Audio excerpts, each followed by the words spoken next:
Good morning, everyone. It's an exciting day. Thanks for joining us on a weekend, basically. Mostly I want to welcome all of you, first of all, to Istanbul, especially if this is your first chance to visit Istanbul. Welcome to the First International Gender for Excellence in Research Conference. As I said, welcome to Istanbul. Welcome to Kadir Has University. My name is Mary Lou O'Neill, if you don't already know me. I wear a few different hats. I'm the director of the Gender and Women's Studies Research Center here at the university. I also have an academic appointment in the Political Science Department. For our purposes here today, I'm the coordinator of the Gender for Excellence in Research project, which of course is the reason why we're here. We're here, it's a Saturday. Today, not only are we here in the historic city of Istanbul on the shores of the Golden Horn, but we are currently sitting in the former Cibali tobacco factory, which was founded in 1884. So this sort of sandstone colored building that we're in and the block next to us are part of the original tobacco factory. Okay, on the far end of they're all connected. On the far end of the building, there's sort of a more modern glass structure, which was added later after the university moved here, okay? So, founded in 1884 under the Ottoman Empire, continued in operation until 1995. So a quite long history here in this building. At its height, the factory boasted a workforce of more than 2,000, of which 70% were women. The factory was essentially a small town. It included its own police and fire departments, health facilities, school, and a child care center, which at one time cared for nearly 700 children. We did a project at one point where we interviewed former workers in the, women workers who had worked here in the factory. One of the things that they most often recalled was there was a whistle. Many of them lived in and around the university, what is now the university, in this neighborhood behind us. And there was a whistle that marked that they had, 10 minutes or so left until work started. So the whistle would sound and they would run from their house to not be late. But that was one of the really enduring memories. One of the only things we don't have, I'm happy to say we don't have a whistle anymore. I'm not sure we need that either for the start of work or for the start of classes. Although if you are walking around, although it's a weekend, if you were here during the week, you will hear, kind of electronic bell sounds, which are school bells. We have electronic bells for the K through 12 schools. So that's not an unusual sound to hear around you. The place where we currently sit is steeped in a gendered history. I like to think that the ghosts of the thousands of women workers who inhabited the space are still here with us, maybe even guiding us, helping us along. And if you take the opportunity, please feel free to wander around inside the university. You'll see that if you go this way into the sort of atrium outside of the art faculty, there is an exhibition about the tobacco monopoly that was held by the state, and it gives a little history of the tobacco history. But all through many of the halls, you'll see old pictures of the factory. And again, I think it's been very sympathetically restored, so you can see the bones for those of you who are architecturally inclined. I know there's a few of you out there. Kadir Has University was founded in 1997. We're babies in university terms. We took up residence here in 2002. Since its founding, the university has built a strong commitment to equality in general and to gender equality in specific. The university was one of the first in Turkey to enact a policy against discrimination and harassment, followed by the creation of a prevention unit for gender-based harassment, sexual harassment, and sexual assault. In 2019, the university created its first gender equality plan, which has since been updated and approved by the University Senate and Executive Board. In addition to the institutional commitment to gender equality, KHAS has also long been home to research in gender and research that integrates a sex and or gender perspective. This includes a PhD program in gender studies, which began accepting students in 2020, so fairly new. We also retain a strong core of faculty, some of who are dotted among you, I see you out there, who regularly conduct gender-related research, and a number of them have received both national and international funding for projects on topics ranging from an oral history of women workers at the tobacco factory to issues related to gender security and justice, the experience of LGBTI plus individuals in employment, and gender and microcredit programs, just to name a few. Continuing the tradition of strong working women in this building, 3 women faculty members currently serve as coordinators of EU-funded projects. That was a really big success for us in the last few years. Of course, one of those projects is GenderEx, Gender for Excellence in Research, which of course is the reason why we are here today. With a little luck, I'll talk a little bit about GenderEx. With a little luck from technology. Looks good so far. No, absolutely not. No updates, no signing into anything.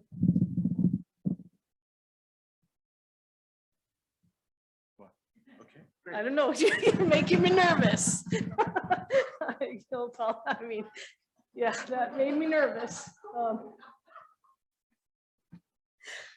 Just a brief overview of the project, just so that you have some idea of what's behind all of this. GenderEx is a 3-year project of which we are a little bit more than halfway through.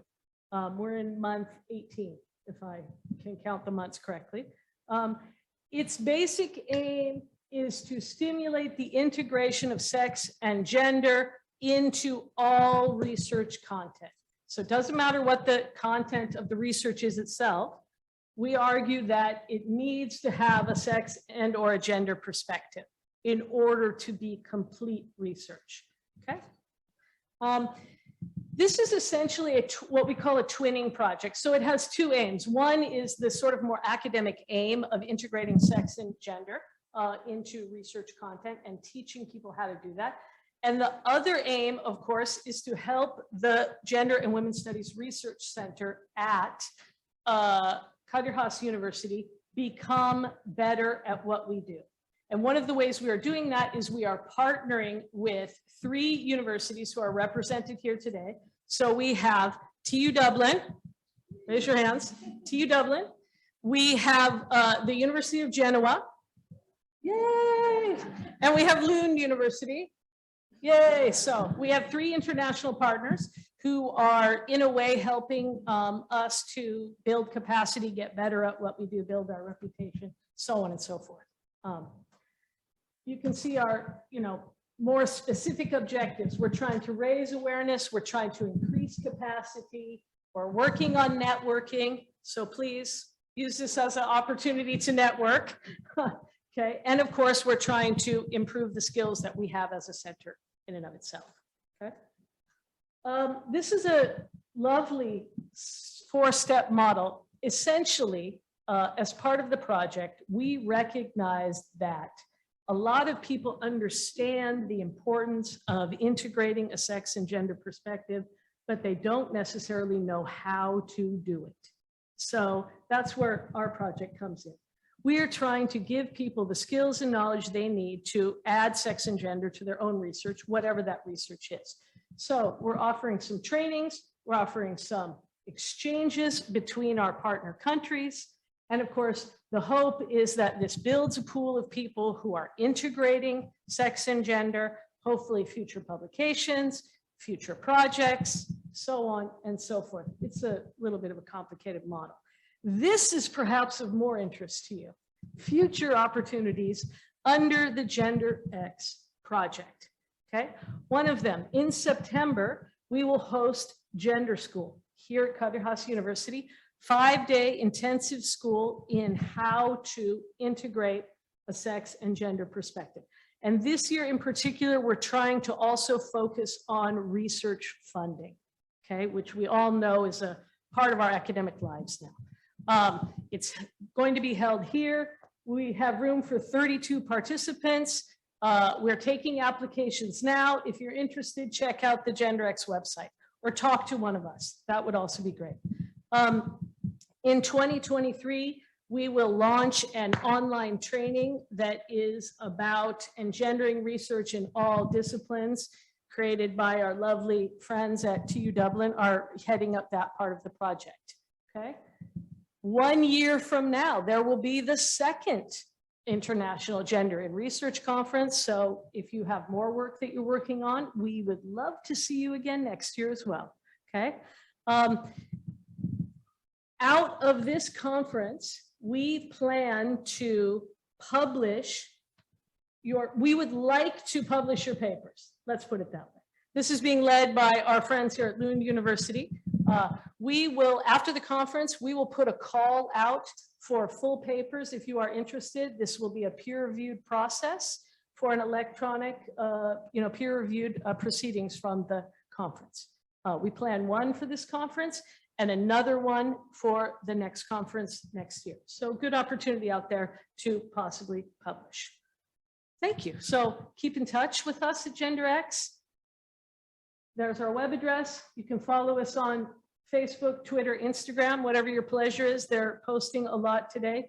If you have questions, concerns, difficulties, any of our students in green t-shirts can help you with where things are here at the university in particular. Salma, many of you know from the project, will be helpful. And right on time, Chara came back in the door. Chara can also help as well. Deniz Altuntaş also can help, although Deniz's job right now is to be a speaker on our first panel. So now my other job here today, of course, is to introduce our keynote speaker. Very exciting for me.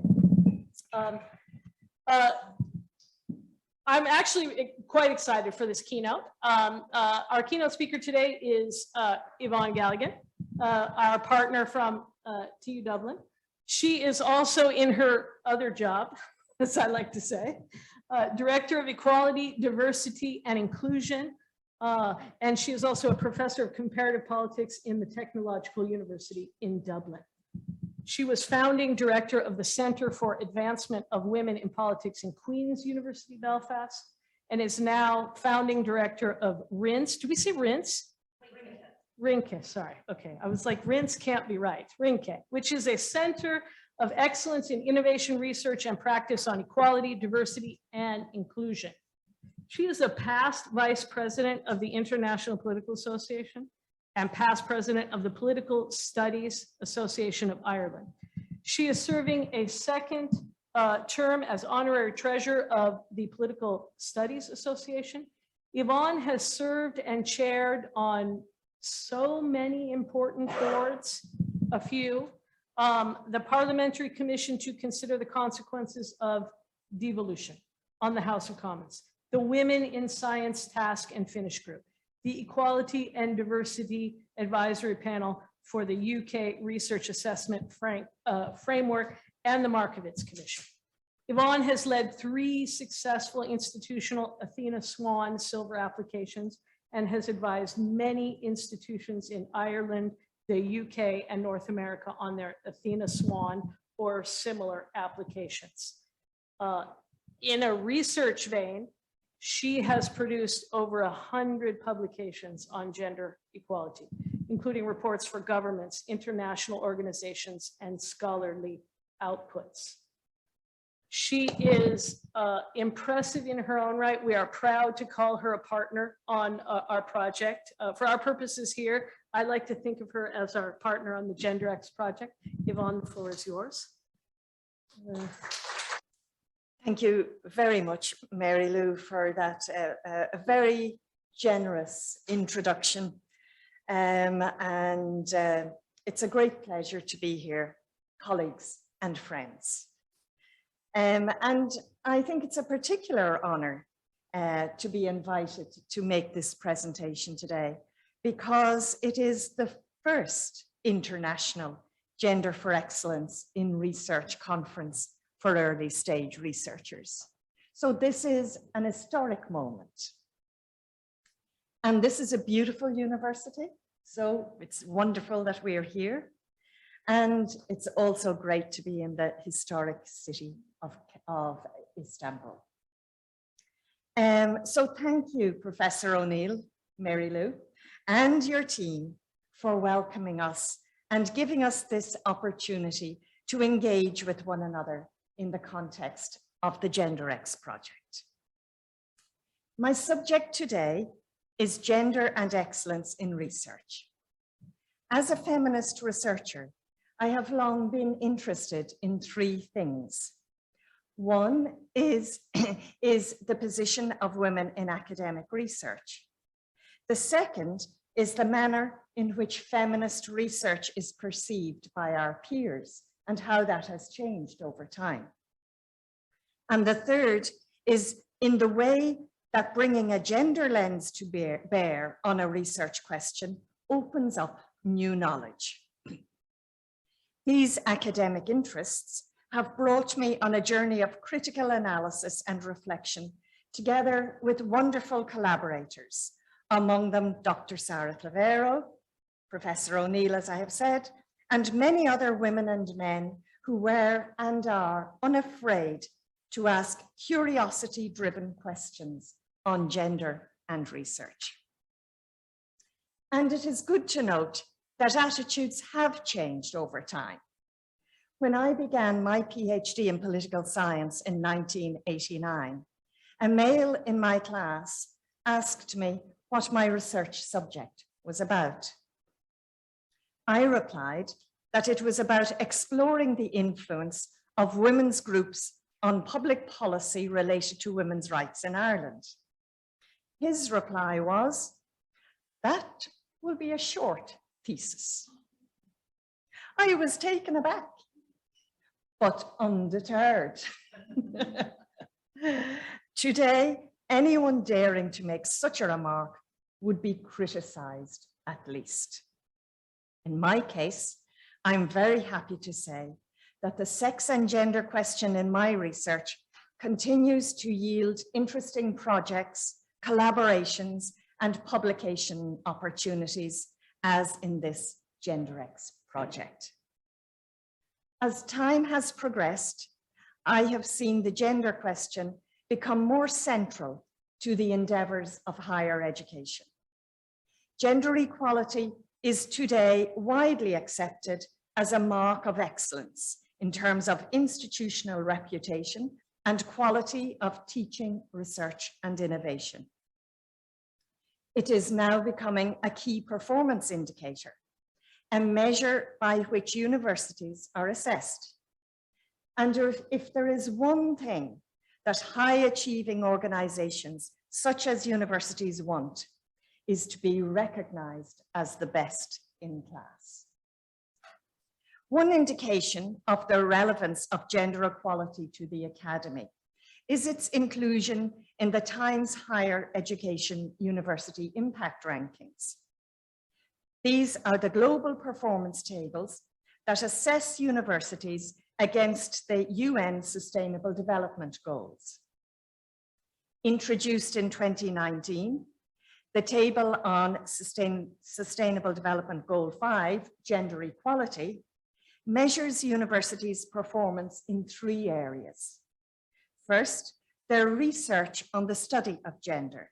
Second, their policies on gender equality. And third, their commitment to recruiting and promoting women. In 2022, from the 938 institutions assessed on this indicator, the top spot went to Chiang Mai University in Thailand. And only one Western university gained a top 5 placing. That was the University of Western Australia. I think that gives us food for thought.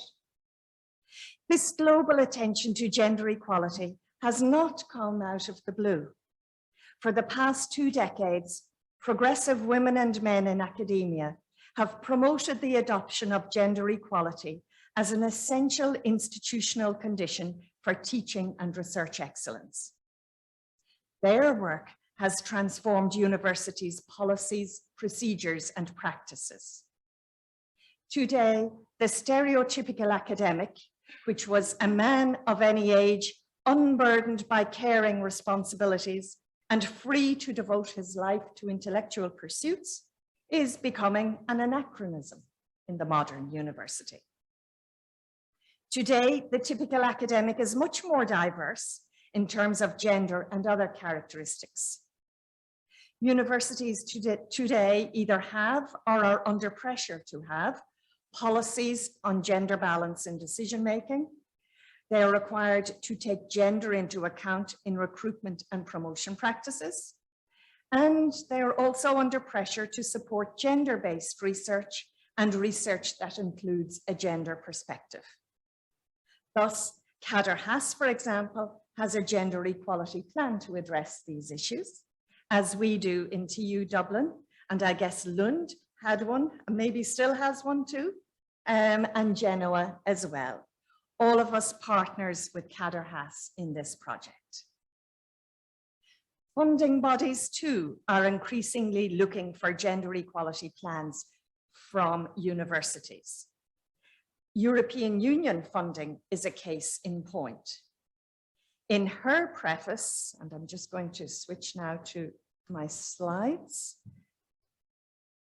So in her preface to the 2021 publication of She Figures, charting the progress of women in academia and research, European Commissioner Maria Gabriel said, the COVID crisis has aggravated the social and economic challenges that the European Union is facing and has disproportionately affected women, including in research and innovation.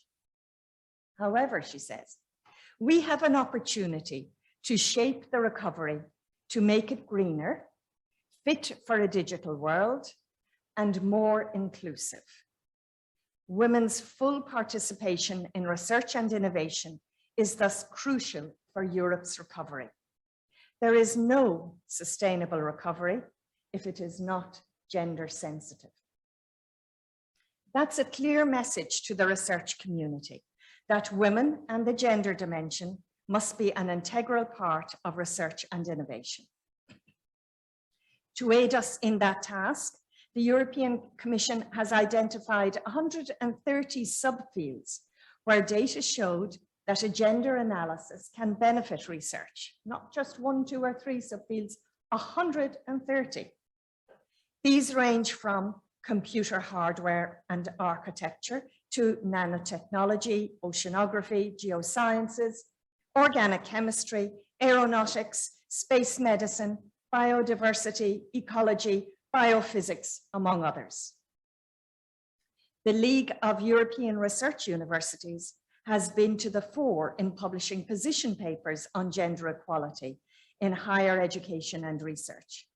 And in 2022, made available online their member institutions' gender equality plans as a resource. And that's there for any of us to look at, and all of us to look at indeed. Our partner and colleague, Professor Thomas Braga, has been heavily involved in these successive LERU activities. But why should we pay attention to the aspect of sex and gender in our work? Because when we do this work, we're often asked by others, why do we do it? The Norwegian feminist research centre, Kilden, provides us with an answer. In their excellent book, What is the Gender Dimension in Research? Kilden say, and I quote, integrating the gender dimension in research is an added value in terms of excellence. It helps researchers question gender norms and stereotypes and to rethink standards and reference models. It leads to an in-depth understanding of the needs, behaviors, and attitudes of both genders. It also enhances the societal relevance of the knowledge, technologies, and innovations produced. The booklet then goes on to present case studies from research fields such as health and well-being, food, agriculture and fisheries, energy, transport, environment, and climate and safe societies. Another project titled Integrating a Gender Analysis into Research also gives us helpful justifications as follows.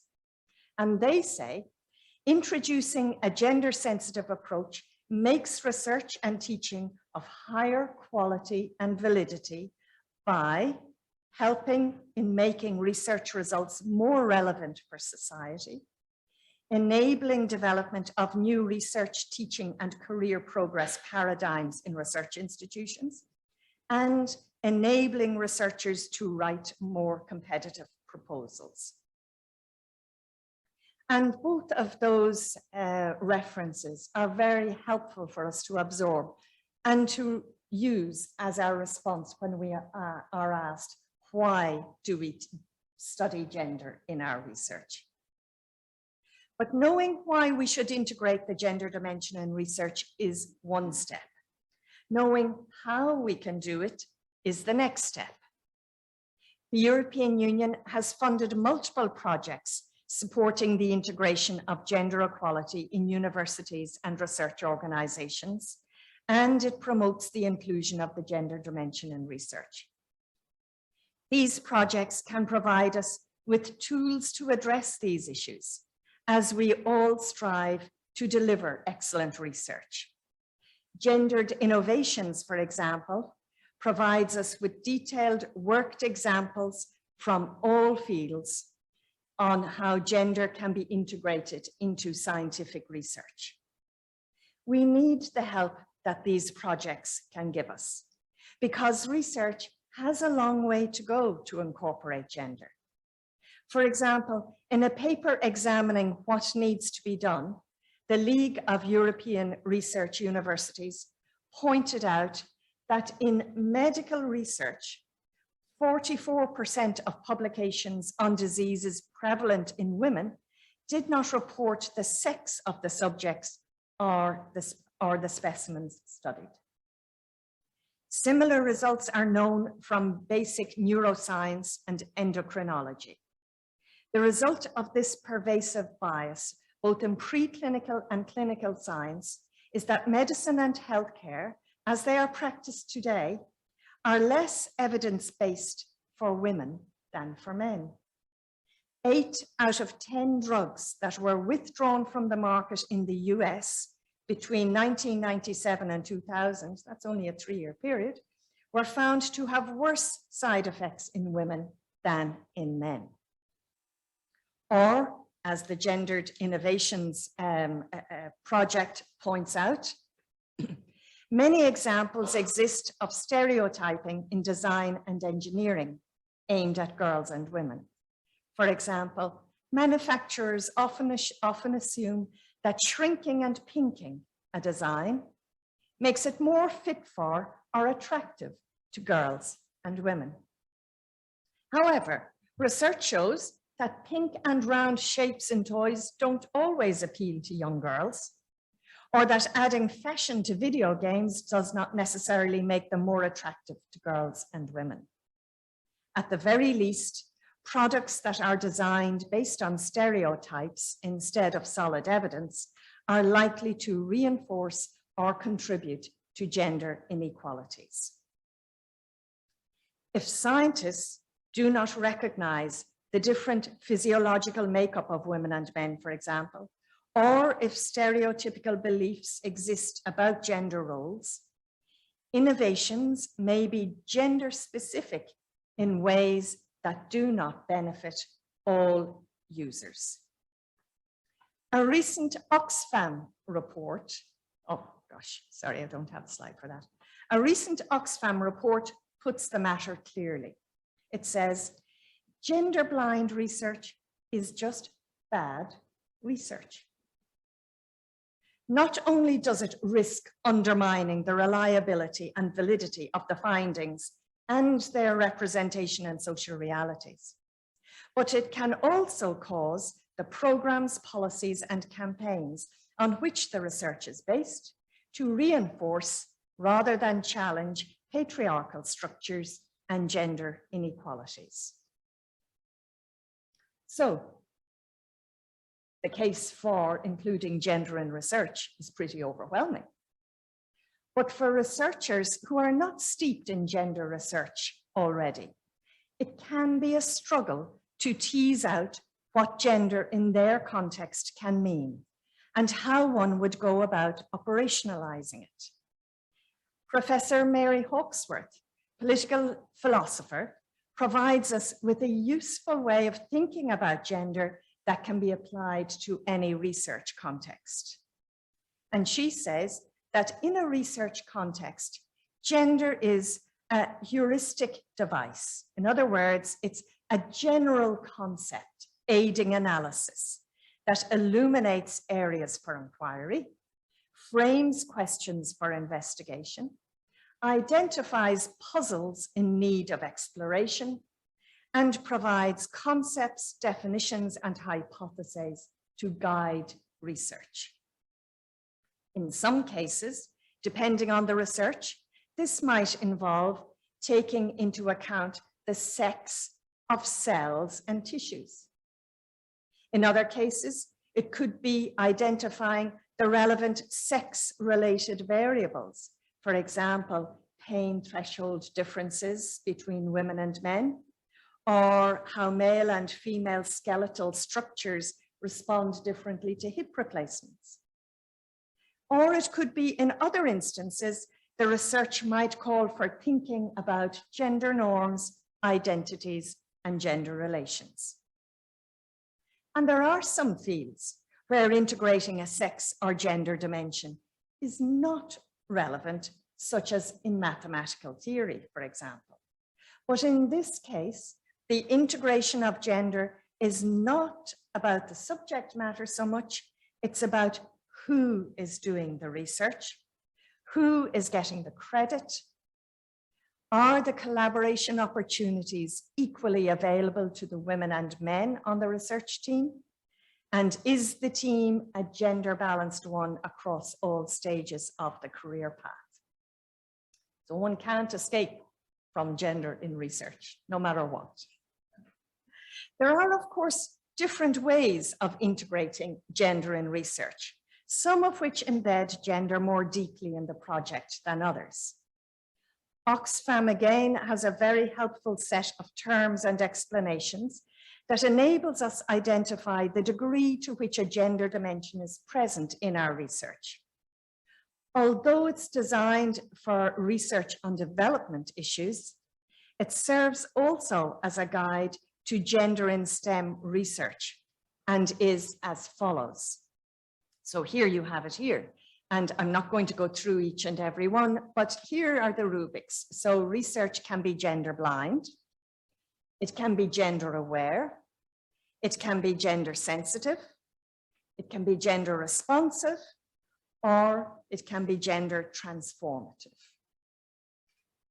This classification leads me to reflect on the integration of sex and gender in my own research. I have used female and male as a variable in opinion surveys or electoral studies. This was relevant in a number of research projects related to public support for gender equality, for examining the extent to which electoral rules held a gender bias, or for seeing if voters are more likely to support male over female candidates. The answer to the latter question was not really. So, which of course brings forth many other questions. This work could be classified as being somewhere between being gender aware and being gender sensitive. In other research, I have used gender rather than sex as an organizing principle, an analytical framework, and an interrogative practice. such as when, with my colleague Dr. Clavero, we constructed a methodology for examining the gendered nature of democratic decision-making. It was highly revealing in its findings and showed us that this approach to examining the quality of democracy added fresh insights to standard studies and in fact exposed more democratic flaws than the usual methods employed for examining the nature of democratic politics.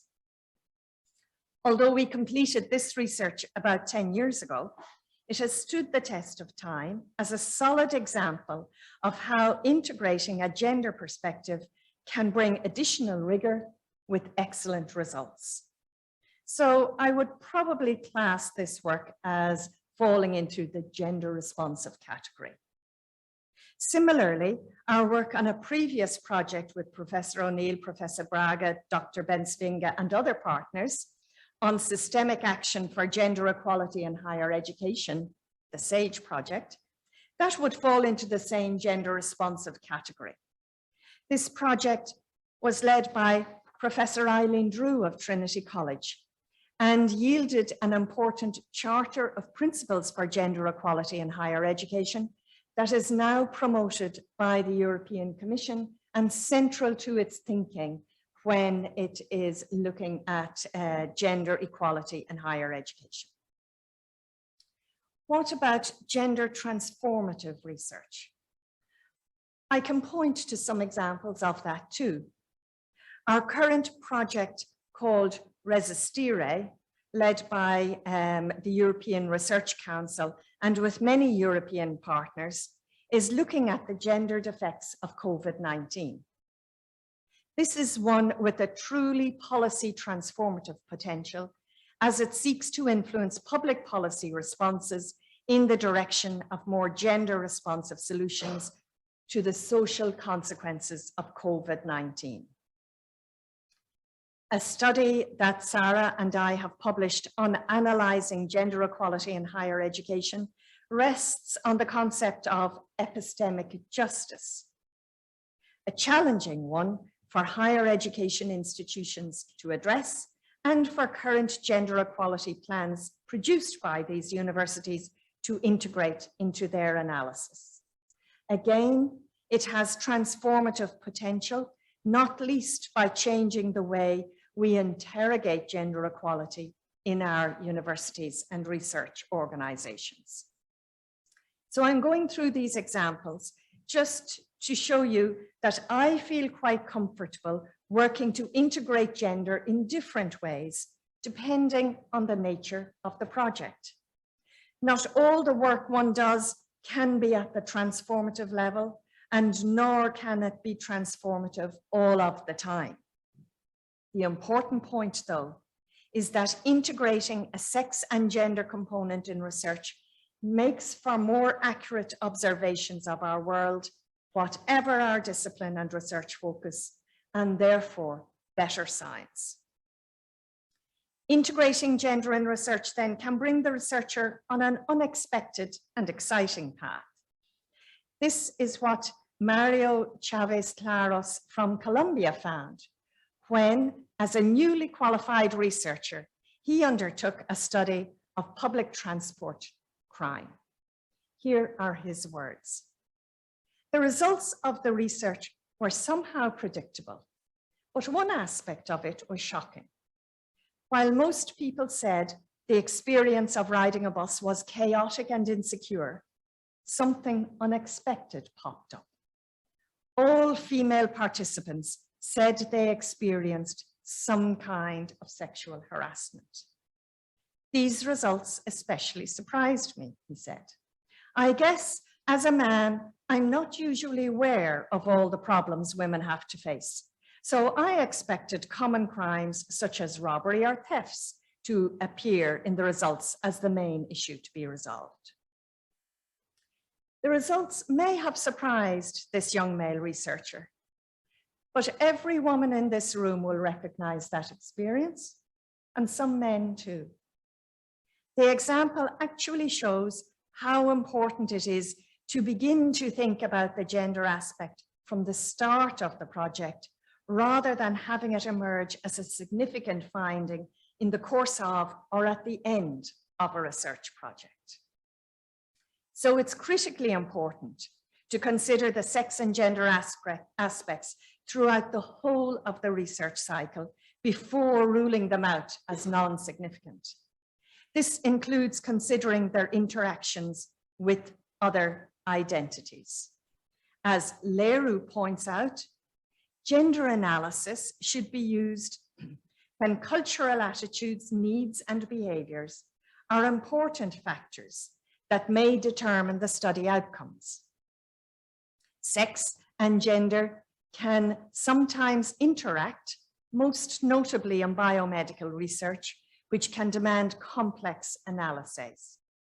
Other factors may interact with sex or with gender or both, such as socioeconomic status, age, or environment, and may diminish or amplify sex and or gender differences. Researchers need to consider and measure relevant factors and use them appropriately in the analysis. An article in Nature in 2019 discussed the potential for sex and gender analysis to foster scientific discovery, improve experimental efficiency, and enable social equality. 5 scientists show how incorporating sex and gender could improve experiments, reduce bias, and create opportunities for discovery and innovation. The examples they use show that including sex and gender has led to advanced understanding in diverse fields, from male and female shellfish responding differently to climate change, to gendered social robots, and to artificial intelligence improvements prompted by evidence that facial recognition systems misclassify the sex of darker-skinned women more often than lighter-skinned men. In this article, they very helpfully offer us 2 decision trees to help us in considering the sex and gender dimension. And there's the first decision tree, where if you are looking to analyze and to incorporate sex into your research in science and engineering in this case, but it could be in any other field as well, that these are the questions that one would ask in terms of ruling in or ruling out the significance of a sex dimension.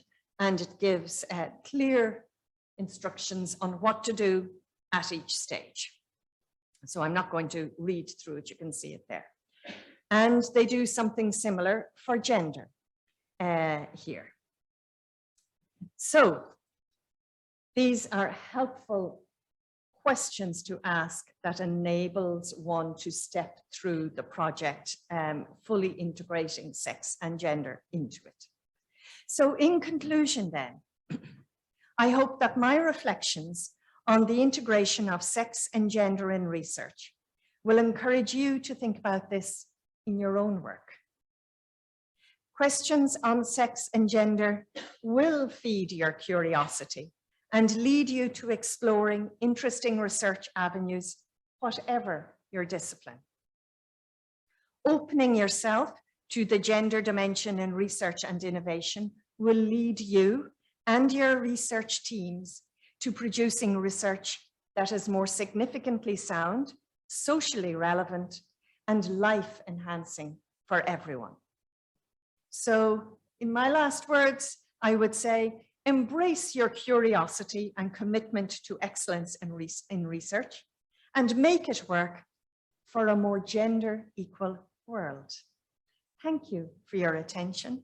I look forward to listening to your presentations and learning from you on how you conceive of and integrate gender in your research.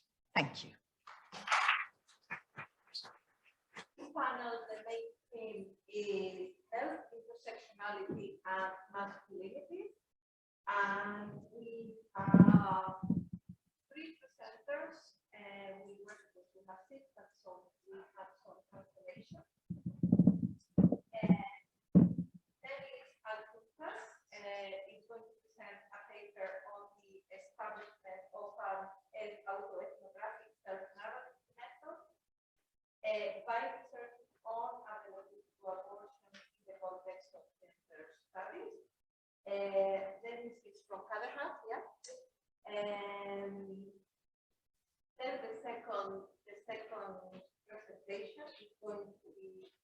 by Valentina Carlone on feminist contributions on evolutionary forms of sexual.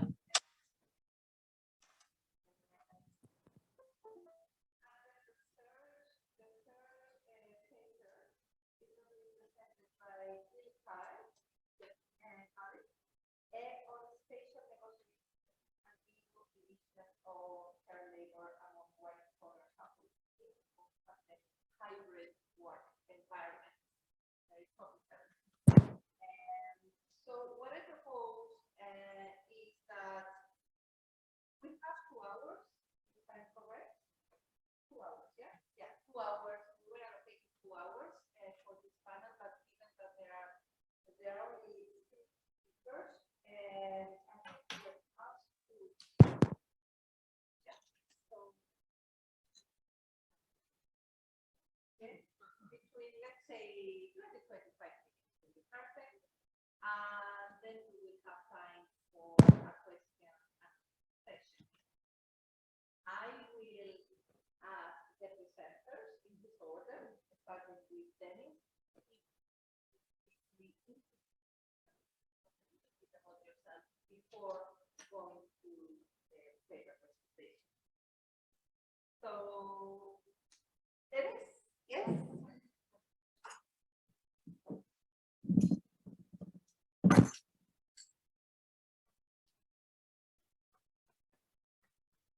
Hello. Dear participants, first of all, I would like to introduce myself.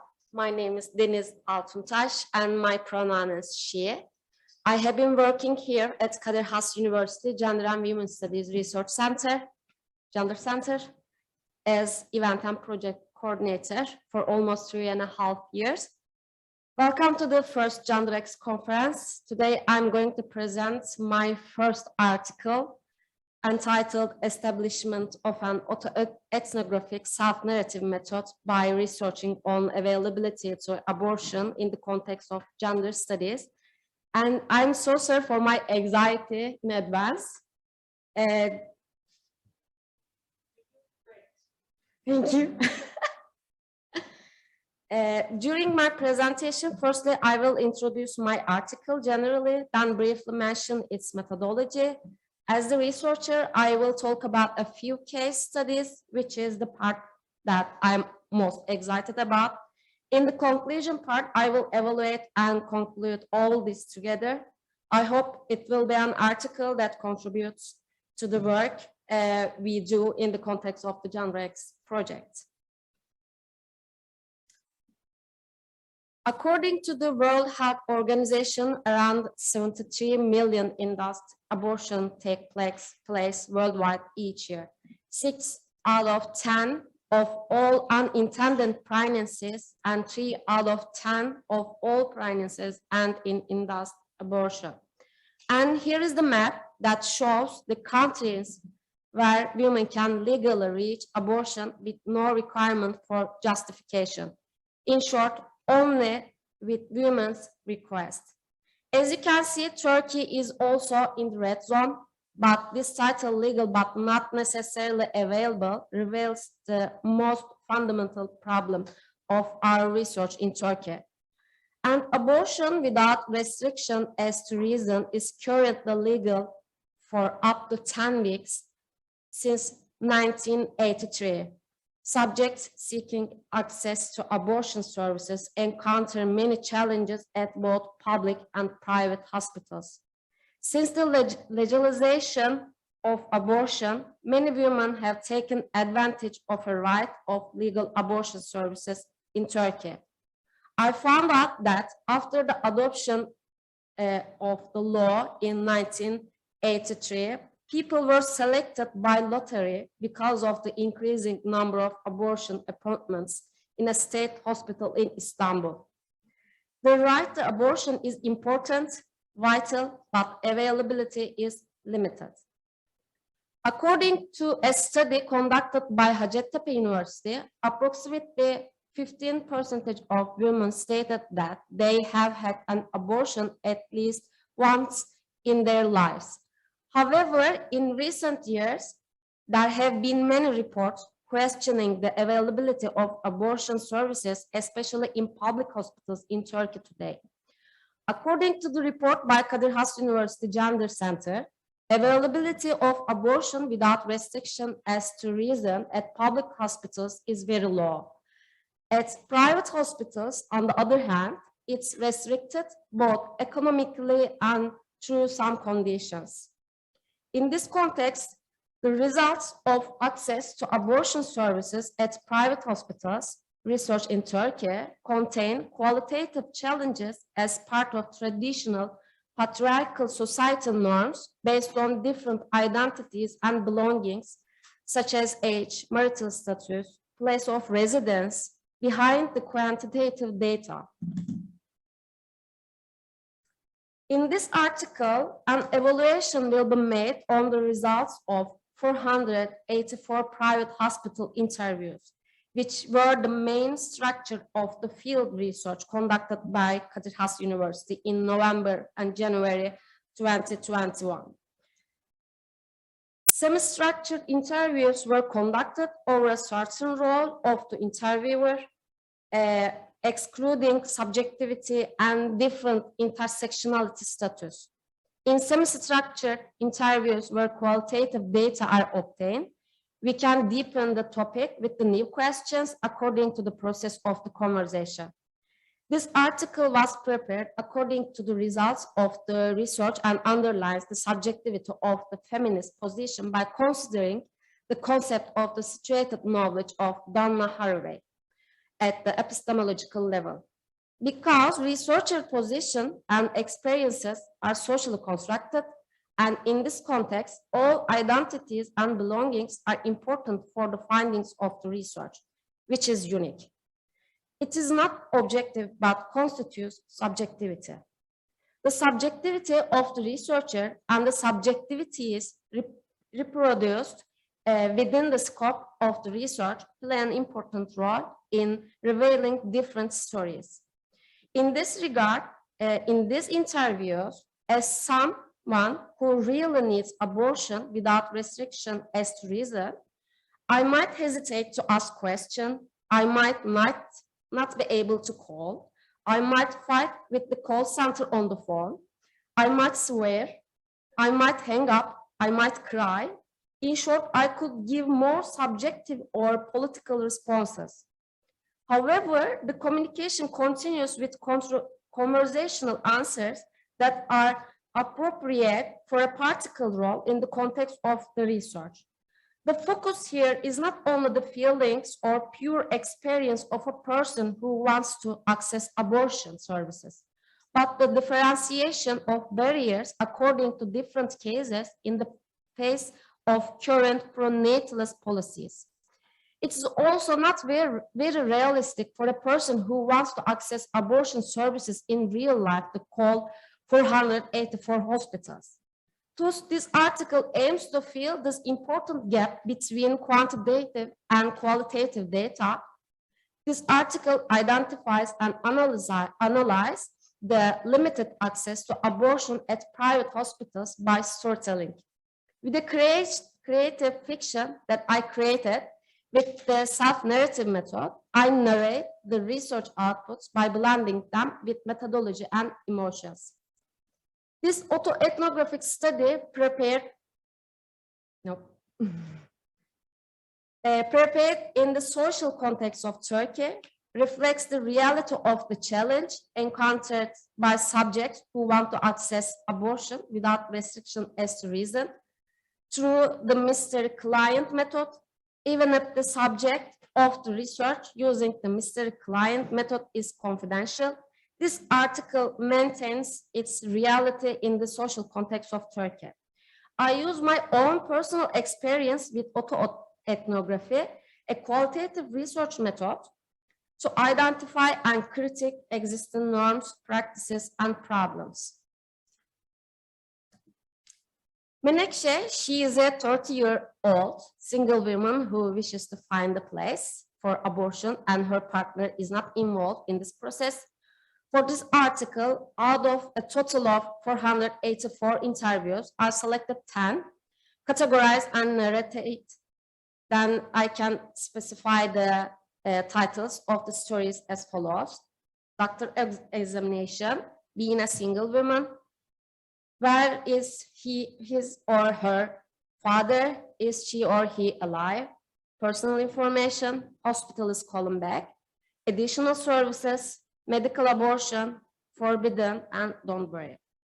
Even if the person told Menekşe is a fiction, the cases remain true. There are major problems in availability of abortion services in Turkey, as legal but not accessible abortion services in public hospitals in Turkey, stated in the 2020 report. Abortion services were available in only 10 of 295 public hospitals in Turkey. These hospitals are located at only 8 of Turkey's 81 provinces. And in 2022, we have accessed abortion without restriction at only 206 hospitals out of 484 private hospitals. It should be noted that the more people there are, the more stories there are in the world. Within the scope of this article, one of my goals is to make the obstacle visible and criticize them by telling just a few of the billions of stories. The aim is to criticize the problem of legal but not available abortion services revealed by quantitative data and to reveal the process with a qualitative method, autoethnography, and self-narrative methods. As a researcher with a situated knowledge position in gender studies, and the other is to highlight the process of struggle to solve a problem. As a feminist researcher and woman living in Turkey, I do this research, analyze the outputs, and create the stories. And today I will talk about only 2 of the 10 stories I have chosen for the article due to the time constraints. If anyone is curious about more, we can talk over coffee breaks. I would like to underline that the questions I asked and the answers I received in the stories I choose were real. In fact, I ended all these stories with a happy ending, as everyone wanted most, I guess. So I will be sharing only 2 sections of this process. Medical abortion. I want to find a solution as soon as possible. While being a single woman living alone is not easy, I have to be patient a little more. Let me call one more number. Again and again, I asked if they provided optional abortion. They said, yes, there is, but we look at the examination and availability. I'm happy after so many negative answers. Well, I asked, do you provide medical abortion? There is no such thing. If there was, everyone would do it, right? And he laughed. Was my question funny, or is it the knowledge that not everyone can access this right? In fact, I also love to laugh. I laugh more at those who say women will not laugh in public. But this time I couldn't laugh. Never mind, don't think about it. Menekşe, let's ask, is an appointment available for abortion? Yes. I asked how much time I had. Time is very important for me. He said 6 or 7 weeks at the latest. I'm at the limit. How can this happen when the legal requirement is 10 weeks? He said, you can tell the doctor when you come. We can do the procedure without signing in for the appointment. Or how secure was the recording of such personal data for my life and future? Will my information be confidential? In general, his attitude seemed to be helping, but I will never forget that implicit smile. I put it on the list of hospitals I can go to. Hopefully, I can find a safer area. And the other story, forbidden. A safe area, a safe hospital, a safe house, a safe street, a safe school, a safe service. I wonder whether I'm asking too much. Don't we have the right to an equal and free life? Whether the society accepts it or not, There are single women as me who live alone, and we want to live by our own decisions. I started to feel that my energy was running out enough for today. Even my hands and voice began to tremble. I must resist watching the flowers by the window. I dialed another number and asked if they provide abortion without restriction. When the person I spoke to said that there was no optional abortion at the hospital, I suddenly fell into the chair. It was as if these obstacles in cultivation were pressing on my shoulder. My whole body began to go numb. I asked why it was not done with my great calmness.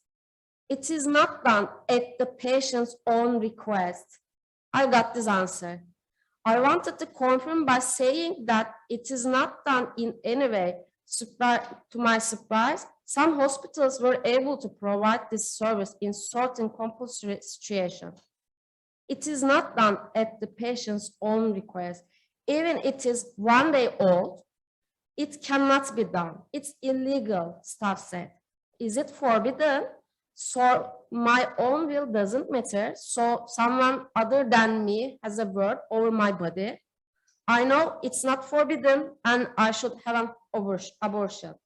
I asked if there was another place this staff could recommend. I don't know. I don't want to mislead, said. What was wrong here? Is it me? Is it forbidden? Or is it my right?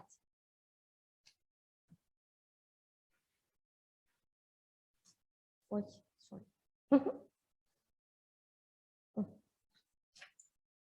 And many different stories, many different women face these problems every day. Menekşe finally got the right to the abortion without restriction. She is doing well, very well now. She's continuing her life with her own decision. Menekşe is one of us. Menekşe is us. This article is a qualitative study prepared using autoethnography and self-narrative methods to contribute gender studies. It's pointing to a problem posed by the quantitative data. Availability to abortion without restriction at private hospitals in Turkey is limited. Since the method of the research in which we collected quantitative data is the Mr. Client experiment, the person conducted the interviews, is both a fake person and a real subject, a woman who conducts research in the society in which she lives. If we think within the scope of situated knowledge, which I have underlined in the introduction, it is possible to say that this research I have done is not independent of my past experience and knowledge in gender studies, feminism, feminist struggle, daily life, so on. As I mentioned at the beginning, even if the person told Menekşe is a fiction, the cases remain true. There are major problems in availability of abortion services in Turkey. If public hospitals do not provide abortion services, where can we go? The first thing that came to our minds was private hospitals, and we expanded the research. Within the scope of the research, we observed that the problems experienced in availability still continued. However, we found that there are some different dynamics in private hospitals. For example, the state insurance does not cover or only covers a small amount. In the stories, I also stated these dynamics, such as high wages, marital status, registration in the system, extra fees, privacy, and additional services. The unavailability of the hospitals in the city you live in causes a huge obstacle. According to the results of the research, there are provinces that do not perform abortions without restriction in both public and private hospitals. Maybe the endings of many stories do not end happily, as I have constructed using the self-narrative method. We don't know. What we do know is that abortion without restriction is a legal right in Turkey, and there is an availability problem in both private and public hospitals. This research, which we have carried out with a feminist perspective, actually reveals this loss of rights experienced by individual women as a whole. The research on availability to abortion reveals that although it is legal, access to abortion is not available in both without restriction as to reason and through some conditions. Subjects are required to go to different cities, try unsafe methods in unsafe place, hide extra fees, or have children against their will. In this context, rights and freedom of subject to make decisions about their own life are precluded. The under reality in which the legal is presented as forbidden constitutes the reality of a pronatalist policy. The aim to be reached with this article is that the subjects who want to access abortion without restriction as to reason become more vulnerable and isolated in different ways in a situation. It should be noted that the subject who needs this service in real life might not have the time to meet with so many alternatives and the psychological state that can handle such traumatic interviews. When we look at the overall research, all the stories I tell in the cases are actually dialogues made up of experience with different doctors, nurses, call center operators, health personnel in different cities, in different hospitals. I did not make any changes in what they said. I narrated my own experience and feelings in the context of the article method. Finally, I must state that as a woman, a feminist, and a researcher, the stories gathered within the scope of this research and article are not only mine, but ours as well. Women make their own memory and history. Thank you all.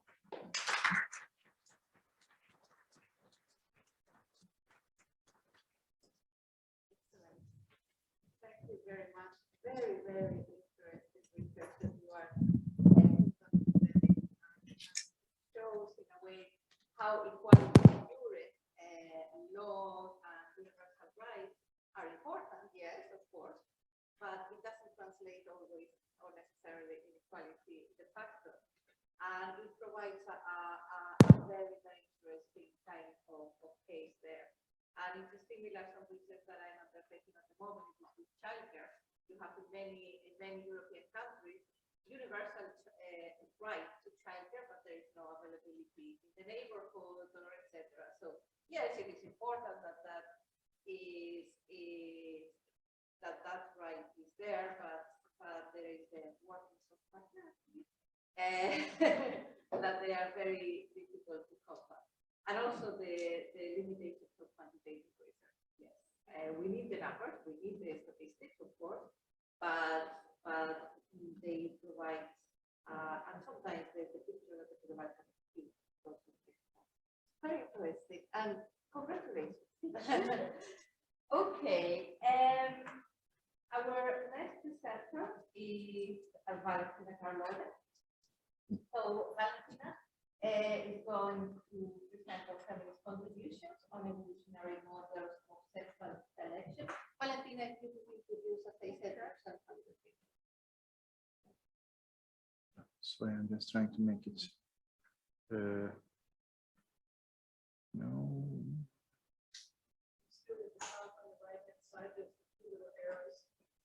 This one. Thank you. Good morning, hello to everyone. I'm Valentina Carlone. I work as a research assistant at TU Dublin, Technological University of Dublin. I graduated in philosophy in Milan, and then I moved to Dublin to write my master thesis on feminist philosophy of science. Thank you very much for having me here. It's a great honor having the possibility to talk about a theme that seems to me really important. The title of my presentation today is Feminist Contributions on Evolutionary Models of Sexual Selection. And this brief talk aims to introduce the theme of sex analysis into biological research. And I would like to start with the paradigmatic example. And this example is, let's call it the Prince Charming Sleeping Beauty model. This example relates to the description of the dynamics between male and female gametes in reproduction. So traditionally, the union of the egg and the sperm has been conceived as in the so-called Prince Charming Sleeping Beauty model. Why? Because the model depicts sperm as a kind of fictional hero who's destined to fight against the hostile environment of the uterus to compete for the prize of this really dangerous contest, which is the female ovum.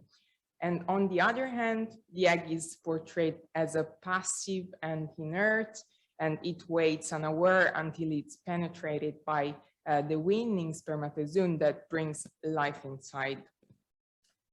We can say that this perspective has ancient roots, and Aristotle, for example, developed the earliest recorded scientific model of fertilization. And as it states, the female as female is passive and the male as male is active, and the principle of movement comes from him. Anyhow, recently it has been proven that this narrative can really be questioned. In reality, the female gamete is not passive at all, and the uterus is not an hostile environment for the passage of sperm. First of all, the uterus can direct spermatozoa towards the egg, and secondly, the egg actively can select and incorporate the sperm through small extraflections named microvilli that it produces on its surface. So I think that this example can suggest that gender stereotypes and metaphors in biology have influenced the understanding of fertilization. And in this sense, a specific gender symbolism is reflected in the construction of scientific metaphors that reproduce the relationship between men and women in Western societies. But we can generalize it. In general, much of the history of biology has overlooked or misrepresented the role of female organisms in the evolutionary process. And since the end of the 20th century, several feminist scholars have argued that the language of biological sciences has often carried misleading and biased metaphors. So let's see another interesting example. And this example is the theory of sexual selection. So as you all know, in nature, most plants and animals reproduce sexually.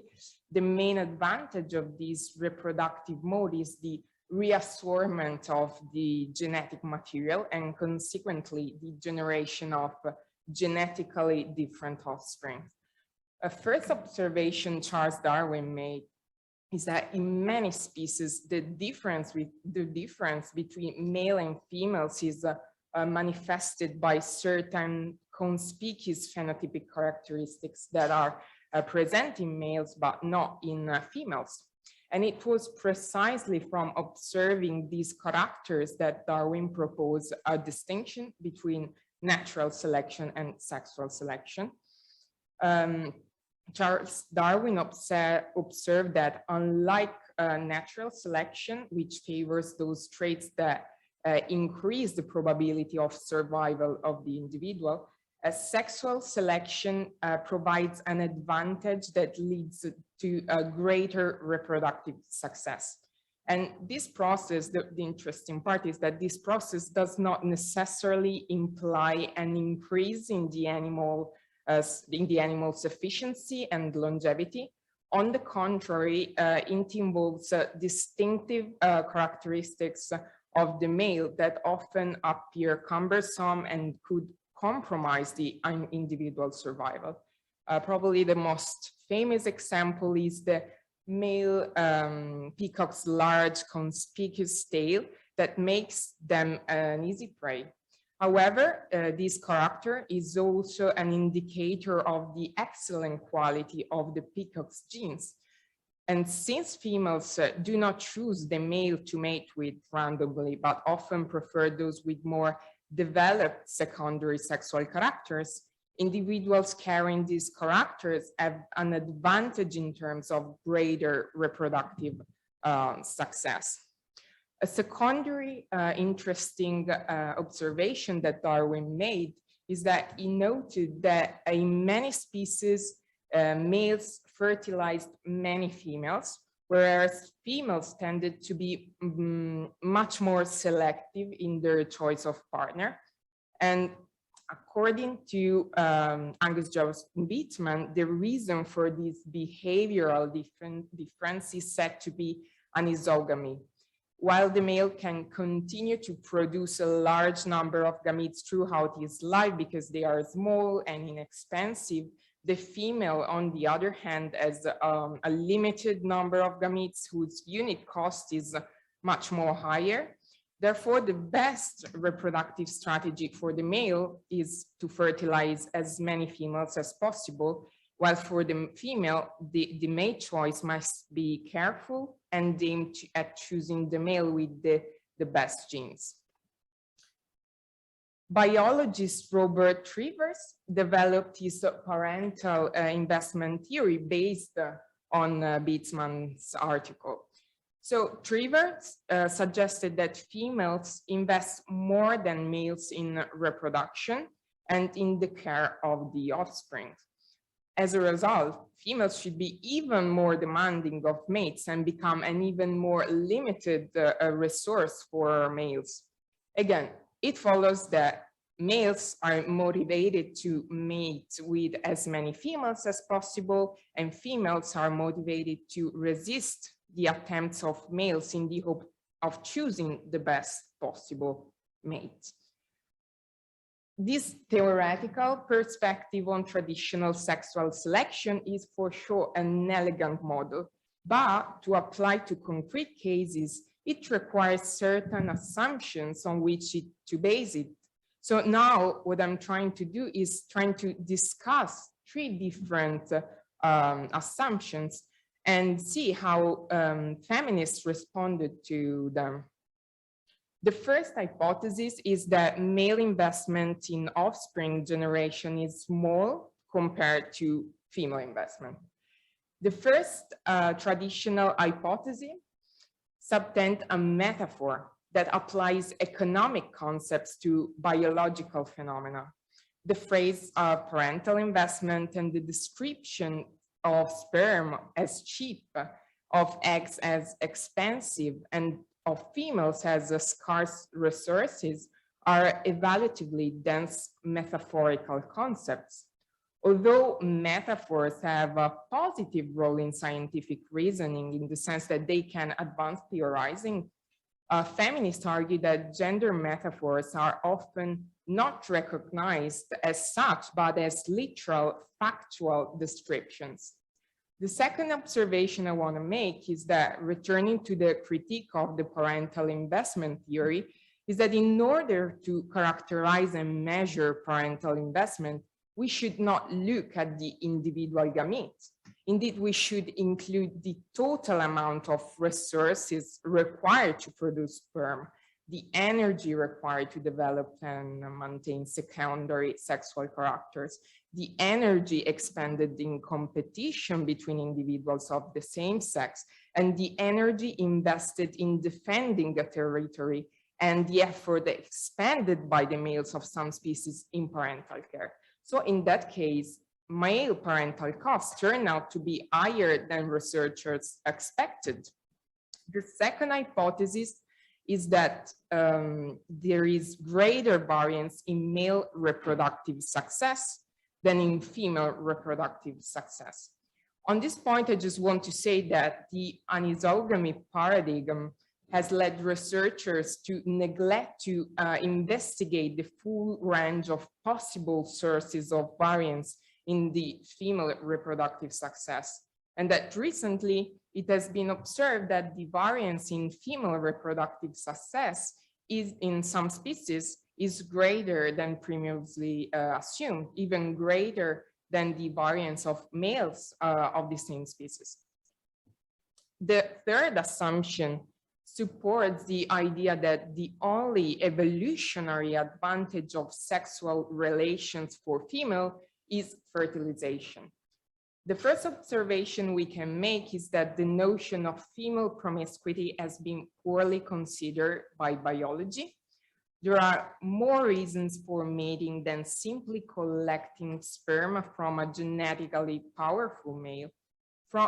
Some of these hypotheses are still related to reproduction. So, for example, in unpredictable and changing environments, a female's reproductive success may be enhanced over her lifetime if she produces offspring with different fathers. But other hypotheses, however, are not directly related to reproductions. Examples include the hypothesis that multiple mating and orgasms are physiologically beneficial to females. In addition, some support that hypothesis that females of some species have sex with subordinate males to prevent these males from leaving the social group. So from this second example, we can say that gender stereotypes and sex stereotypes can really affect research. So how do we overcome this? How can we be more aware of our gender biased assumptions? There are many strategies we can adopt. We know that gender biased assumptions can lurk at any point in our research, and our task is either to identify them and then correct the study itself, or much more effectively, to include the sex factor or the gender factor in some cases from the earliest stages of the research. And this operation is highly complex for several reasons, both cultural and, let's say, biological. First of all, we are used to doing research through a specific method, and changing it could be difficult. And secondly, let's say the biology of our brains naturally leads us to take shortcuts when reasoning, the so-called biases. So we can adopt many strategies that in combination can lead us to a science that is more adherent to reality. I've tried to construct a small pack in which a few of the many strategies are mentioned. But if you like, you can have fun trying to find new ramifications, subparts, or find new parts. The first step could be trying to be aware of the limitations of the researchers. Everyone has different basic assumptions and a specific viewpoint on reality. Even scientists are not entirely rational, objective, and unbiased. For example, researchers may pay more attention to findings that confirm what they believe to be true, and this is the confirmation bias. And they should try to avoid fallacies such as appeal to authority. A second step could be encourage heterogeneous communities of researchers. The difficulty in recognizing biases and metaphors may also be due to the internal homogeneity within research groups. The risk here is that the research methods, the choice of topics, and the results obtained reflect the prejudices of those producing them. So, research into sexual selection has recently embraced a more comprehensive range of views. This change in perspective has occurred in conjunction with the increase in the number of female researchers in biology, which has led to, first of all, an increased focus on females and their behavior, and secondly, an increased awareness of gender metaphors in biological sciences.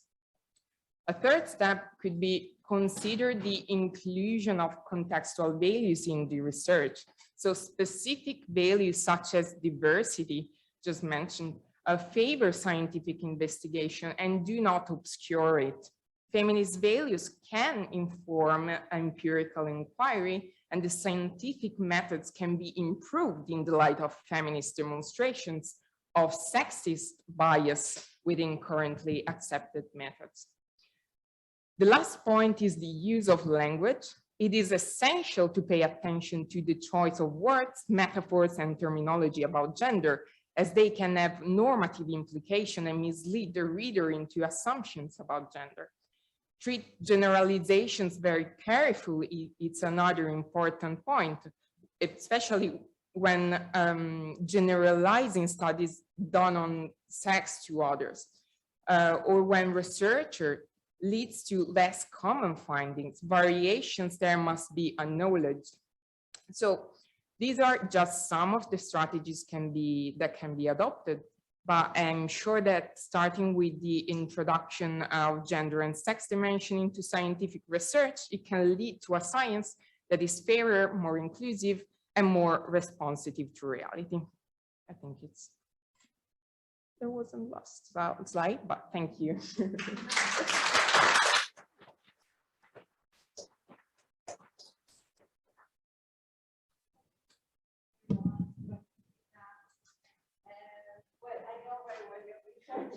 I have supervised Valentina, but the study of gender metaphors is fascinating. And we may think that that this happened in the past, but it's very good to see a case study, a good study of how gender metaphors scientific research nowadays. Every metaphor, they are linguistic, even. But yeah, how to kind of correct the gender bias of that is a question. Encourage people to study of case study of the scientific research and so I will open for questions after our third speaker, Ilka. And Ilka is going to speak about the spatial negotiations and new division of child labor among white collar couples. Yeah, very long title indeed. Sorry for that. So I'm actually, I studied urban planning in bachelor's, and then I continued with sociology. Then I spent years working as a professional in the cultural sector, in museums, in communications, learning, and publications as well. Then last year I quit my job and I enrolled to the PhD program to gender studies in Kadir Has. So it's my first year. At the end of my first year as a PhD student, I'm going to present you a preliminary stage in a developing research. So it's not a paper, it's not an article, but I'd like to hear your reflections. Thank you very much, Denise and Valentina. Your presentations were really insightful for me too, because, let me tell you a bit about the background of my research, because it is in the intersections between space, as I'm an urban planner, and I'm also interested in architecture and design, gender, class, and employment, labor, which are also within the areas of my academic interest. So actually, my departure point was that, so I also used stock images, but this is my son. He's 7 years old. He was 5 when the pandemic started 2 years ago. And here you can see me working at my desk in the living room and him watching like mandatory TV, cartoon all day. I'm married. I live with a partner, and we share an equal life. However, of course, I also went through many difficulties during the first months of the pandemic, readjusting to working from home. I was working as a manager, as a director in a museum, so I had many responsibilities, childbearing responsibilities, and everything. And also, we all know that from research, as Professor Galligan also mentioned, women in dual income heterosexual couples with children aged between 0 and 5 had reported a very decreasing satisfaction of life during that period, exhaustion, anger, and difficulties in managing this new life. And also even this was, many women also started to quit their jobs because of these pressures. This was even coined as she session, as a recession, women getting away from work. And we also know that from academic research that traditional gender roles remained mostly unchallenged, even though some men made efforts in undertaking further responsibilities in terms of house and care work. And this, alongside this personal story, I also observed social media news reports and friends' narratives. And I also had a previous academic study on domestic masculinity, and I was also taking a course on space. So this research today gathers all these. For instance, you may have seen, this is at the left, you see a cartoon from the New Yorker. Ned is very happy because he's like vacuuming the floors and he's imagining a party afterwards. Ned helped out. And at the right side, you see an Instagram post by an Instamom, a very popular figure.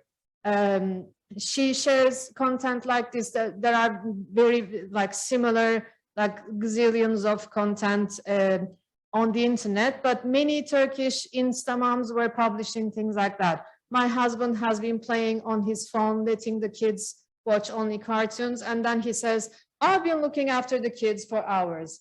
And this is a matter for laugh. And many, you see thousands of comments asking mine also is very similar. Are you talking about my own husband? Do you know us? This must be our life. Ha, ha, ha. Is this a matter of laugh? I'm asking. I'd like to ask, are our beloved fathers, brothers, partners, and sons like a matter for us to mock about? They are not our pets, very funny creatures we live together. They don't have natural, interesting, intrinsic characteristics as we deny to have as women. As Valentina pointed out, this also has its roots in biology, like the active-passive binary opposition. We also have the public-private binary opposition, and we also know that women tend to think that men are not capable of multitasking or cooking. He is very clumsy, and then she laughs. Why do we laugh at that? So that was another departure point for me. And also this was an article we published with Cenk Özbay while we were studying with Ferhunde Özbay. She was a great mentor and professor at Boğaziçi University, and we wrote this article on domestic masculinity at home, how many years ago? 15, 17 years ago. And we asked, are masculinities in a crisis? Are men struggling with the feminist and post-feminist paradigms? How do men experience the spatial and temporal shifts brought by this new mode of life and work? And I wanted to add some new questions to the article we wrote, because there we focused on how men exist and how do they perform masculinity at home. Now today I wanted to revisit that article that we wrote. I wanted to at least attempt to, because for instance, there we argue that we tend to learn about what men do at home from women's narratives. As I told you, a mocking, satirical tone dominates those narratives. They are defined as helpless creatures, unable to perform household tasks. And we argued that there was Geller's article back then in the 90s, who argued that men mostly performed do-it-yourself work or repair work or garden work at home. In Turkey, for instance, women prepare the meal in the kitchen and men do the mangal, the cooking of the meat, I mean, the raw meat.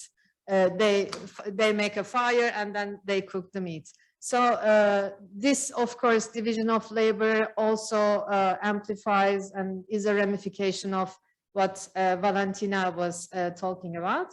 And I wanted to ask today, how can feminist research benefit from focusing on men and masculinities? How do we do research on men? And also, I recently read Elizabeth Groys's Space, Time and Perversion. In the first chapter of this book, she asks, what distinguishes feminist research from patriarchal, phallocentric research? So actually, we usually differentiate feminist research, understand feminist research in terms of subject, like research that focuses on women and the oppression of women is a feminist research per se, we say.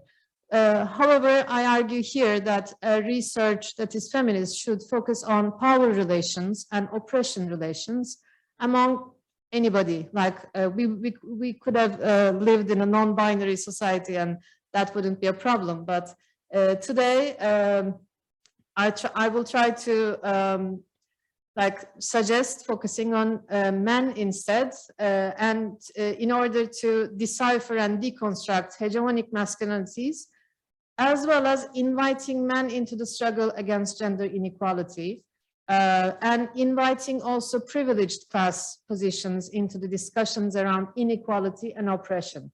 So these are my the basis of my methodology. Thank you for listening until now, and it will get better. There is also a class intersection, and I want to explain also about my motivation about that. I see a direct link between white-collar men's connection with the home, their engagement or lack of thereof with household chores and tasks, and also parenting, with women's participation in senior management roles, because these people are married usually. So as another academic interest of mine, I went through many reports on female top managers, percentages, and also can they remain in their roles in long term. World Economic Forum's data show us that women's economic representation is increasing in most countries. But in Turkey, we see that Turkey ranks among the bottom 4 on the indicator firms with female top managers, alongside Iraq, Jordan, Yemen, with a ratio of 3.9. So this is a very, very miserable, grim situation, we could say. So let's just connect these two, because these people live together, and women in those households are under the pressure of household tasks. So how do we understand?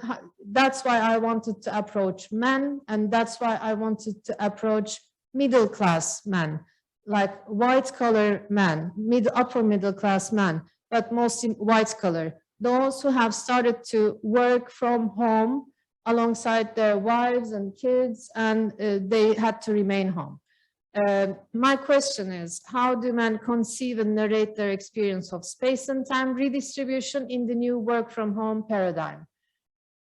What did I do? I did a literature review on case studies post-COVID, and I started interviewing just 3 men in dual income heterosexual relationships. They are both 3 are married, from 3 different generations, one in his 30s, one in his 40s, and one in his 50s. And I tried to initiate an analysis based on space and discourse. And with your feedbacks and questions, hopefully, I'd like to expand this research and see how it goes.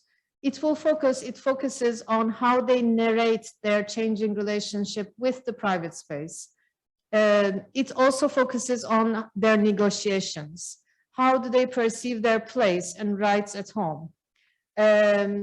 But it doesn't really aim to obtain accurate data on the actual hourly division of labor at home. There are quantitative works that attempt to do that, and they are really great. And we see that there is a huge inequality there. So we are sure about that, I guess.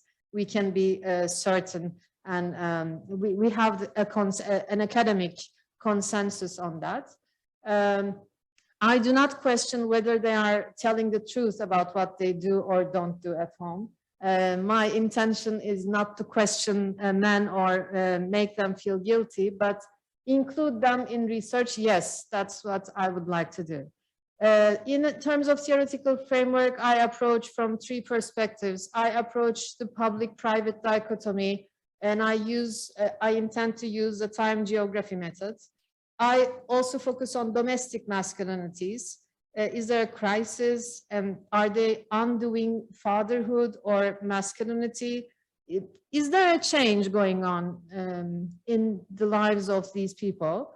And also, of course, the labor aspect of it, work to home spillover, gender division of labor at home, because both are labor. I mean, I argue that, now just let me go straight to the end. So the private sphere has usually been defined as a female sphere, but it has been women's workplace rather than their refuge. It's not a female space. It's where women work and do not get paid for that work. For men, home is a space in which they have the ultimate authority, yet limited responsibility for the domestic and child-rearing duties. So the domestic interior is first and foremost organized for the convenience, rest and recreation of men. So is it a really female space? When your father arrives from work, everything changes. The entire interior spatial dynamics and movements change as soon as the father of the household arrives. So let's not pretend it's where women are in a dominating position. So it's really closely related with Valentina's research, I guess, because it's also closely connected with the fact that the egg, so the women's reproductive function, is understood in terms of a passivity. She just stays at home, waits for the husband and for the kids, and she just nurtures them. So let's just reverse that narrative. Most of the literature on the private space and the home is also focused on women. From architecture side, geography, gender, everything is focused on private space and women and home. Studies on masculinity, on the other hand, focus on the male or phallic aspects of culture, so-called assigned phallic aspects of culture.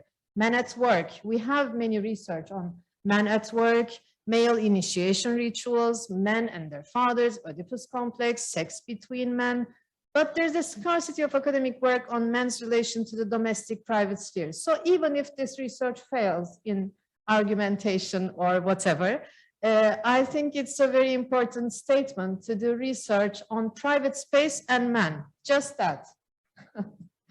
So I have some theoretical framework around masculinity, but I won't keep you long because I want to jump to my interviews. But this is very important. The male, if the private space is accepted, is seen as the space of women, men are like, they don't really move at ease at home. They have to put on their pajamas, their like domestic masculine uniforms, and they have to sit on the couch assigned to them.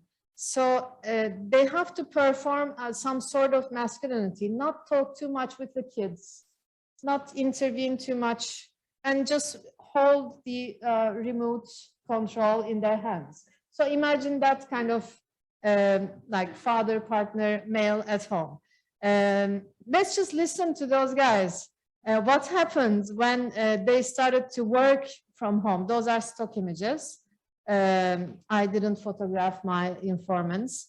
And also, when I went through the post-COVID case studies from different countries, I saw that all reflect, of course, women's perspective. And that was the thing to do, of course. They were focusing on the unequal division of domestic labor, time spent for paid and unpaid labor, the future of work, work-life balance, the future of academic production, because it dropped like dramatically for females. And also I saw an article, a recent article from Israel that focuses on married couples' negotiation of workspace at home during the pandemic. So my research is also similar in that sense. In this research, the authors interviewed both sides of the couple, both the male and the female, and they wanted to come to an accurate understanding of what was really going on. I tried to understand the meanings assigned to space and whether they have changed or not. And also, I would like to ask whose privacy is warranted at home. This is a crucial question because, you know, from the Israel paper also, we understand that women do not have continuous time and alone time to work, didn't have that. That was the most crucial, the most scarce resource we didn't have during the pandemic. So let me start with Necdet. Necdet lives in the Anatolian side of Istanbul, and they moved actually during the pandemic. I asked all my informants to draw like very sketchy maps, plans of their homes, and to show me where they work, to show me how they live, how they move. We were holding these sketches while we were doing the interview. So in order to understand, have a further understanding of his life, I asked him, where do you work? How do you move? Do you use this space, that space, etc.? He's an advisor in the IT technology sector. His spouse is a therapist. They have an 11-year-old daughter, and they felt the need to move to a larger duplex apartment with 2 study rooms. In their first apartment, you see a guest room here, this misafir odası, like above the left corner. So this was a guest room actually, but as his wife is a therapist, they switched the guest room into a study for the wife. And on the top right corner, you see his study. It's a private space for him to study. Necdet reported he used we more often than I while explaining house chores and also while explaining how they reorganized space together with his wife and kid. He used the word share and he emphasized the division of labor. He was also telling me that his wife is more content with him now. She's happier in our relationship and we have a better relationship actually, he claimed. He also explained that he now has an ongoing dialogue with the housekeeper. As he's working from home now, he's not commuting because he was really suffering. I work from home now. I used to commute more than 3 hours a day. I used to come home really exhausted. Now I stay after my wife and daughter leave, tidy up the house, and I really enjoy doing all these things for my family. And he says, I must confess that the pandemic had a positive effect on our family. It brought us closer together with my wife and 11-year-old daughter. So Also, we see that he's expressing a lots of positive emotions around the home. And he also reports an increased presence.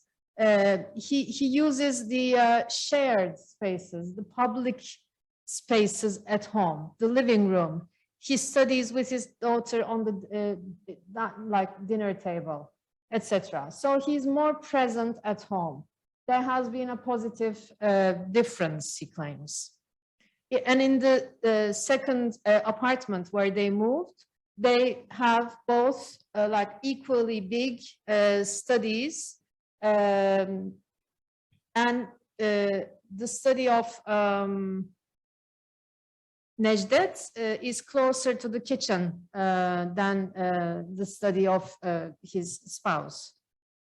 Now let's go to Okan. He's 34. He's married for 3-4 years. No kids, 2 cats. They are research assistants in a private university, both PhD candidates. Not necessarily social sciences, but close. He says, I mostly work in the living room on the table while simultaneously watching some TV or YouTube. My wife uses the study. She has better focus in a separate room on a desk. So their study was a shared space before the pandemic. And with the pandemic, they decided to spare the study room, the private room, to the female.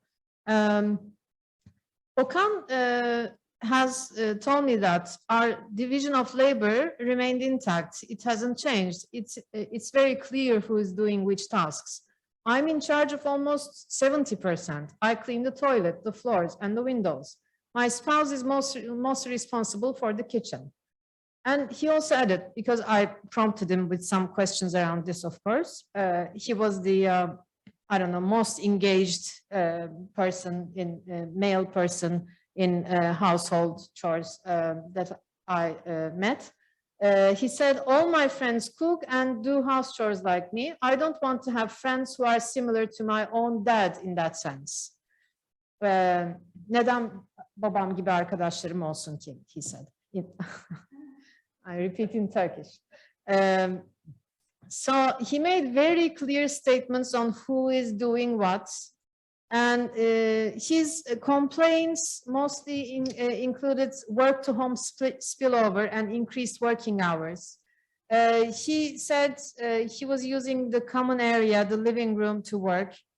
And he had in-depth knowledge about his spouse's personal material needs. Like she didn't do makeup shopping during the pandemic, but now she needs more makeup kind of thing. And he also have the shopping applications installed on his own phone. That's a big difference. Because, you know, in terms of traditional modes of living together, women take care of the house and maybe send the mail to outdoor shopping. But today's, with the new technologies, mostly women are responsible with all the shopping, like you have many different companies in Turkey, and you have many supermarkets and other like Amazon-like initiatives who are serving in that sense. I'm going to finish. And Eray, he's in his 40s. He's my age. He works in finance. His spouse is a teacher, and they have 2 kids. He was very unhappy actually working from home. He said, I never brought work to home before the pandemic, and during that time I started to use the guest room as a study, but they didn't organize the guest room according to his style of work. And they and also, as his spouse is a teacher, they have experienced the hardships of distance learning as well. So he's working in room 3, Oda 3, on the left top corner. And Oda 1 and Oda 2 are his son's rooms. And he claimed to be not so happy working from home. He said, there's no problem about house tasks for us. It hasn't been a problem at all. Everybody does what's needed to be done. I usually take care of shopping and my spouse takes care of the general state of the house, the children. So as if these were the same thing. We know that one takes 1 hour and the other takes like 6 hours per day. So not the same thing. But also we hear that there hasn't been any negotiations between them. When I ask him, where does your spouse work at home? He doesn't really know exactly where she works. Like he has the guest room to him, spared for him, but where does she work? Maybe in their master bedroom, maybe in the kitchen, maybe in the living room. She doesn't have a designated place for work. And everything in Eray's speech was in a passive tone. He never used we or I while talking about the tasks. He never used the word share or division of labor. He gave me vague definitions on who does what. And he was really expressing discomfort around being at home during the day. And I also understood that he didn't have any dialogue with the housekeeper, like assigning tasks and asking what's missing from the kitchen, etc. While narrating their experiences, men did not refer to the state of being a man. They never clearly used the words man, woman, or gender. I think a woman might have used those words in her narrative. They never generalized like women are such or men as such. They were talking about their unique interpersonal relationship and alliance with their spouses. At homes where domestic labor is more evenly shared, the private study is used by the woman. We can, I think there's a correlation between these two. At homes where women make more money than their spouse, the woman has a separate study. We can also assert this hypothesis to be justified. Men prefer working in the living room whenever possible. So in the publicest spaces of the private space. Eray only when he's alone, not with the kids and everything. And men's presence increasing presence in the public parts of the private sphere might be related with positive emotions attributed to home and domestic work. So what were my limitations in this research? And I'd like to hear your responses and criticisms about these two. While locating and selecting interviewees, I circulated an announcement letter, a very brief paragraph about what I would like to do, the research I would like to do. And only men who regard themselves to be in a good position in terms of gender equality, I think, accepted taking part in this research. So it is limited anyway, from the start. And also I had a tricky researcher position. Am I looking for inconsistencies or fault lines in their narrative? Am I looking to find them guilty or to mock them? No, I'm not. But of course, when I report, I reflect on some things, we might laugh together. So this does put me in a very difficult position, I think, in terms of my relation with my informants. How to include them, to invite them to a presentation like this while performing research on them and with them. And a more equal division of space, time, and labor in the house. Is it a really big space or a really technical issue, regarding teaching basic life skills to every individual, and that's it? That must be it. I mean, but still we think of it as a big step to be celebrated. And I also argue against that, but still. And how to translate special meaning and practice into academic writing. So I'm trying to find new ways of mapping their relationship with their homes. That's why I wanted them to draw the sketches. So if you have any ideas about how we draw, how we assert meanings to space, I'd like to hear them. Thank you for listening. And this is my email. many questions, and I'm sure that Yeah. it is very, we have a good research question actually there, because it is true that the majority of qualitative studies on work and care in post-pandemic, are looking that they have been focusing on women, and they have been interviewing women and not men, and there is a gap there. There are some, as you said, and I think that you mentioned that the interview was women and men. That they would be a minority, so it is interesting to explore. But masculinity, then you open a control box there because there are many. So see how, and also there is some cross-national variation, because in some, as you have seen, and you review, journalists review, many studies, they say, that gender division of their work, they strengthen with the pandemic. Yes. But there are studies who contradict them as well. So in the sense that men, there is a change there. There is a change in that sense towards more equal. Yeah. So and actually there is a question of, there is some hope there. If the pandemic could go, like at the beginning of the pandemic, was not only the six that we have returning to the 60s. It's going to be the pandemic like the Second World War that sent us to the house. But at the same time, there are questions about the past. There is optimism. Yeah. There is this other reason. Yeah. So it will be very interesting. So I'm sure that there are questions. So we have time for questions. So yes. I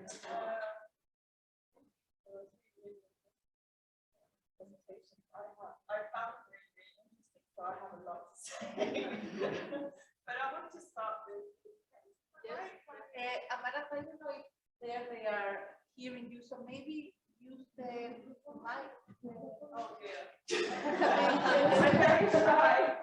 Okay. Damn it. For the video also. Oh, okay. Right, now better? Yeah. Okay. So yeah, I was really interested in how you talk about COVID. I think it's a really, really current issue right now, and I think that it's something that really needs to be looked at. And I think that looking at masculinities is a really interesting way to go about it, because I think like home and care work has really focused on women generally. But I've just got some comments, because I think that this is a really interesting case to challenge this public-private divide, to look at how like there is, it's quite a fluid division. Like really you're seeing people going into work at home, and then it becomes a different dynamic. So I think you have the perfect case to look at this fluidity. And then I really like Okan, by the way. And then I was going to suggest you read Connell, because although like he talks about different types of masculinities, and I think that might be a reading that helps. Connell, Raewyn Connell. Yeah, she has a book called Masculinities, so that might be useful for you. Yeah. Oh, okay. Yeah. Yeah, because you're looking at a certain class of men, right? So that's a really important. Okay, I feel like I've done a presentation.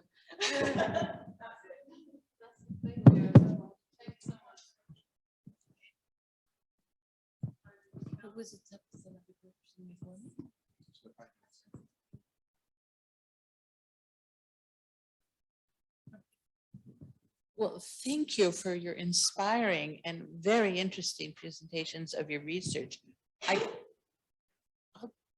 I of course had questions for all of you, but I'll start with Denise. You can't hear me. Okay. Closer? Is that better? Thank you. Well, of course, it's very inspiring to hear there's such important research about the access to abortions, even when it's legal. It's also depressing, but inspiring. And but also, you know, I have so much respect for you using both quantitative and qualitative. It's such an in-depth study. Did you do all of the quantitative, the surveys and interviews yourself? So you've been working very hard. Okay. Oh, well, it's a tremendous piece of work, but I had just one small question, so you'll forgive me if I've gotten on a detail that you might have already discussed.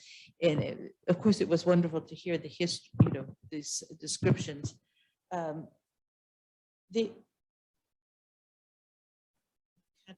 Down here. How did you find your participants? You've probably written about that in your article. And was it hard for them to discuss abortion? Because it is a sensitive issue and they must have some trust in you to be able even to talk about it.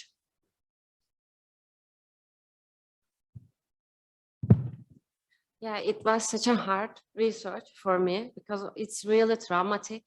So but in fact, I love this research because it's a reality in Turkey, and I want to do something to for this feminist struggle here in Turkey, and I don't know. It's hard, but yeah. I think there's some confusion. Two different studies that Danny's referenced. One, I guess I get the microphone now. Danny's called hospitals. Yeah. Yes, she called I hospitals. call all the hospitals. She called every hospital in this country. Public and private hospitals. All hospitals. Right. I call. So, I'm the researcher. I'm the researcher. All in both public and private hospitals. right. So it's hard for Yeah. So almost Menekşe is her persona. She calls. Yeah, that's where I think the confusion came Okay, up. I didn't Yeah, she was understand. calling to ask if they provided the services, under what conditions, and then all of this craziness begins of their excuses or their reasons for doing it or not doing. So maybe that makes things. Yeah. Thank you.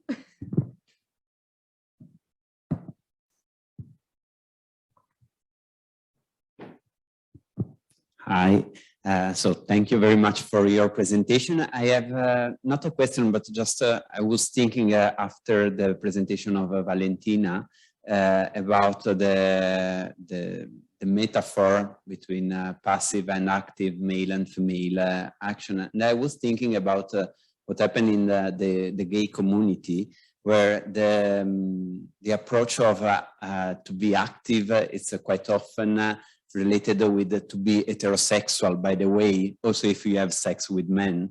And I think that could be a very good point to continue your reflection on this kind of metaphor, because it's, I think it's quite odd, but it is quite spread everywhere.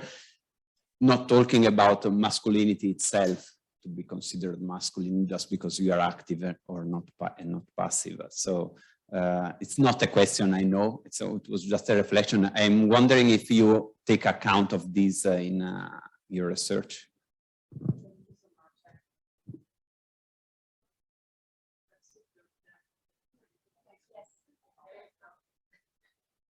Is it working? Okay.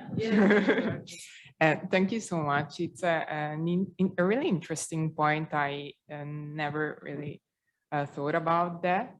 But in general, I think that this topic of gender metaphors could be a really interesting point, because it stands in the intersection of gender studies and the study of language and philosophy of language, which I think it's a huge field. It's becoming a huge field, especially I think in Italy. Now we're debating a lot, quindi, sorry, that was Italian. So Yeah, thank you. Thank you so much.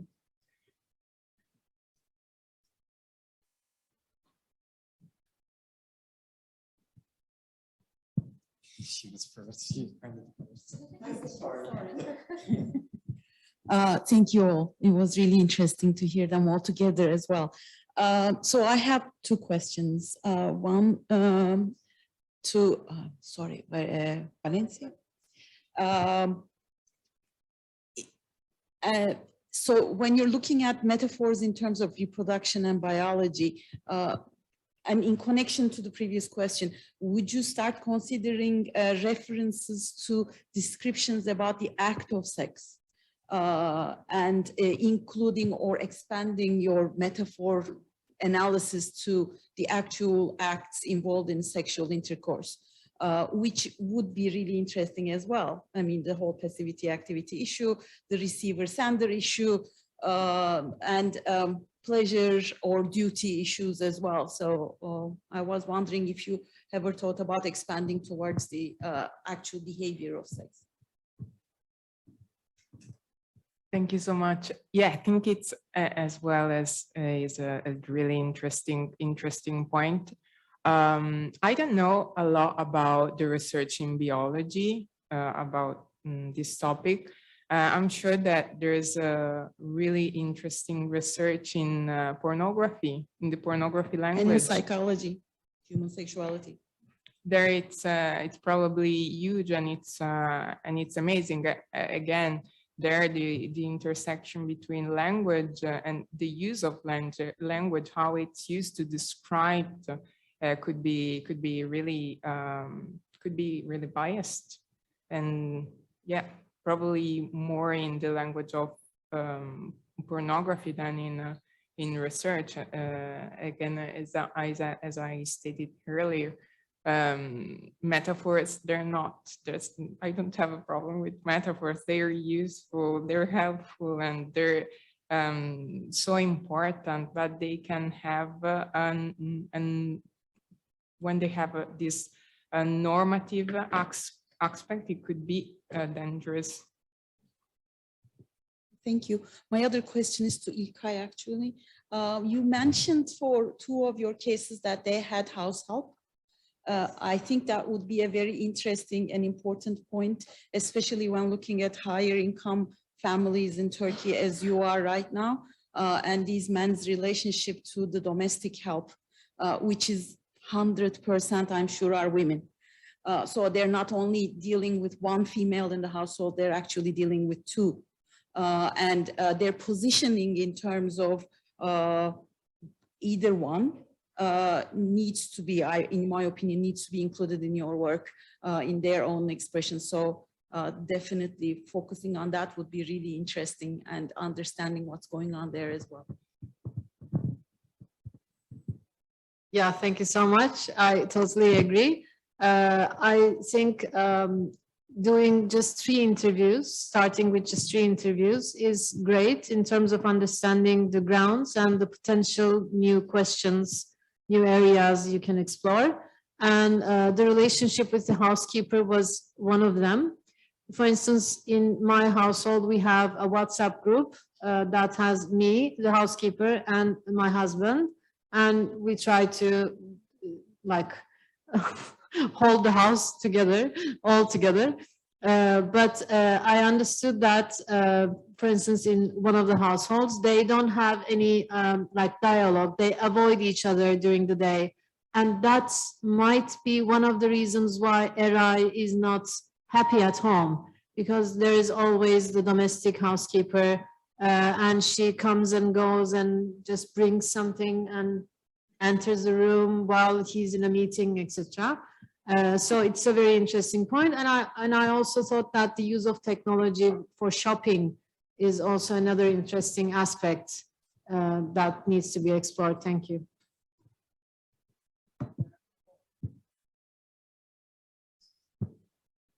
Let's see. Thanks to all 3 of you for very interesting talks. I just wanted to, I also don't know if it's a finished question or, or if it's more of a comment. But what Valentina was talking about, I really recognized a lot of what you were saying about these economic metaphors coming into the field, which we have a lot of in psychology, where I'm from as well, with cognitive misers, and we're talking a lot about expenditure of energy and all of that.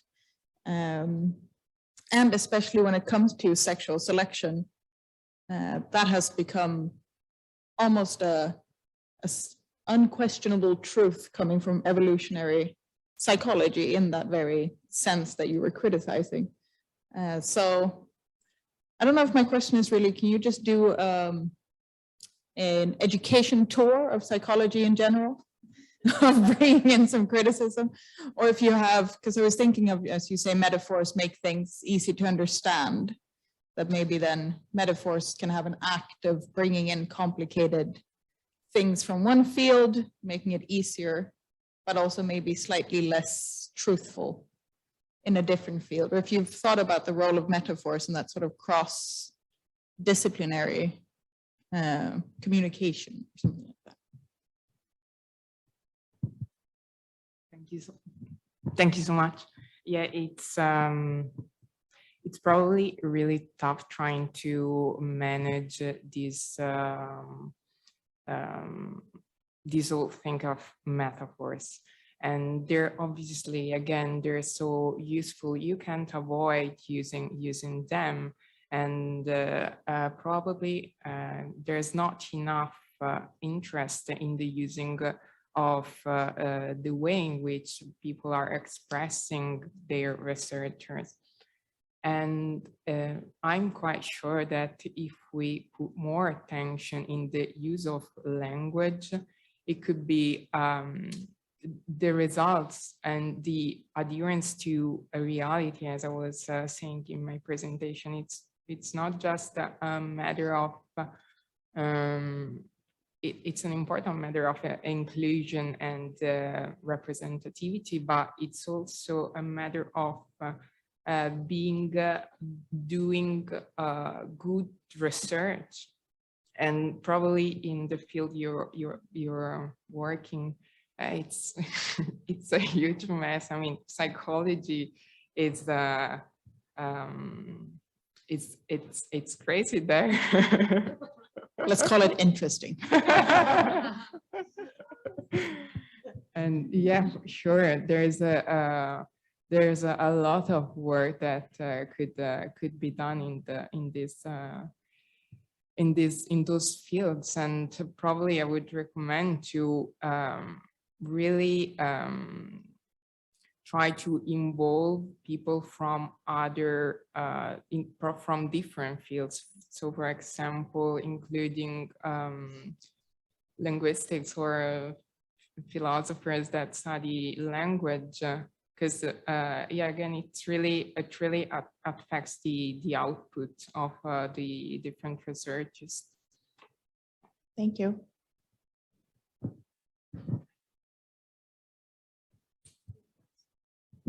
Can I add something? Valentina, I'm interested in the theory of psychoanalysis, and I think that would be really interesting for you to collaborate with someone really into the psychoanalytic theory and like compare, I don't know, engage into a parallel reading of biological and Freudian like developments of active, passive dichotomies and everything. Why not?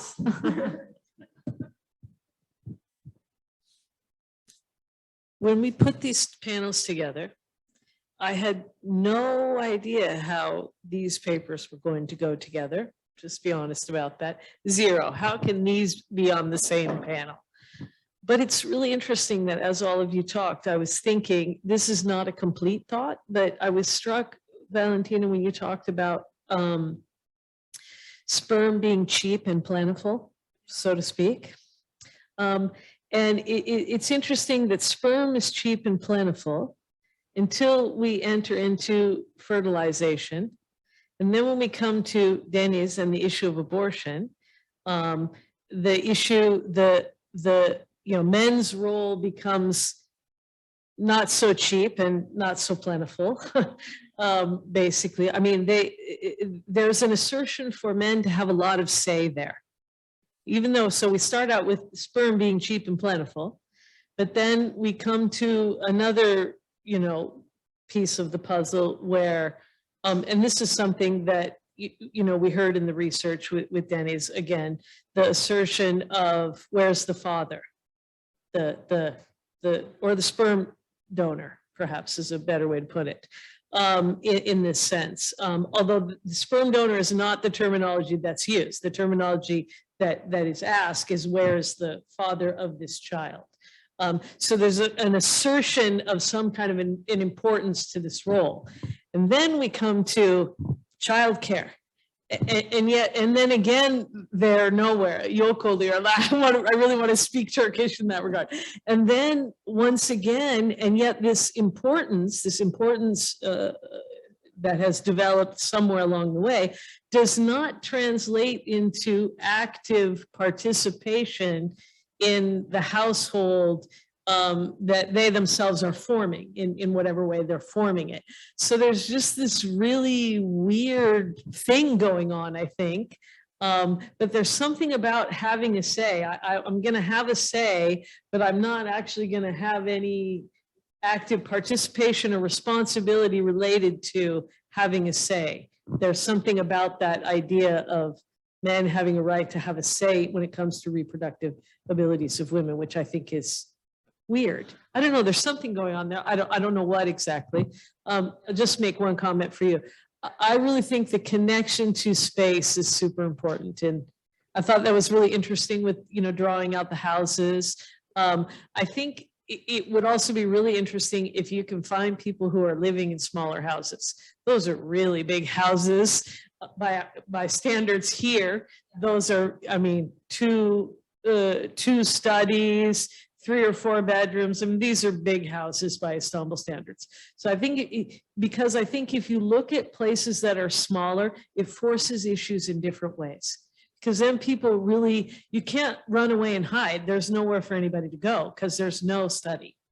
There's no extra room that can be converted. So then you have to really come face to face, I think, with how people are negotiating space and who has the right to use what space. Does that make sense? Yes, sure. It's also connected to the class intersection in that sense.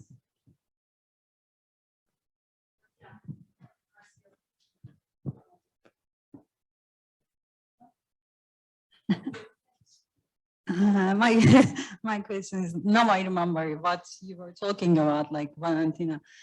I'm a structural biologist, and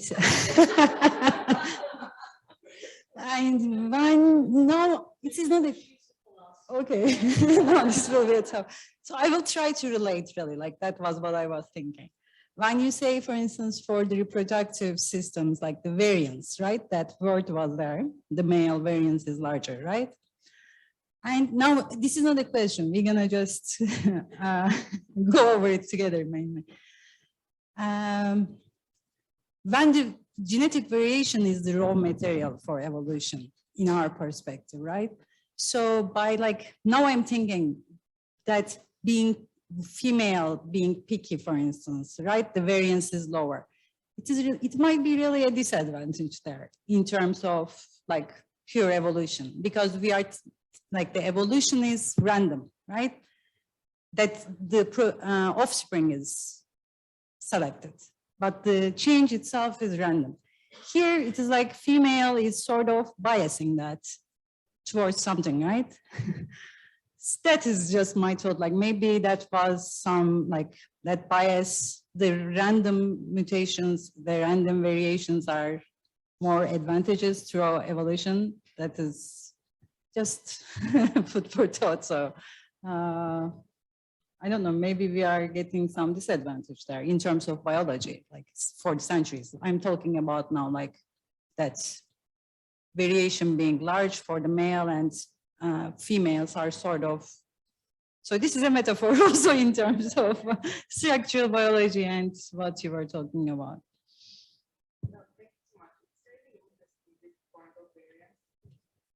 point of variance is probably the most discussed within the researchers. I don't know, maybe you can tell me if it's true within the other two observations that I made. And it's the most complicated one. But it's interesting the fact that they're taking it into consideration, because it was quite, it was taken for sure. So probably we're not, I know that there are different hypotheses, but so we don't know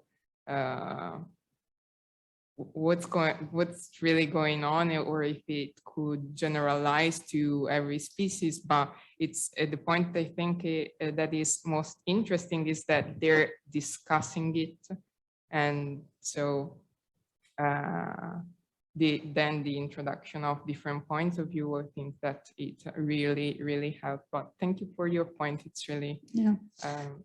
Because when we are talking evolution, we are talking like as if it is, we are evolving towards something. No, it is just random and the best one is selected. So in that sense, variation is good for species. Like that is an advantageous thing. Thank you. Okay.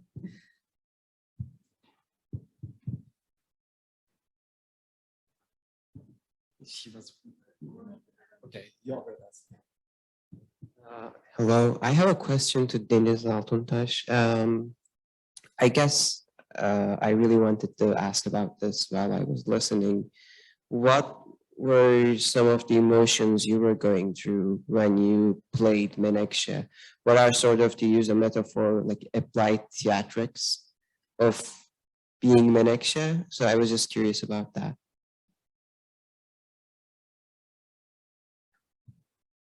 I guess I didn't answer your question. Could you please reply the question? Sure. What were the emotions or some of the affects that you were going through as you called these hospitals for your autoethnography when you played out as Menekşe? What were some of the emotions you were going through? I'm just curious to hear more about that. I think I feel like I'm Menekşe because I want to find a place and I want to act like Menekşe with my all emotion, because the person who I speak, she or he should believe me that I need abortion. So I was always like, I had always anxiety, like, oh, I need abortion. Do you have any abortion services? Like that. So, but I think in my real emotion, it was really hard because end of the research, I feel like Menekşe was real and I was Menekşe because I had too many psychological problems after the research. It's real. And yeah. So can I add something here? Yeah. This is the second time we've done this research. And both times we've limited the number of calls that people are making. Because it's really yeah. hard. Yeah. I think it's also hard because you want to yell at people on the phone, but that doesn't serve your research. Yeah. You want to yell, you want to explain to them that they're wrong, that they're, but you can't do that. Yeah. And that makes you crazy. I want to add also I called only, for example, 10 hospitals per day. Because it was enough for me. It's too much. 10, yeah. I had another question for Valentina, being, with the philosophy. Thank you for such an exciting overview of your work. It was just tremendous. I was wondering about, and you probably have written about it yourself or thought about it, in this research, the men's sperm or the male sperm, excuse me, male sperm are plentiful and cheap. And I thought it was a wonderful critique that you raised, that might not be entirely the case. There's other costs involved, using that cost metaphor. But are the male animals also being called promiscuous, or is that more only applied to the female animals? I think that animals in general, male animals, they're called promiscuous, while female animals they'll consider more coy. I mean, in literature in general. In the literature, they call the males promiscuous. That's what I'm asking. They use that description of the males. Oh, that's interesting. Promiscuous and coy usually. Coy. That's very interesting, because usually promiscuous is a negative term applied to the female. So it's quite interested that they were using promiscuous on the male. And yes, but it also, but thank you. There was very interesting questions. And I had a methodological kind of reflection, which might or might not be relevant for you. Two reflections.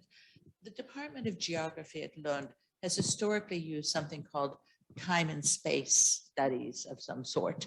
And I know a colleague earlier on, she used time and space diaries with the people she was studying, and they would write down what they were doing during the day, because she was actually studying 3 different groups of women and work and what was happening in the home and how much housework people were doing.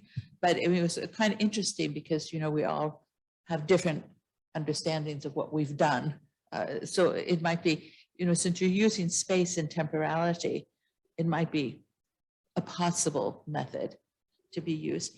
And the other methodological reflection, there's a researcher called, a British researcher, her name was Cynthia Coburn, and her later studies, you might very well know her from the peace and conflict studies, which she's probably much more known for now. But originally, she was looking at men and technology.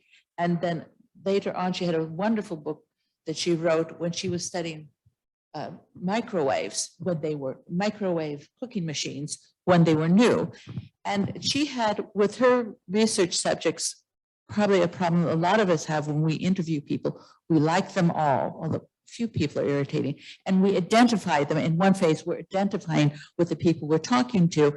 And certainly in feminist research, in some methods have been really focused upon showing solidarity with the women we're talking to as part of a feminist research project. Of course, what she found in the microwave research, she was looking at the production of microwaves. And so there was management, there were engineers, there were the home economists who were making recipes. It was all new then for the microwaves. And then the people working on the floor, so to say. And I'm not sure she got those. She also got the people who use the microwave oven. So it's just many dimensions. But she said, when she was talking about her research, she said, it was hard to know, who am I identifying here? Am I suddenly, instead of being somebody who identifies with the working class and women, becoming, trying to identify with, the press group, identifying with these managers who were all very thoughtful and nice and interesting to talk to. So she finally decided, well, I will go in and think that I'm identifying in my head. I will, when I analyze the research, I will be identifying with women workers. That was, yes. So it was kind of, who are we identifying with when we're doing our research? And that is, I know from doing interviews, I always like the people I interview. I think they're wonderful for a while. But, when they're managers, they take their time and they want to explain things and do this. What about you? I mean, I think that even when you were presenting your first research, it was critical nonetheless. Is this an issue of who you're identifying with, or do you feel that when you're doing the work? Or how do you think about that? Yes, exactly. That's the biggest question in my head, actually. And as I told you, I don't want to turn men into mocking material or like helpless or infantilize men. However, I also grew up with a more or less traditional father, and I have my own baggage in that sense. So how can I entirely identify with a man? Not truly possible. How can I totally keep my distance? So that's a problem of positionality, and I just try to understand and not to identify maybe. And in terms of the microwave, I was thinking from Donna Haraway's Situated Knowledges and also from the cyborg text she wrote, maybe we could identify with the microwave. I mean, when maybe I could identify with the space itself. I don't know, but each time different questions.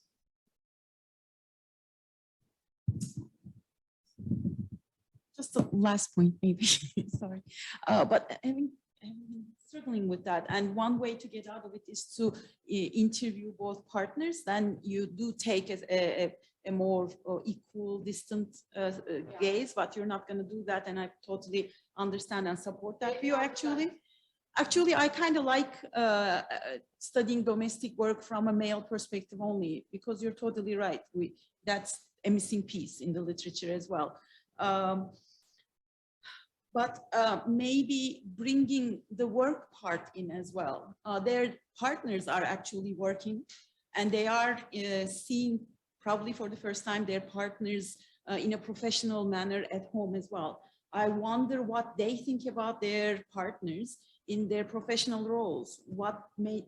Did that make any difference in their perception of their partners within the domestic setting?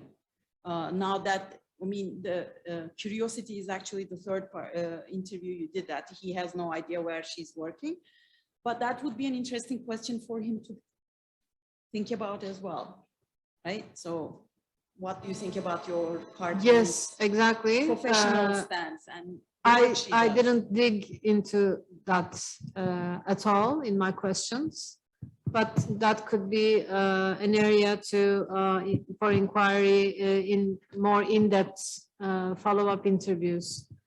I also thought of making follow-up interviews and going more in-depth with these three people and not expanding the research too much, maybe limiting it to 10 people, but going more in-depth. That might be an area to explore, really.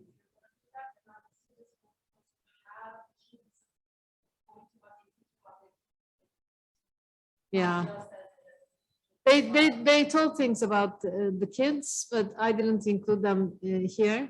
But yeah, that was really interesting to hear as well.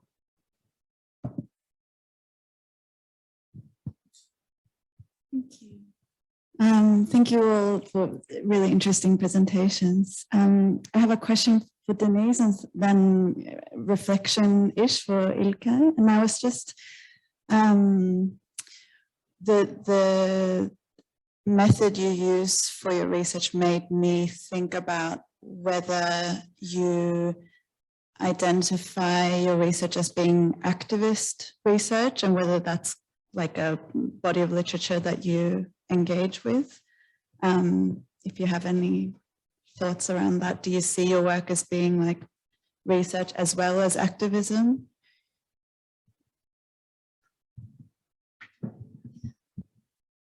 I think it's so connected to be an activist and to trying to do something in academia, something feminist. Yeah.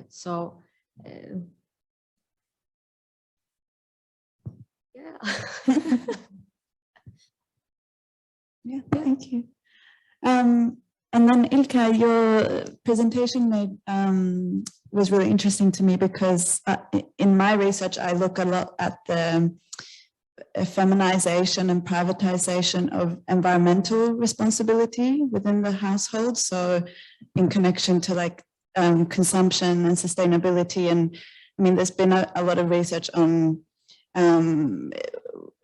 that show that women tend to be more willing to change their lifestyles to become more sustainable, for example. And your research made me think about whether or not, and if so, how the pandemic might influence that and maybe perhaps even change those dynamics. And that's something that I haven't thought about before. So that just made me think it would be interesting to look into whether the changing kind of domestic roles might also have an implication on environmental responsibility and sustainable behavior in terms of gender.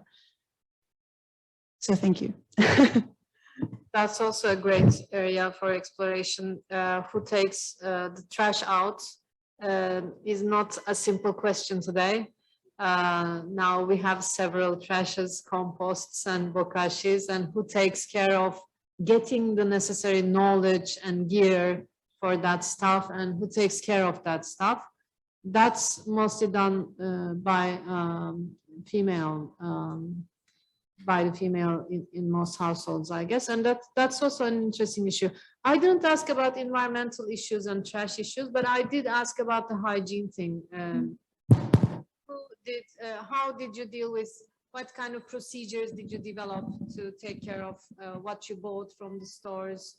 What did you do? Did you keep them outside for days? And who took care of that, etc.? Not very interesting answers in that set, but I might include that also in the following interviews. Thank you very much.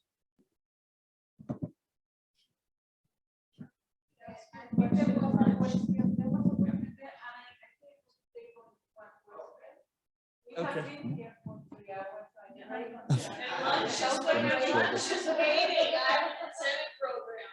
So we can stay here until tonight. Well, I have very simple and small questions about quantum physics, but I'm thinking, you know, metaphors. I'm sorry for it's so interesting. But sperms and eggs, you can actually have a picture. You can see them, so to speak, with a microscope. But in physics, for example, you are interacting with a world that you can't phantom in a way, because it's and metaphors and similes become so important because they actually create our knowledge. Okay, we have maths, but so I wonder, do you have thought about yourself or someone you know about that studies metaphors in the physical subjects, because they become really epistemological or even ontological truths? No, I know nothing about that, but probably it's really, really interesting. Yes. Also because we're talking about biology. When we talk about biology, medicine, it's something closer to humans, so we can really relate. But we can, while we talk about physics and mathematics, we're talking about art sciences. So we're like, we always think that the researchers can't be affected by any bias. If you want to tell me something about metaphors in physics, it would be so interesting, but I'm sure that there's a lot of... there are a simple Feynman metaphor about the scientist being the man that seduces the mother nature and conquer it and so. But I think about deeper, and I think this is a very interesting thing where we start to understand gender dimensions of these topics, where physicists, yes, they think maths, but they also think in these pictures and metaphors to understand their particles and so on, which are not really particles. They are something else that we don't know. So, I mean, please, we talk during lunch. Thank you. Okay, so I think I'm sure that you have many more questions for these three wonderful panelists, but you can have, the discussion can go on outside this room, because we have been 3 hours without any break. So I think it's time, have a break. Yes, thank you very much for all your contributions as well. Thank you so much.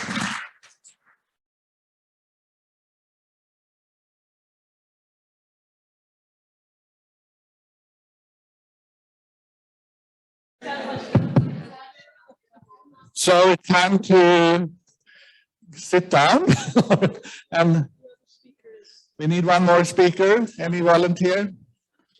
Cecine Karshan? Oh, okay. Absolutely.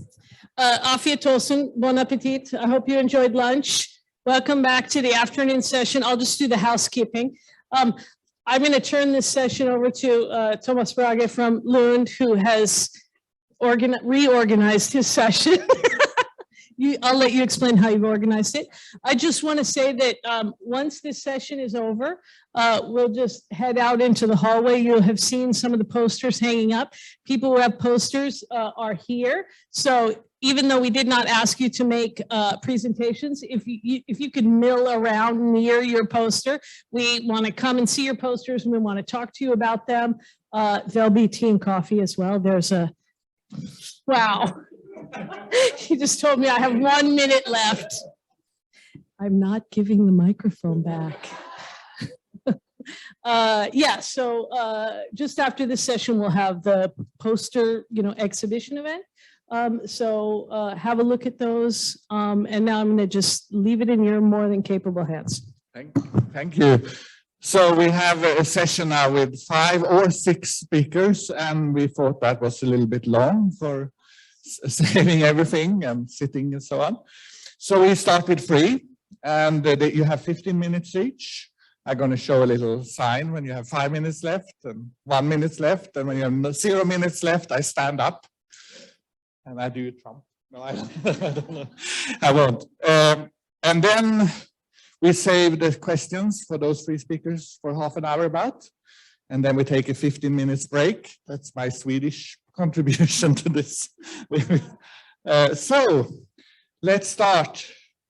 And you probably will have to repeat the right pronunciation of your name, but it's İlyas Deniz Şener.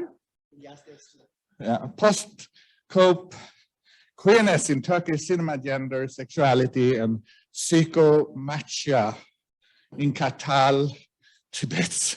Okay, you go ahead. Hi, can you, okay. All right, as you can see, this is the only humanities paper here, but bear with me, I think this will add a nice spice or sweetener to this conference. Firstly, I'd like to introduce myself. My name is İlyas Deniz Şener. I go by Deniz, pronouns he, him. I'm a graduate student here at Kadir Has at Communication Studies. I've been a former employee of Kadir Has as a researcher for an ERC project titled Staging National Objection, Politics in Theater in Turkey and its Diasporas. Now I'm an English instructor at Epistemic University, also in Istanbul.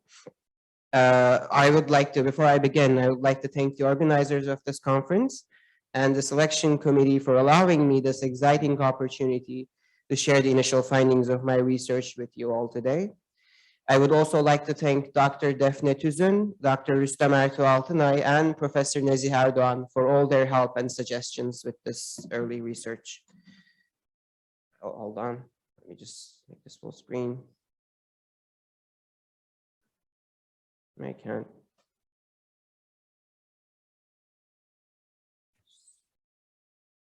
Sorry for the technical difficulties, folks. Oh, okay. All right. Sorry. This past month, May 2. It's okay. It's not moving? Oh, okay. You take over. Yeah.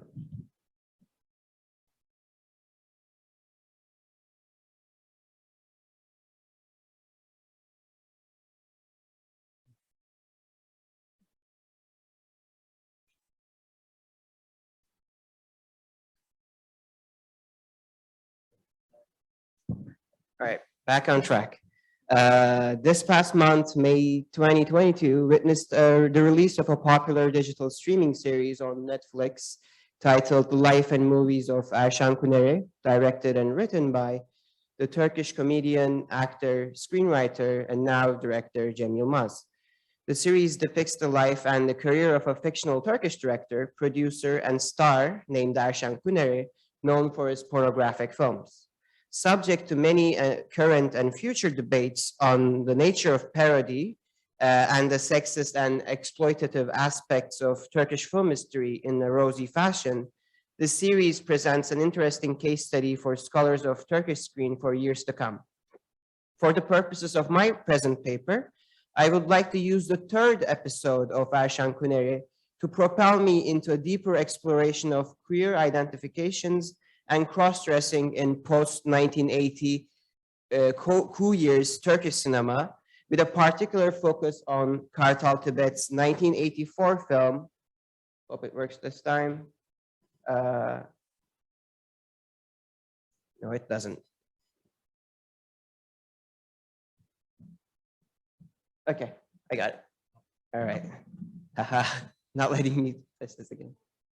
All right, 1984 film Şabaniye, which also utilizes the star power of another famous Turkish comedian, Kemal Sunal.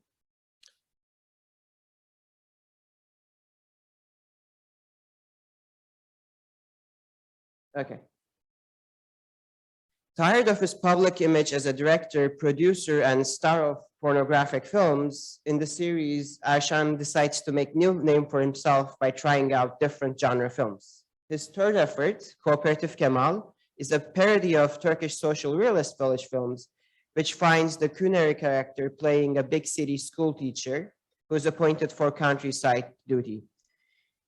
Kemal soon falls in love with the daughter of Fehmi Ağa, the village's head chief, who is played, and the daughter is played by Çağlar Çorumlu, another male comedian.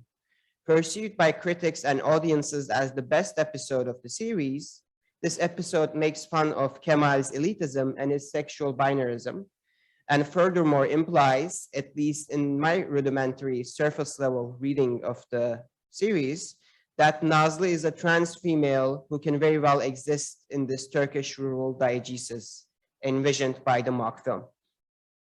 However, as effective politics go, this episode ultimately uses transphobia as a comedic strategy, as Kemal ultimately starts comparing Nazlı to her more feminine and more attractive sisters and files for divorce.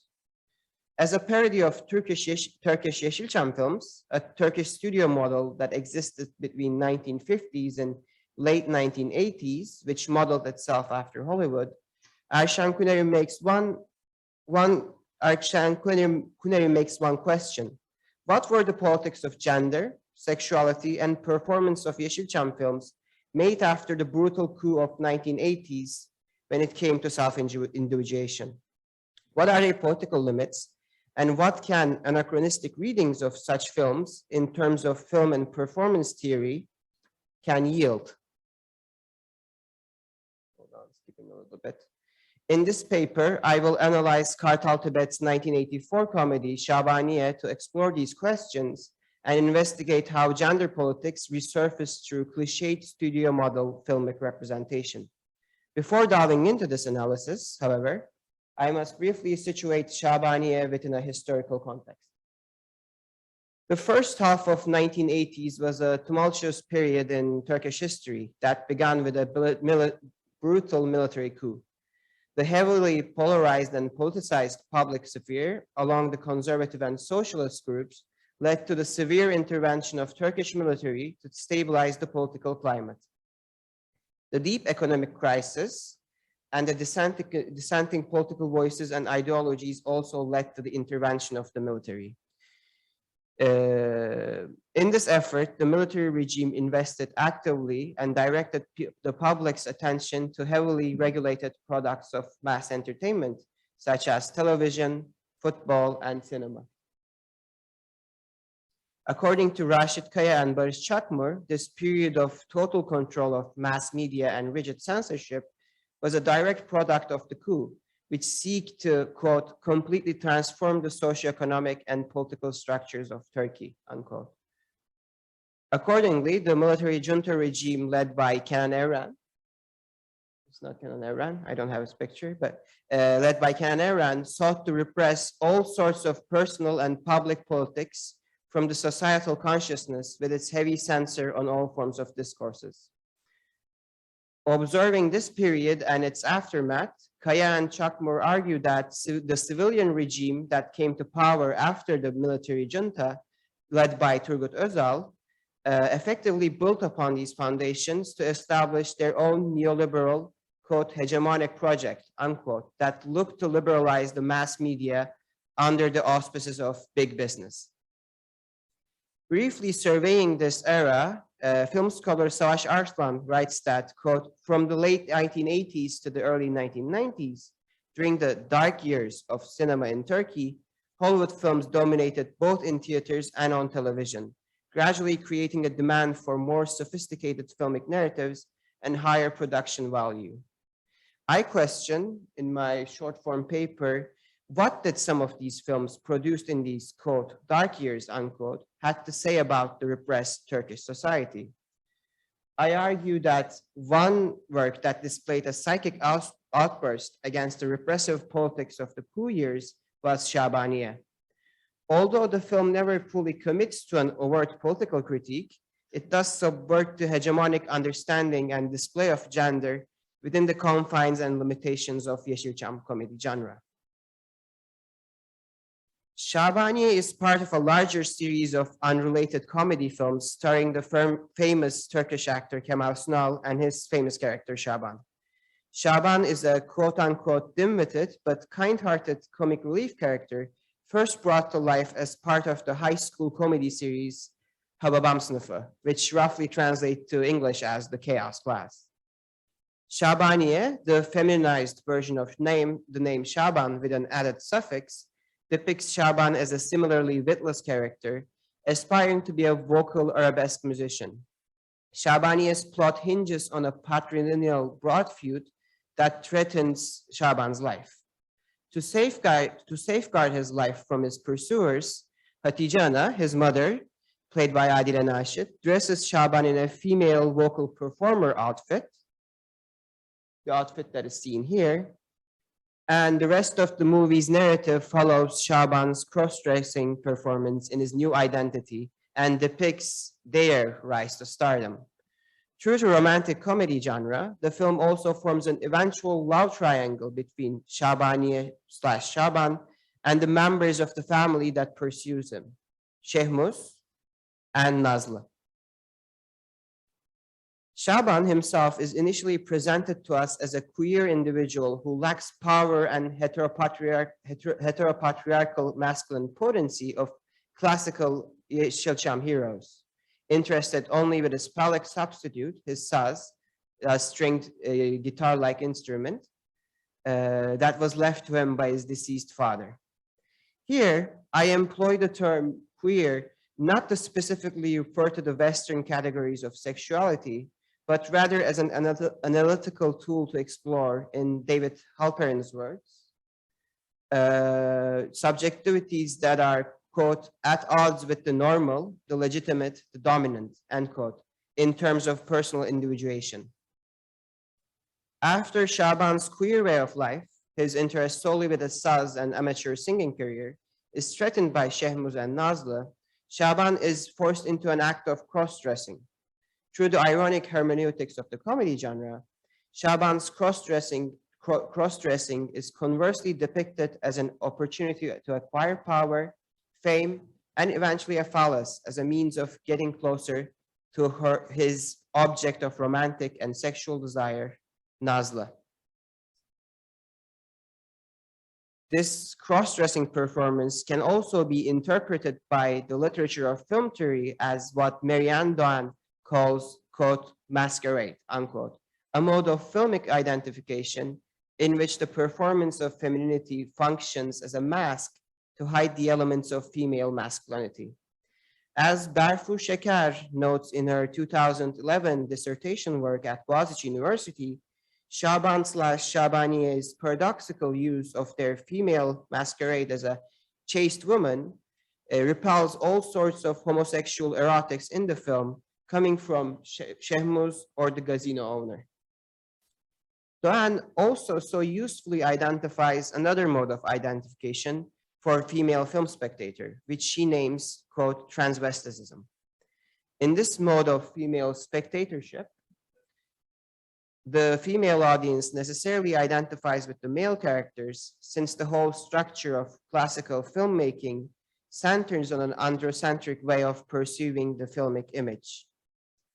As Doğan notes, this mode of female identification with the filmic presentation leads to a, quote, a tendency to view the female spectator as the site of an oscillation between a feminine position and a masculine position, invoking the metaphor of the transvestite, end quote. Through the first half of the movie, Shaban's love interest, Nazlı, puts on this mode of specular identification as she's framed around phallic props and mise-en-scène that marks her as masculine as one of the antagonists of the movie. In other words, one can say that Nazlı is also cross-dressing, similar to Şaban/Şabaniye. Through Şabaniye and their double masquerade, that is acting both overtly feminine as Şabaniye and super masculine as Bayram, another one of Şaban's alter egos. However, Nazlı is rapidly placed into a heteronormative realm of desire and identification. After this point on, Nazlı is began to be framed around more feminine mise-en-scène and costume as the movie ultimately settles her within normative heterosexual tropes of romantic comedy genre. To befriend Nazlı and ultimately disclose his romantic feelings to her, Şaban, as Şabaniye, puts on an excessive display of femininity when she is with Nazlı. This display of excessive femininity ultimately teaches Nazlı, I argue, how to fall in love with his other alter ego, Bayram. This, as a romantic strategy, pulls Nazlı to a more normative disposition of femininity, as the end of the movie shows Nazlı and Şaban, who is now unmasked, becoming an official couple. And this is Şaban unmasked. With its resolution in which Şabaniye/Şaban reveal their true identity, the film ultimately ties its potential of queer sexuality into a realm of heteronormativity. On the whole, Şabaniye's central plot revolves around non-normative displays of gender and sexuality. Yet this plot ultimately concludes with Şaban's utilization of cross-dressing to create himself a new, but ultimately ciscentric corporeal orientation to conform to binary gender categories. However, with this climactic scene, heralded by this picture, I argue that Şabaniye highlights that gender is a malleable and performative habitation. This is evidenced by how Şaban can only make his declaration to Nazlı, his quote, coming out, unquote, if you will, while still dressed up as Şabaniye. In other words, while still in the terrain of queer sexuality enabled by his transvestism. In the closing scene of the movie, in which Şabaniye declares her true identity and love for Nazlı, Şaban effectively addresses his diegetic and non-diegetic audiences from what I call a transliminal position. According to Victor Turner, liminality is a temporal and spatial regime of in-betweenness in which any type of stable or recurrent conditions are culturally recognized, while subjects are on the verge of personal or social change through ritual. In their last performance as a ritual, by removing their wig and revealing their momentarily transgender form, Şaban and Şabaniye open to Nazlı without any artifice for the first time in the movie. The significance of this scene is also bolstered by zooms and crosscuts to create a dynamic cinematography for the first time in the movie. While the film ultimately squeezes all of these significant moments of transliminality into its final 3 minutes, which is subject to further debate on the economic and narrative limitations of the film, the fact that it can contain and end on such a cinematographically dynamic display is a foresighted gesture, given the repressive socio-political context surrounding Şabaniye's production in the post-coup years of Turkey in 1984. That is all that I have. Thank you for listening, and I will be more than happy to answer any further questions in the Q&A. Thank you. Wow, perfect timing, and thank you for that interesting insight in Turkish film history. Perfect. Very good. So now we move on, and I guess this talk has ignited many questions, but we move on with the next one. It's Mayor Kosha. Was that closed? Oh, wow. It's myth of wailing in Turkey. The women struggle to take off the headscarf. Please. Hello, everyone. My name is Sumaya. I'm a PhD student at Boğaziçi University in the Department of Political Science. It's really a great honor to be here and to present, to present my paper titled as Myth of Wailing in Turkey, the Women's Struggle to Take Off the Headscarf. As a background picture of the issue, in the last 2 years, since 2019, we are witnessing a new debate on unveiling in Turkey that has been circulated via women's posts of veiled and unveiled photographs on social media. Women who wore the headscarf at early age and later decided to take off their headscarves participated popular hashtag movements like 10 Years Challenge on Twitter and 1 Year Challenge on Instagram by posting their veiled and unveiled photographs. It was not the first time unveiled women became visible in the media. Before a heated debate on women's unveiling started on social media, Büşra Cebeci, who is a young journalist working for Bianet, which is an online news platform, published an article series titled as The Changing Journey of the Headscarf Struggle, including interviews with well-known women in the Islamic community and anonymous women who took off their headscarves. In the same year, an online blog, Yalnız Yürümeyeceksin, You Won't Walk Alone, started to publish anonymous letters from women who took off their headscarves and or decided to unveil themselves, but have not actualized it yet. Personal stories in the internet media show that women decided to take off their headscarves with a lot of motivations, from personal to social, religious, and political. This research, my research, scrutinizes the issue of unveiling in Turkey by looking at the role of social and political context on women's choices of unveiling. The research draws on ethnographic fieldwork, which is part of my master's thesis, and it rests on semi-structured in-depth interviews with 8 unveiled women who are university-educated, urban, and middle class. The main research question in this research is whether women decided to take off their headscarf with a motivation to free themselves from the representation of Islamic identity that becomes very embedded to the authoritarian power of the AKP, the ruling party, the Justice and Development Party, or they personally prefer to be invisible in the very polarized social and political environment by prioritizing their individuality in the Islamist communities. The answer given to this question will involve both dimensions. One might rightly ask why the headscarf is still a subject of an academic research or a matter of the public debate in the context in which the headscarf ban is lifted. If the very source of the problem is the headscarf ban in public institutes and universities, it no longer exists.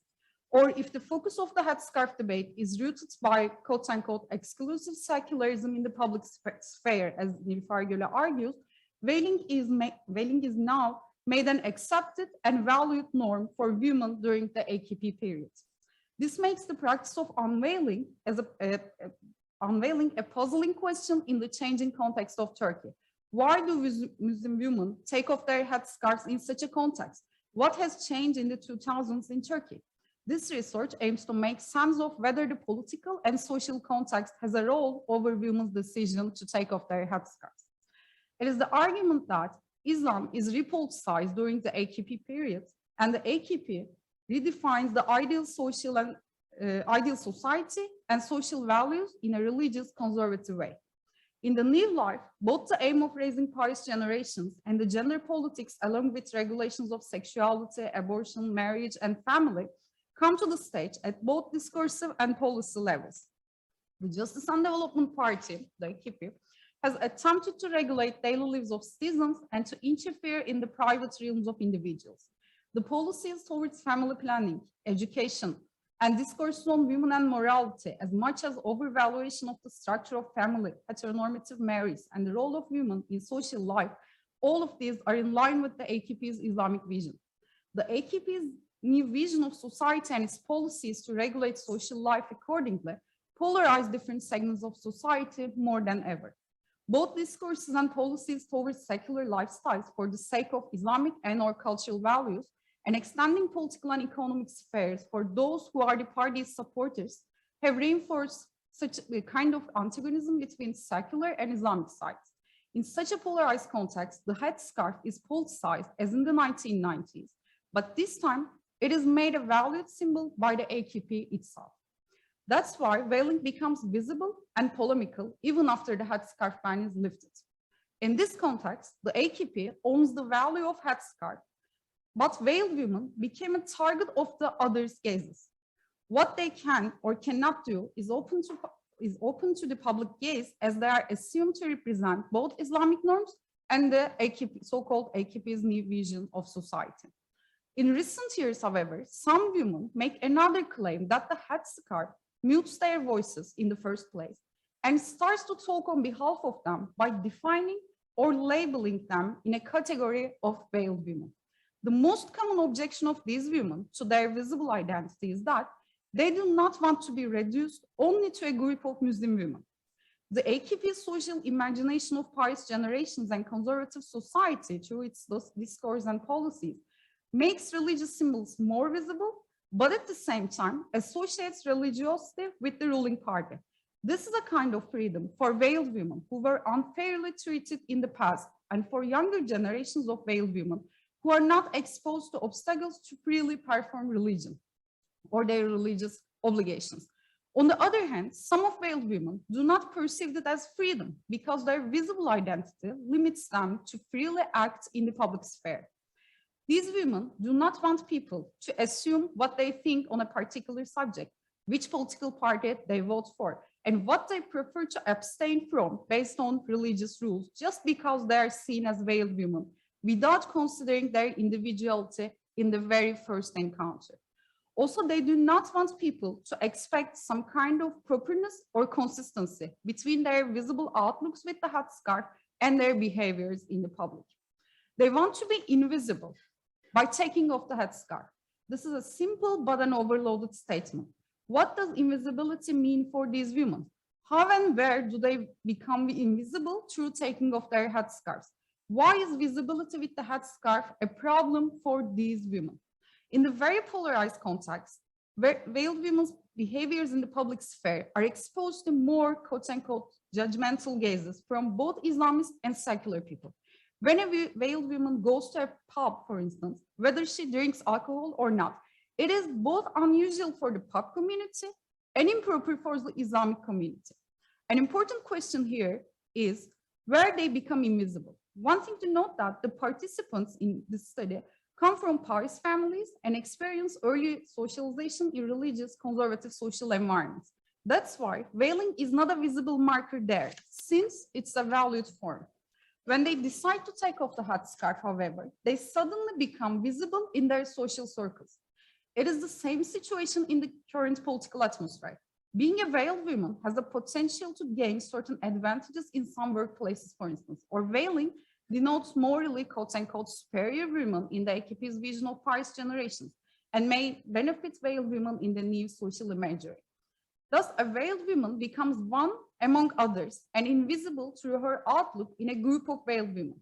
That's why the claim for invisibility reveals the reference point outside these in-group people. They want to be invisible or unidentifiable in the gaze of their out-group people. There are two salient examples showing how women relate their unveiling to the political context. Nilay was exposed to the headscarf ban in university, and she took off her headscarf at the campus to complete her graduate education. Based on this experience, she sympathized AKP at early days the party came to power because she thought that it was a party that cared about Islamic values. Yet she had a chance to observe how things were going on inside the party and its circles through her close work with the deputy of AKP. She frankly talked about what she observed in the workplace and how it affected her self-questioning of a sense of belonging to Islamist community. I'm quoting from her. I observed veiled women working in the state departments and municipalities, their pert relationship with men, their exaggerated clothes and makeup. I astonishingly said that I was not like this, and God saved me from being one of them. If veiling was this, and everyone perceived it in this way, I didn't want to wear it. I wanted to be more invisible, more kimliksiz, unidentified. I was thinking that favoritism or employing someone in an unjust way were secretly done in the past. But it was so apparent now. There was no shame anymore. After that, I was disgusted all of this, end of the quote. Denise experienced the same sense of invisibility and the rejection of in-group identity with Nilay after her fieldwork research on the consumption patterns of newly emerging Islamist bourgeois that she conducted in her final year of undergraduate study. She made participant observations, particularly in hookah, which is a luxury place designed as an alternative entertainment place for Muslims' preferences. It is like a nightclub, but instead of alcohol, it serves a variety of cocktails without alcohol or hookah as well. And this research became a turning point in the process of her self-questioning and triggered her decision to take off her headscarf. She explained how this research process might affect her unveiling. I'm quoting from her. It was the day when I went to hookah that I took off my headscarf. The research might be effective on it because I was saying that these, what she observed there, were not what I believed in. They were completely opposite to me. Why I was included to that class? Because if you don't wear the headscarf, you are not directly categorized into a class. However, if you are veiled, there is a class as a category. I realized that how these people, she meant Muslim or conservative people by using both terms interchangeably, how these people adopted a lifestyle totally outside religion through their enrichment, end of the quote. When I asked for her how the research affected her process, she mentioned of the current context as well. I'm quoting from her. I was saying that unveiling was not political, but maybe in relation to those who were getting rich at the same time with the rising AKP. Veiling actually means being invisible, but the recent period was the period in which, together with such invisibility on the one hand, women became visible in society and exhibited themselves on the basis of their consumption patterns. End of the quote. It is not only the representation of Islam by the AKP that women free from themselves, but also a set of moral codes or promoted Islamic lifestyles practiced mostly by Islamist bourgeois.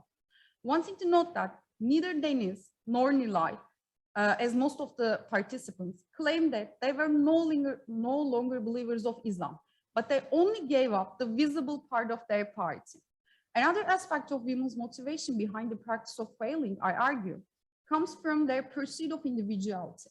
As mentioned before, the very expectation of properness or consistency between one's actions and her visible identity is perceived as overburden for some veiled women. The reason behind such a feeling of overburden is that these women think that they're only reduced to being a veiled woman without considering their particularities. In this sense, the headscarf becomes, for these women, a symbol of representation of group identity in which they do not find free space for their individual ways of being. Most of the participants complained that they felt overburdened when they had to pay more attention on thinking whether their actions were proper to their visible identities. Burcu compared how she felt when she was in a pub as a veiled woman in the past with as an unveiled woman now. I'm quoting from her. I didn't like going to places serving alcohol in the past because I represented Islam with the headscarf. Drinking alcohol is forbidden in Islam. Then I don't think that it's proper to present myself in a place that sells alcohol. When my friends or someone in my extended family took me to such places, I felt uneasiness. Yet, when I took off my headscarf, I thought that I could be more comfortable at these places. And at end of the quote. Although Burcu did not drink alcohol, she was not comfortable in such places because she thought that her action could probably damage what she represented. When someone sees Burcu with her headscarf in a pub, for instance, she or he probably forms an idea about not Burcu in particular, but also about veiled women in general. What the problem with the situation for Burcu was not about an inner conflict between her actions and her religious faith, but between her actions and the possible social outcomes of her individual action that might stigmatize in-group women. This kind of stigmatization is reinforced through which the political context sets a ground for idealization of moral norms that define how to be a good, pious individual in the private sphere and a good moral citizen in the public sphere. Yet the participants neither comply with the first category nor accept to represent the second through their visibility with the headscarf. They go to pubs or drink alcohol, for instance, and they continue to pray, fast, or any other religious obligation. Even if they are still believers of Islam, they no longer want to show their piety through a visible sign. Rather, they dissociate themselves from the representation of new public image of ideal women citizens. As a conclusion, this research concludes that first, the rejection of the headscarf or a stigma symbol manifests that the headscarf became a social overburden of a group identity. Second, unveiling can be framed as a claim of individuality against the social expectation of consistency between a woman's visible identity and her behaviors in the public life. And third, unveiling can also be framed as a claim of invisibility by dissociating themselves from the group identity in the politicized Islamic context of Turkey. Thank you.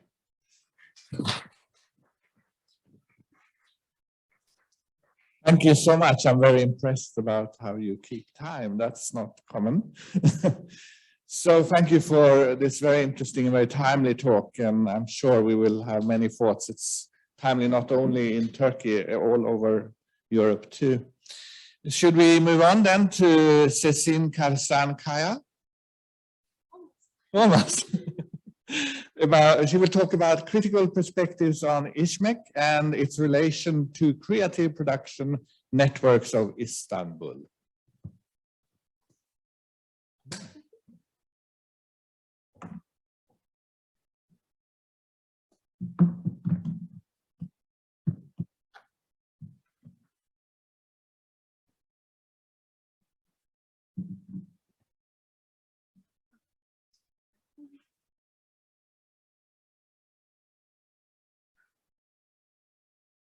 Hello, my name is Sezin Karcankaya, and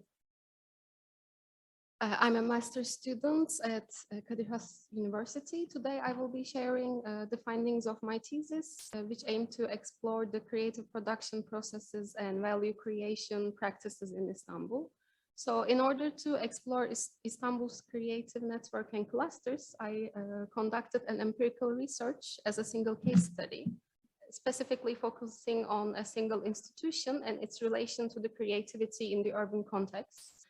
Therefore, I chose Istanbul Metropolitan Municipality's art and vocational training courses as my case in order to explore how this institution can enable and be a part of the creative production in Istanbul.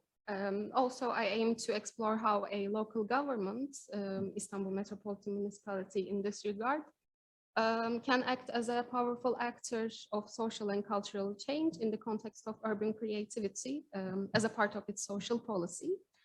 I analyzed ISMEC's role as an enabler and the potential of this publicly funded structure to support and make place for creative production, value creation, and social development in Istanbul.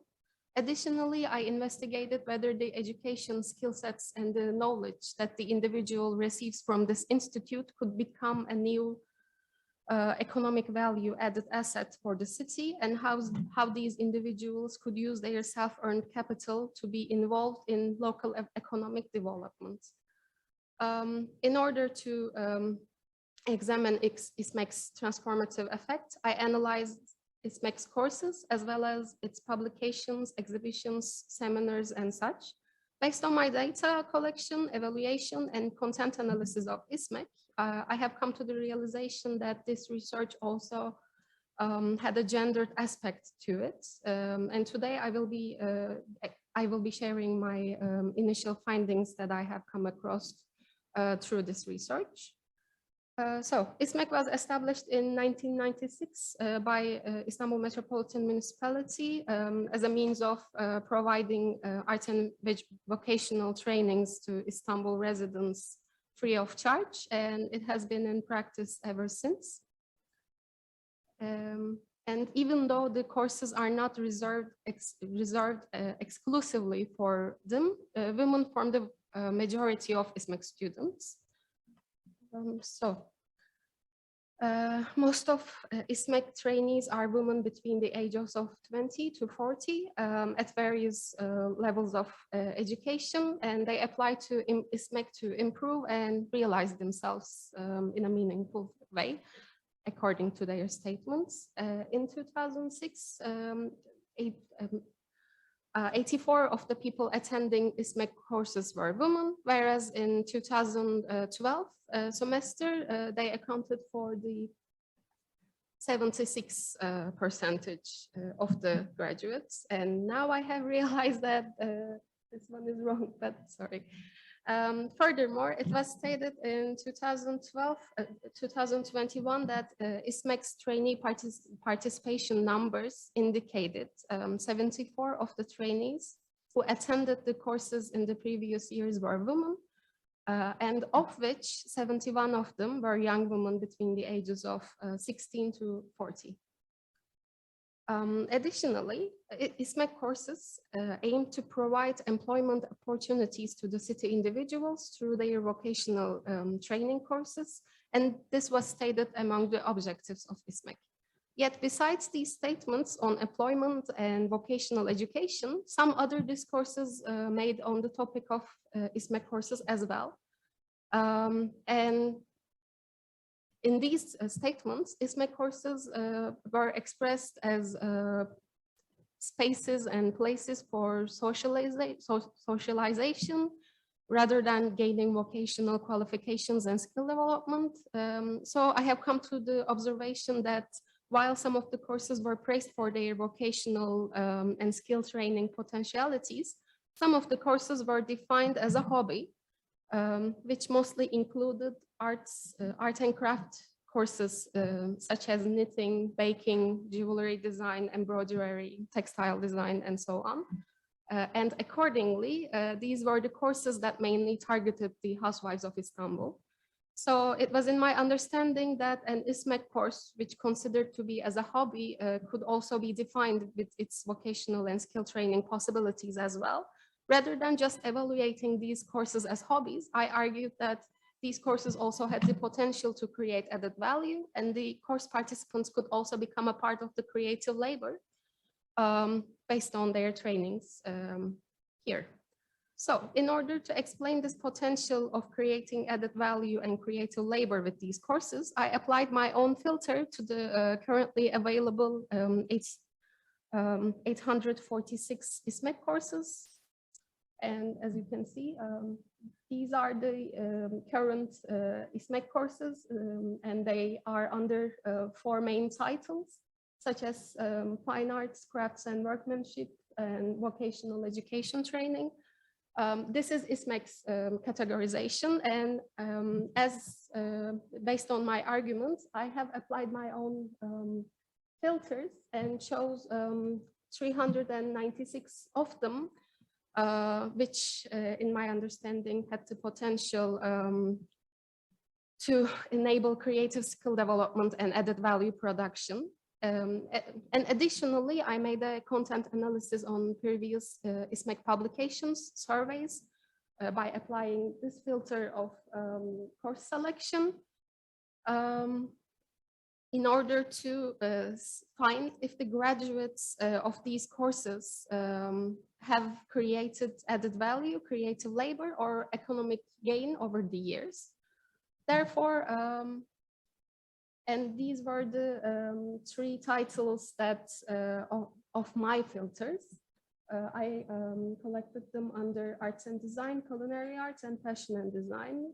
In my research, I argued that these courses had the potential to create added value to its graduates.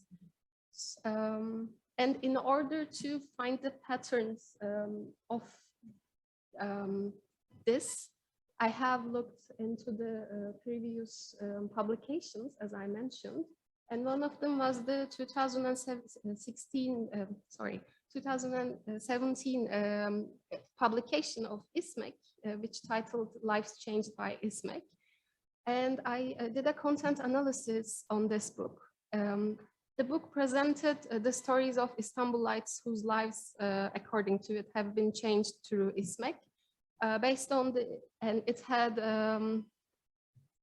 the interviews that it did with its graduates. And this book, like this, it was seen that people attended these courses with many aims to accomplish, such as to learn a craft or a new skill set, to improve themselves, or to have a profession. There were 67 people interviewed for the book, which 42 of them were women and 25 of them were male. And besides, 31 of the 67 people had found a job or started their own business in fashion, design, craft and culinary arts, art-related professions. And among the graduates, 9 of them were in the fashion industry, 14 of them were in the,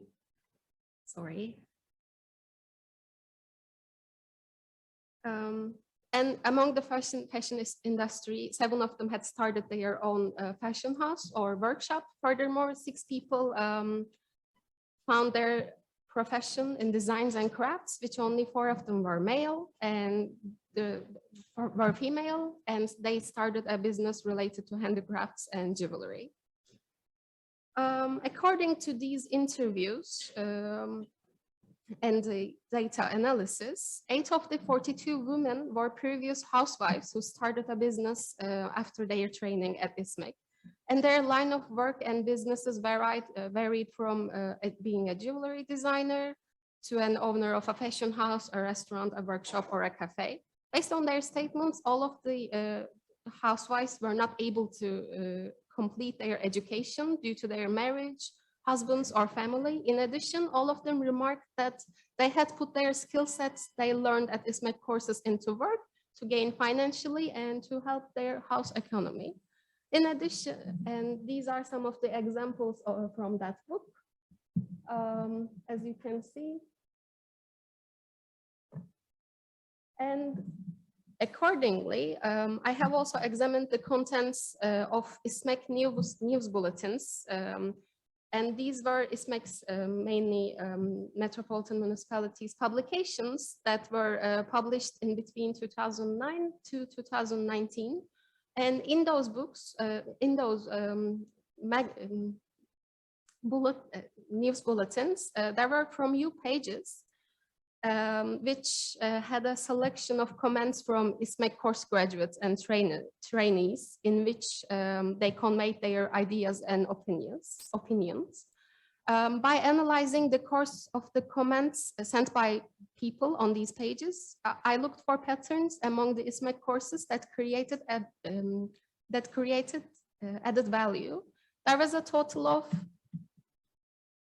244 comments sent by the graduates and the trainees alike.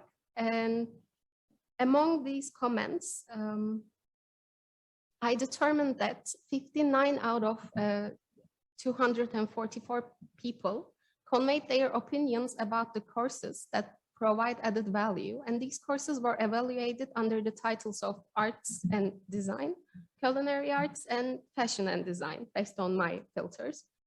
And according to these comments, there were people varying there were 7 people who stated that they took courses related to clothing and fashion. And one of them stated that she found a job in the sector as a modelist. Another stated that she used the knowledge she gained from her training in order to find another job. Another one stated that this course led to her find an internship opportunity. Moreover, 33 participants commented on the trainings also evaluated under the title of arts and design, such as embroidery, jewelry, marbling, and so on. Among those participants, again, all of them have stated that their life have took a turn after these courses. And therefore, based on these content analysis, ISMEC's potential to enable people to transform the education and training they received at these courses into an income within the framework of creative production and to generate added value had been investigated. And it was also seen that ISMEC and Istanbul Metropolitan Municipality had tried to provide employability opportunities to its trainees through various corporations, partnership, and employment policies throughout its life of 26 years. Additionally, and then, based on the comments of the coordinators of this institution, it was seen in 2021 that the importance given to women's employment was emphasized, and it was underlined that people, especially women who attend those trainings in the fields of handicrafts, crafts, were able to provide themselves with job opportunities by using the skills they have acquired in the courses as well. Yet, as far as the articles, conference outputs, and findings that I have analyzed go, I have realized that the possible employability opportunities through these courses usually, the possible employability opportunities through courses usually defined as hobbies was not emphasized enough. In this regard, I realized that these courses were also not included among the employment-oriented courses as well, and they were treated as if they were for hobby purposes. And for this reason, the potential of these courses to create added value and provide economic gain was not sufficiently evaluated. And therefore, I examined these courses made about ISMEC, and I discussed how they were to be mobilized as well. Although it was seen that studies were carried out to increase the importance given to employment, especially women's employment with new practices, these employment process and process of creating added value should be mobilized in a more systemic way. And I think that is all for now. Thank you. Again. Yeah.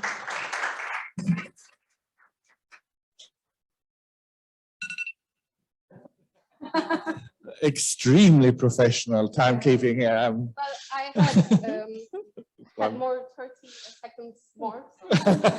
Okay, my bad. So now the floor is open for questions. I'm sure you all have many questions here. Who wants to start?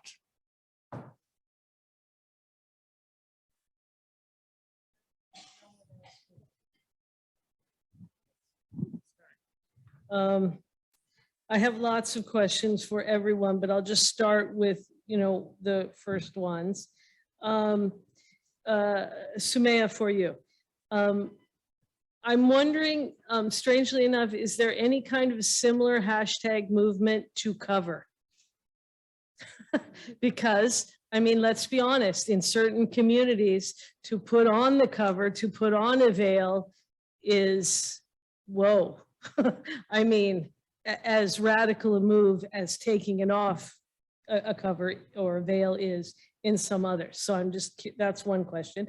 And then I think the real question is, can you talk about, or at least maybe talk more about the relationship to space?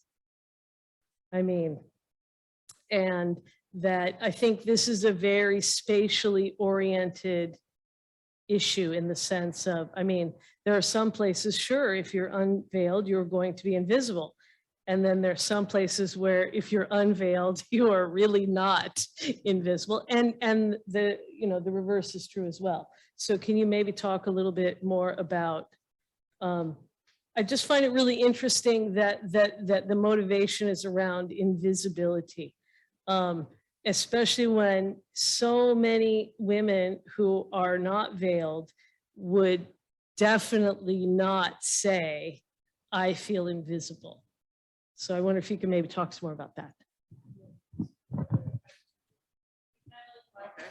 I need to run. Thank you for the questions. The first one, hashtag movements to cover up. Actually, these 10 years challenge and 1 year's challenge in Instagram and Twitter, they're not peculiar to the unveiling issue. They're just they're global trends, hashtag movements. And then all the people actually post their photos from 10 years ago and the present photos. And then the unveiled women started in Turkey, as far as I follow the news, started to publish, to post their unveiled photograph from 10 years ago, and then now veiled photos from past and the unveiled photographs from now. And then there is a kind of heated debate about this, because all the people on Twitter posted that, okay, you are unveiled now, but what, so what? But the thing is that, okay, everyone posts their past and present photos, and this is not a question, this is not a matter, because this is peculiar to that kind of hashtag movement. This is all about this. And then when these women post their photographs, as I remember, some intellectuals writing on the Islamic newspapers in Shafak for the Turkish speakers, actually they're saying that these hashtag movements is something directed by the foreign foreign powers, or they're just a fiction. One of the authors said that this movement is a fiction. These photos are fiction, but they're real because they're posting their photographs. So I don't know whether there's a kind of hashtag movement to cover in this days, but actually, I just want to say that these are not peculiar to this kind of unveiling issue. The second one, the relationship space. Actually, this is the most interesting part of the thesis. This is the research comes from my master's thesis, and the invisibility issue, because all of I interviewed with 8 women, and all of them said that I want to be invisible. The exact same sentence came from all of them. And they also say that if I would live in abroad, then I maybe continue to cover up or I wouldn't take off my headscarf, because this is something related to Turkey. This is something related to stigmatization or stereotypes about the veiling in Turkey. And they think that 2 of them had an experience to live some period in abroad, and they say that nobody cares our veiling. Actually, it is not, because there is a kind of another debate in Europe and the US as well, but they're saying that nobody cares my hijab or my pray outside the parks or whatever. So this invisibility issue actually comes to the where they want to be invisible.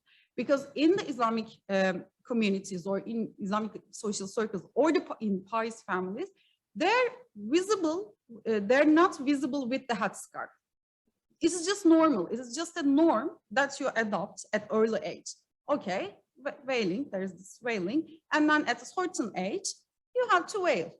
All these participants in my research know that, okay, I have to do this.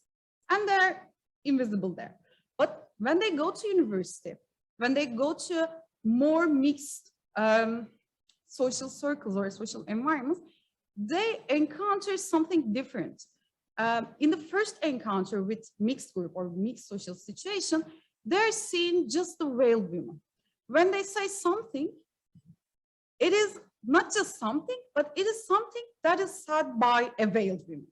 When they put a nail on polish, this is something normal for all the women.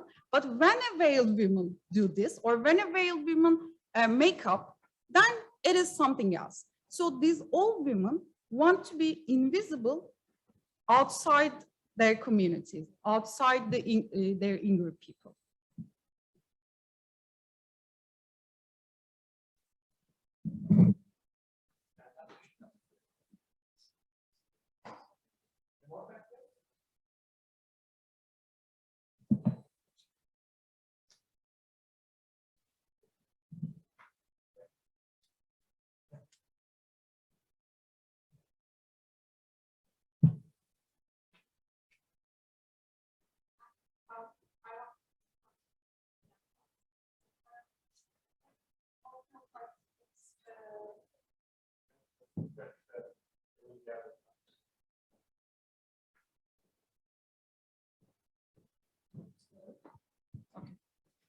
Now? Okay.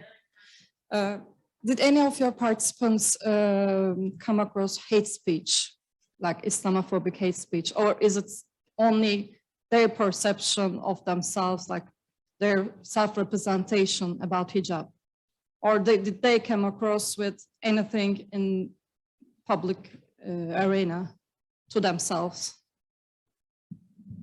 Thank you for the question. Actually, as I remember, they didn't mention of concrete situation of this kind of hate speech, but in a normal, in a regular day, when they go out especially, they come across with some kind of stereotyping issues, not just directly to them. One of the participants say, for instance, when she goes to an art gallery, she's describing it as it. It's a kind of secular place. Not many of the veiled women go to the art gallery, she said. And then she feels she's unique there because she's representing that she's veiled, but at the same time, very have a cultural background or something like that. But then it turns to like this.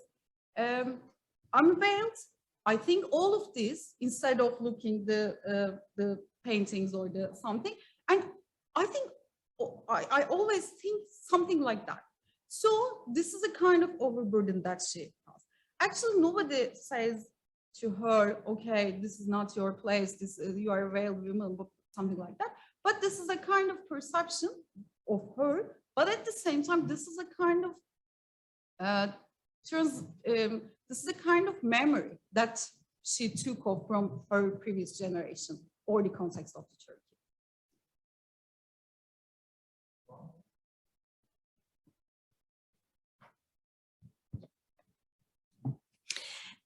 Thank you, all three of you, for really interesting papers. Lots of questions come to my mind as I listened to them and as I think about them. But I would like to ask Ilias a question and Sumaya a question, okay? Sorry, Cécile. Yeah, sorry. So, Ilias, obviously, you gave us a summary, really, of your study, which is a fascinating study of the use of comedy to make a political point. I was wondering, you said at one point that transphobia was used as the comedic kind of frame or the way of making this point. And I was wondering, would you consider critiquing that approach as a way of possibly reinforcing attitudes that might be less than progressive attitudes themselves, in the context of having a film or a series of, I don't know, a series, was it, not a film, a series that actually is making very strong progressive political points?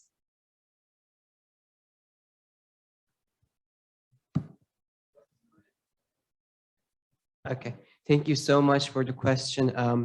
That series wasn't very well liked by the media and critics alike. It's a relatively new series by a famous Turkish comedian, in fact, the Turkish comedian of this generation, but it wasn't well liked at all. But that third episode is generally the most highly ranking and highly critically acclaimed episode of that series. And I argue that it does make a progressive claim in that it gives us an imagination of a Turkish rural setting. But in that rural setting, it also says this trans individuality can exist openly. But it also runs into the age-old trap of, I guess, cross-dressing comedy, in that ultimately transphobia or this sort of illusion of cross-dressing breaks down and the character suddenly realizes, hey, I am dating, or I am married, or I am in a relationship with another male. So there is a transphobic instinct there, where it's utilized to essentially make comedy out of the situation. So I guess that is the age-old issue of comedic hermeneutics that this show also runs into. And I guess I use that as a stepping stone to my original case study, but I am in a sense questioning what are some of the progressive steps that comedy can take to imagine better scenarios of cross-dressing, or more progressive or liberal orientations of cross-dressing. So I guess my criticism of Erşan Kuneri's show lies in that. Okay, thank you. Thank you very much. That's really interesting. So Susan, my question to you is, you've done an enormous amount of analysis of these work programs, or programs that can lead to work. Not all do, but some can. And my question is that this kind of analysis with your fresh eye has to be of value to beyond your own research. So have you brought any policy recommendations, or have you thought of your work in a context that can feed back into the organization that you are studying to enrich and to add value to what they offer, and maybe how they strategically position these educational opportunities? Thank you for your question. I have forgotten to mention that I am also working as an architect in Istanbul Metropolitan Municipality as well. And this was my, yeah, I should have mentioned this. This was one of the main motivations to study this institution, because otherwise I wouldn't have maybe picked it up as a case study for this creative context research. But since I was working as an architect somewhat within the institution, I had the, how can I say, I had both viewed it as a public employee and also as a researcher that is doing this analysis. And I have not worked with an coordinator or such that is in ISMEC now, but I have made contacts and did have constructed interviews with them. And now that it has come to an end, almost now that my thesis has come to an end, I'm thinking about using these analyses as a means of showing that these courses, when categorized in a systematic way, and when giving the importance as much as the employment oriented vocational courses, they can also create an added value. And at this point, this can also work as a means of empowering women as well, because maybe further research can be done on this.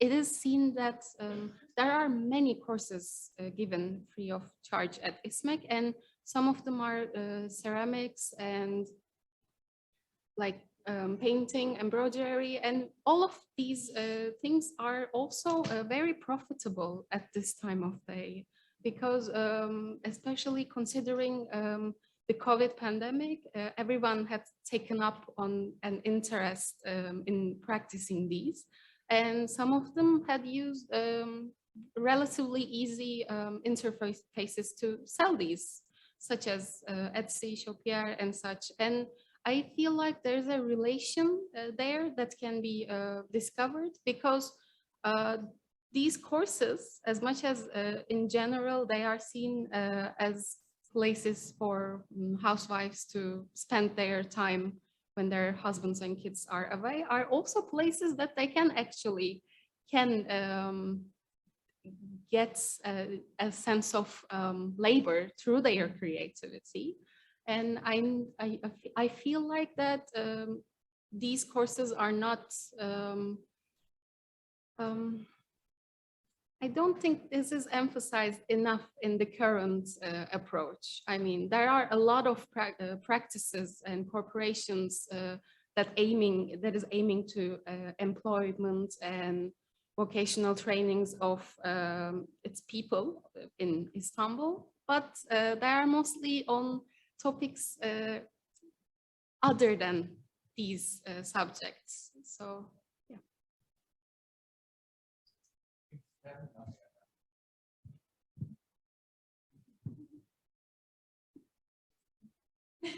Thank you. My question to Sezin. By the way, thank you for all of you. It was really great to listen to you. And I definitely find you after the conference, so we will talk later. But I want to ask some specific question to Sezin.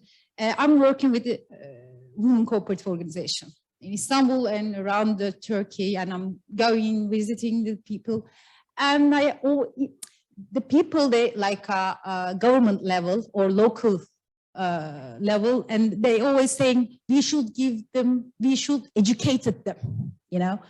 And the women, you know, they, how can I say, sick of tired, you know, they don't want to educate anymore. They always say, okay, we have some ability, because they're pretending they don't know anything else, actually. So they say, it is enough. And we need this something else. And most of the local level, the people, they don't care about the gender rules. Actually, we have another problem. It's not just educated. And for the ISMEC, I know that's why I want to ask you, did you find anything about this kind of thing? This woman says, you know, I already know all this stuff, but I came for the certificate or proof that I know, you know, to get the certificate and to show the people, I know, I don't need to educate it anymore.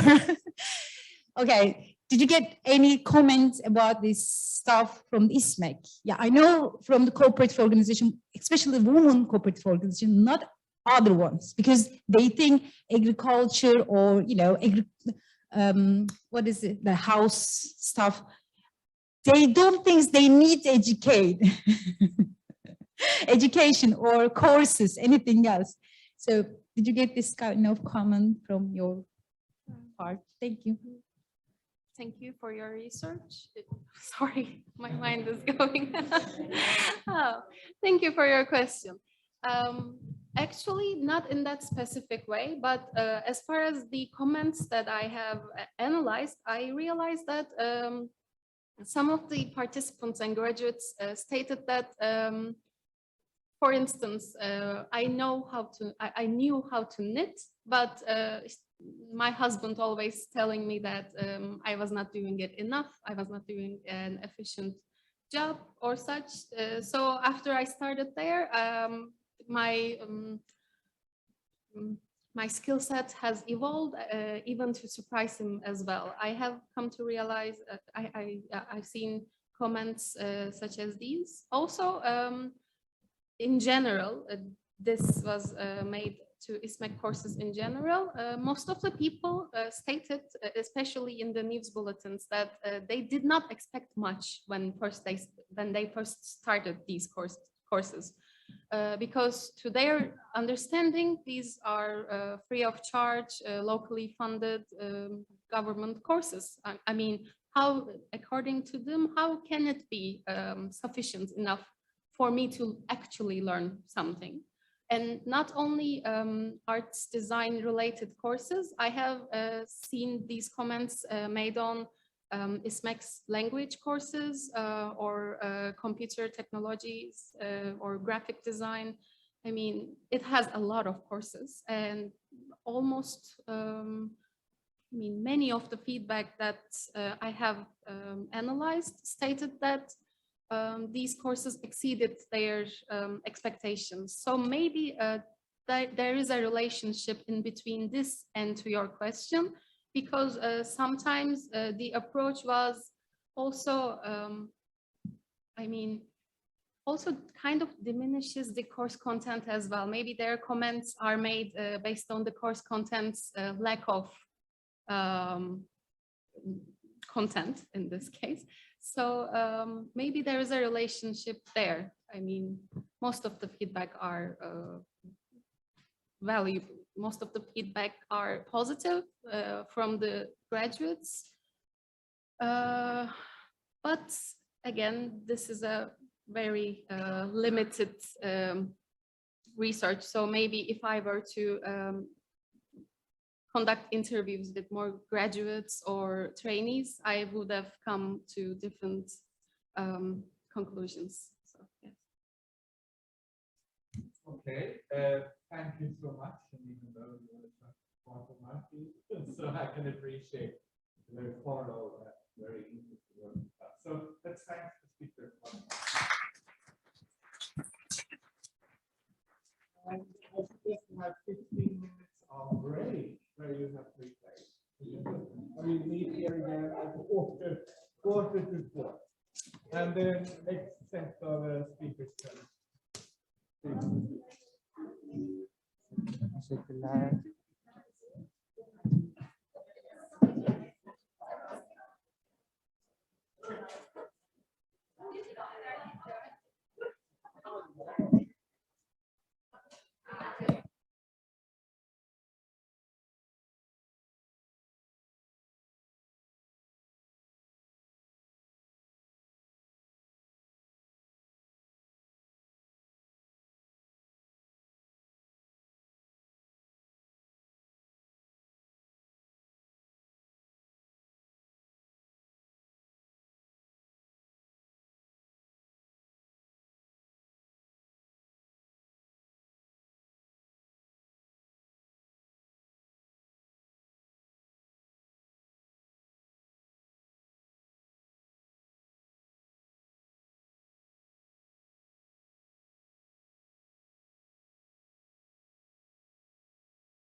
Yeah, Julia is fine.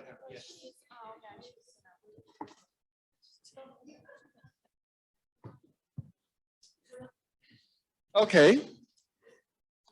Yes, so we are ready for the last talking session today. And we are happy now to start by introducing Julia Arena. And she's going to talk about the gender narratives in gender equality plans, how gender is constructed through equality policies. Please.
Thank you. Okay, so I'm very excited and grateful to be here first. I'm Giulia Arena. I'm a PhD student at the University of Genoa, and my research project is mostly about gender policies in academia. So what I'm presenting today is a part of the conclusions of my PhD thesis. And to start, I want to start with a little bit of literature review about what we do know about gender and gender imbalances in university as today.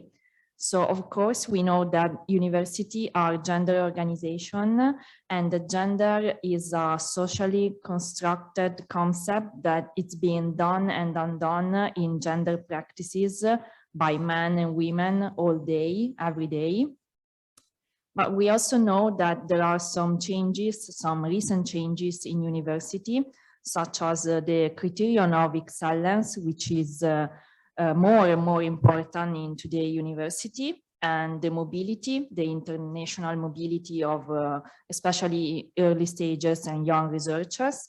And these type of changes are also being called the neoliberal university.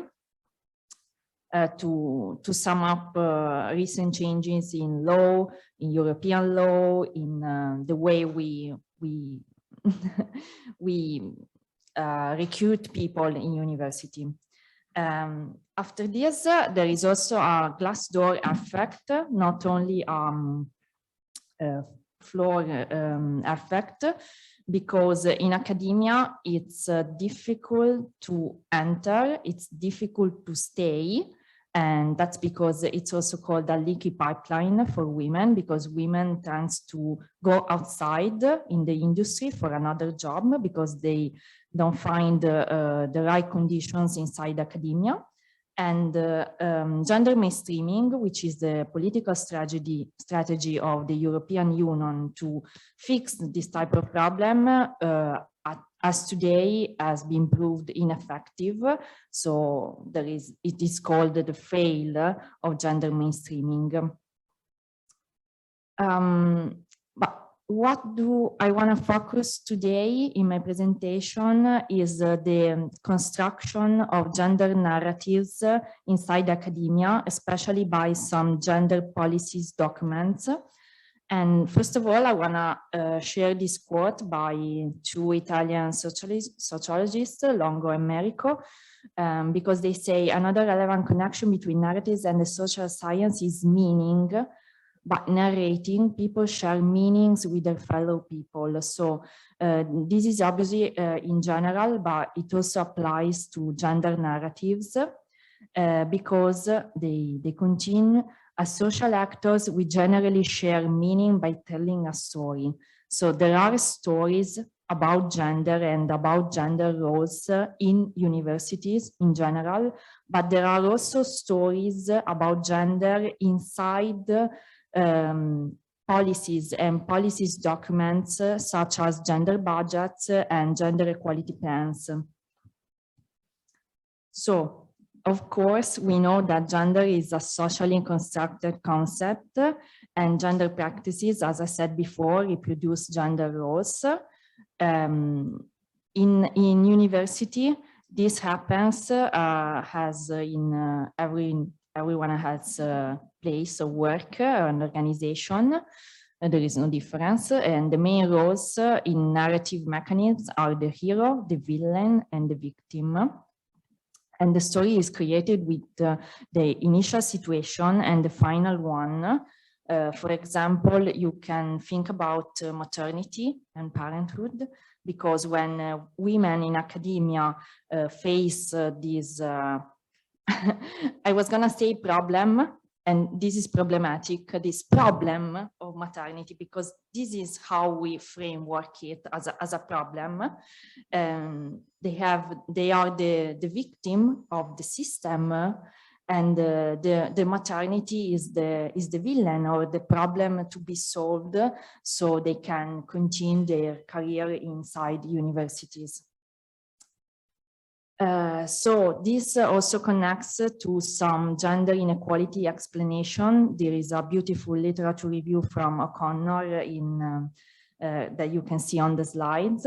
Usually researchers they found some factors that could be individual, for example, women's preference, interactional, organizational, systemic, and institutional. All these factors that are being found by researchers all over the years also inform gender narratives.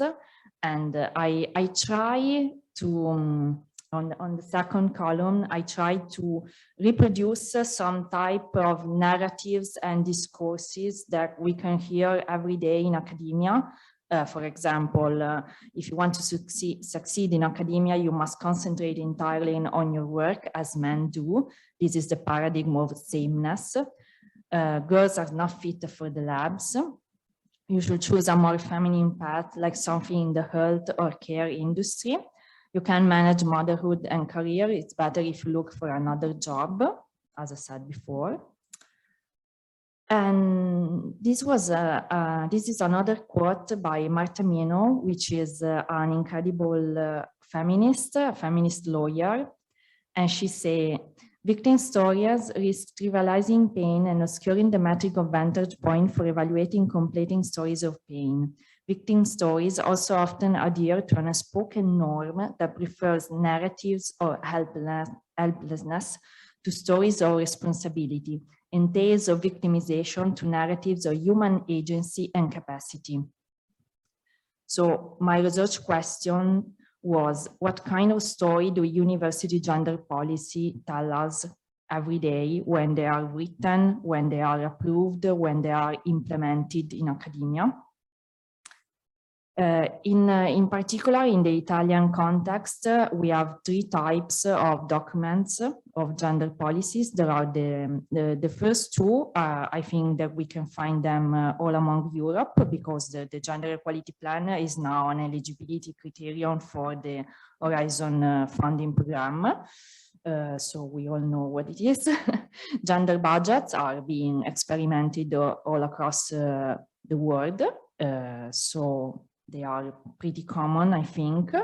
In particular, in Italy, there was a huge movement for the adoption and diffusion of gender budgets starting from 2019. And at the moment, 40 Italian universities already adopted a gender budget. But on the negative side, usually there isn't a financial analysis in these documents. They only do what is called the context analysis. And then we have the PAPS, which is sorry, I'm trying to translate from Italian in my mind, the Positive Action Plan. and that potentially it is the more intersectional document because it doesn't involve only gender issues, but it also involves the well-being of the people inside university and disability and other issues. But potentially is the key word here. And so my proposal is for a reclassification of gender policies inside academia. I'm drawing this scheme for Wolby. She talks about three categories that we can find in gender policies: sameness, difference, and transformation. Obviously, these three words are, you know, they ring a bell about the famous feminist waves, because the sameness is the first wave, the difference is the second wave, and the transformation should be gender mainstreaming. Then Verlo, which is another researcher, she talks about equal treatment, which is similar to sameness, specific equality policies, so policies directed at women in particular, and gender mainstreaming. As you can see, these two categorization overlaps between, because equal treatment can also be called sameness or inclusion. The specific equality policies is often a tool for the feminism of difference, and transformation, in the words of Wolby, is gender mainstreaming for Verlo. So I'm drawing from these two theories, but I propose another classification of gender policies based on the narratives they create in academia. So this is my classification. I found gender mainstreaming, neoliberalism, work-life balance, and capabilities. So these are the four categories. The gender mainstreaming one is focused on the institutional accountability, because the idea here is that the institution is responsible for the gender imbalances, and the enemy, as I said, in this type of gender narrative, there is always an enemy, a problem. Is also the gender bias that can happen during governance meeting or during the recruitment of researchers and professors. So if we follow this type of narrative, as I said, the accountability is on the institution. So the indicators correlated to this type of narrative are about the composition of students, staff, and researchers, the governance composition in particular, and especially analysis of career turnover and contract status, for example, a short-time contract or a full-time position, for example. The action proposed are revision of rules allowing women to access higher positions, the training initiative for institutional change, and measures to counter violence against women and other type of discrimination. The limit, I think, there is of this approach is that the actions undertaken are intended to increase gender equality only in numerical terms, like 50-50 or so what. And there is a strict gender binarism because it usually only men and women are considered and non other genders. And also not the well-being of the people concerned is not considered. So the second approach I identified is neoliberalism, that for some scholars it is meshed with gender mainstreaming. For other scholars like Wolby, there are two separate things. In my approach, they remain separate. And the key principle of neoliberalism is the focus on empowerment and individual responsibility. So there is a huge switch from the first approach, this gender mainstreaming, because the focus was on the institution while in the case of neoliberalism, the focus is on the individual. In particular, the responsibility of the individual for his or her own success, and the denial of systematic elements of inequalities, and the need to close a gap with the male model, which is presented as neutral, but in reality it is a male model. So the indicators correlated to this approach are performance-oriented in particular, because performance and success are key concept for neoliberalism. For example, performance in studies, the dropout rate, the numbers of publications, and other indicators like that.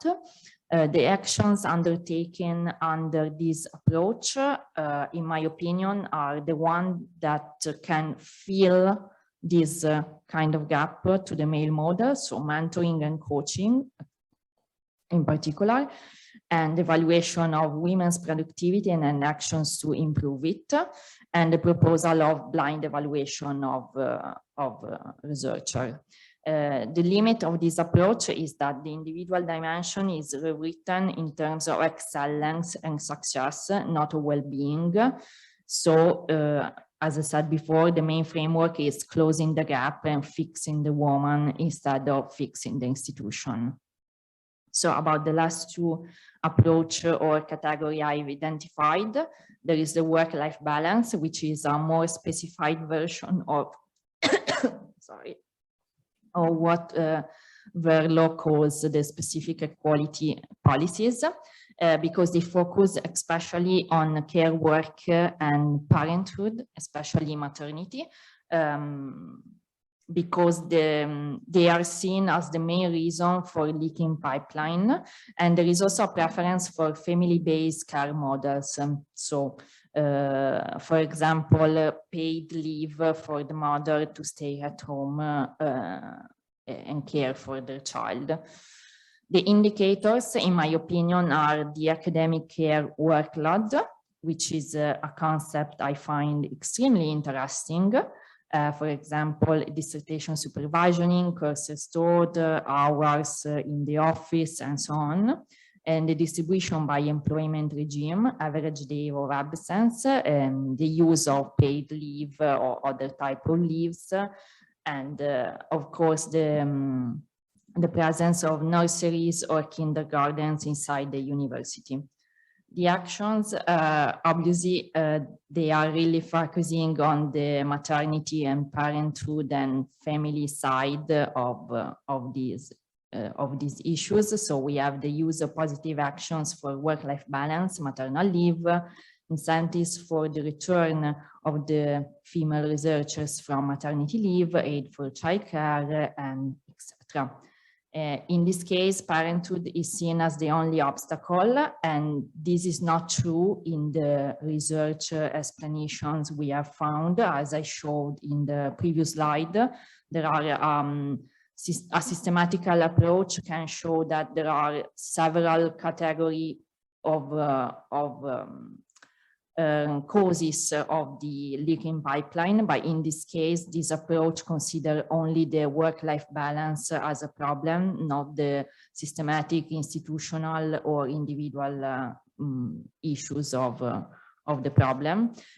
And lastly, we have the capabilities approach, which draws from Sen and Nussbaum theories of capabilities. In this case, the capabilities approach is modeled into a gender version of Sen and Nussbaum theories, because the focus is obviously on the well-being of the individual, and the attention is on what a person, male or female, can effectively do and achieve, as in Sen theory. So the indicators is a capability matrix and surveys about what people think it's most significant for them to achieve a better life and effective well-being.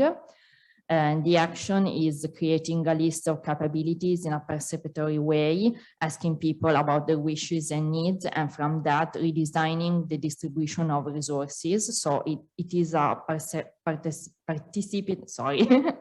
participatory model of working with people for obtaining gender equality. And this is the only way, is the only approach where we can see this kind of participatory model. And methodology, the limit is that methodology is very difficult to apply. Actually, this approach was created by an Italian university, which is the University of Modena and Reggio Emilia, but it is only applied in a few, very few universities in Italy and a few municipalities in Italy and in Spain. And I think this is the most revolutionary approach, the most transformative approach of all the four I have considered, but the methodological limits of it tend to, you know, they make really difficult for universities and other type of institution to really apply it and make it the change it promises. So I think I finished, and okay, the last slide with my email is non-existent apparently. Okay, so but I'm Giulia Arena. You can find me at the coffee break, and thank you all.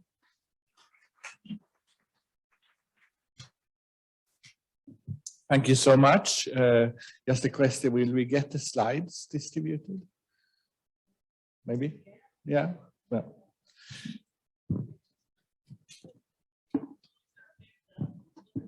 Okay, good. So now we have the last speaker for today. That's Senem Vatandash. And she's going to talk about the effect of gender and gender equality course on university students' gender stereotypes. Thank you. Hello, my name is Senem Ezgi Vatandaşlar. I'm a research assistant at Muğla Sıtkı Koçman University at the Department of Guidance and Psychological Counseling. First of all, I would like to mention that I'm so happy to be here, and I'm excited to share the project with you. This study is part of a project that we conducted last year. Maybe our Turkish colleagues know, but maybe our foreign colleagues do not know. But in my university, there was a student named Pınar Gültekin. She was murdered. She was a victim of femicide.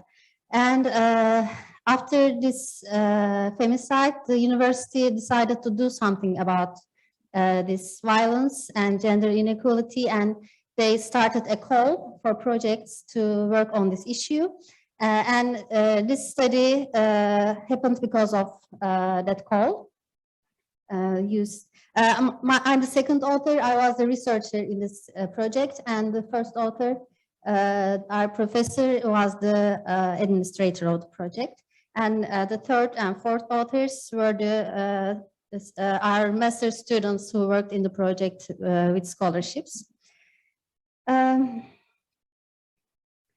So the study's goal is to examine the effects of a course open to all students of Muğla Sıtkı Koçman University. The name of the course is Gender and Gender Equality.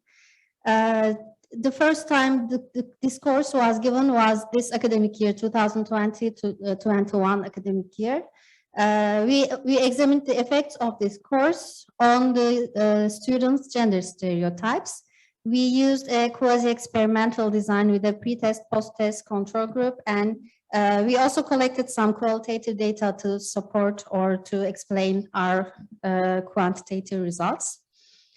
To give you some context, in 2015, there was also another femicide in Turkey. Again, a university student, Özge Can Aslan, had been murdered. And after this, the Turkish Council of Higher Education had published an official letter to say that they support any interventions at the universities to enhance, to improve the society in terms of gender. This included opening elective courses, conducting more research.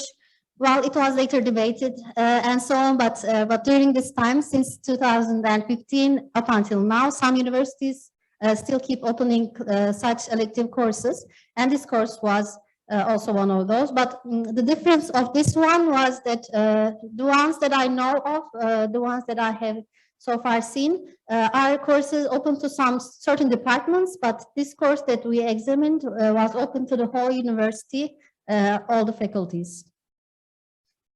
Why we think we should measure the effectiveness of such a course? Actually, these kinds of classes or formal education should start much earlier, because we know that gender roles are shaped from early childhood.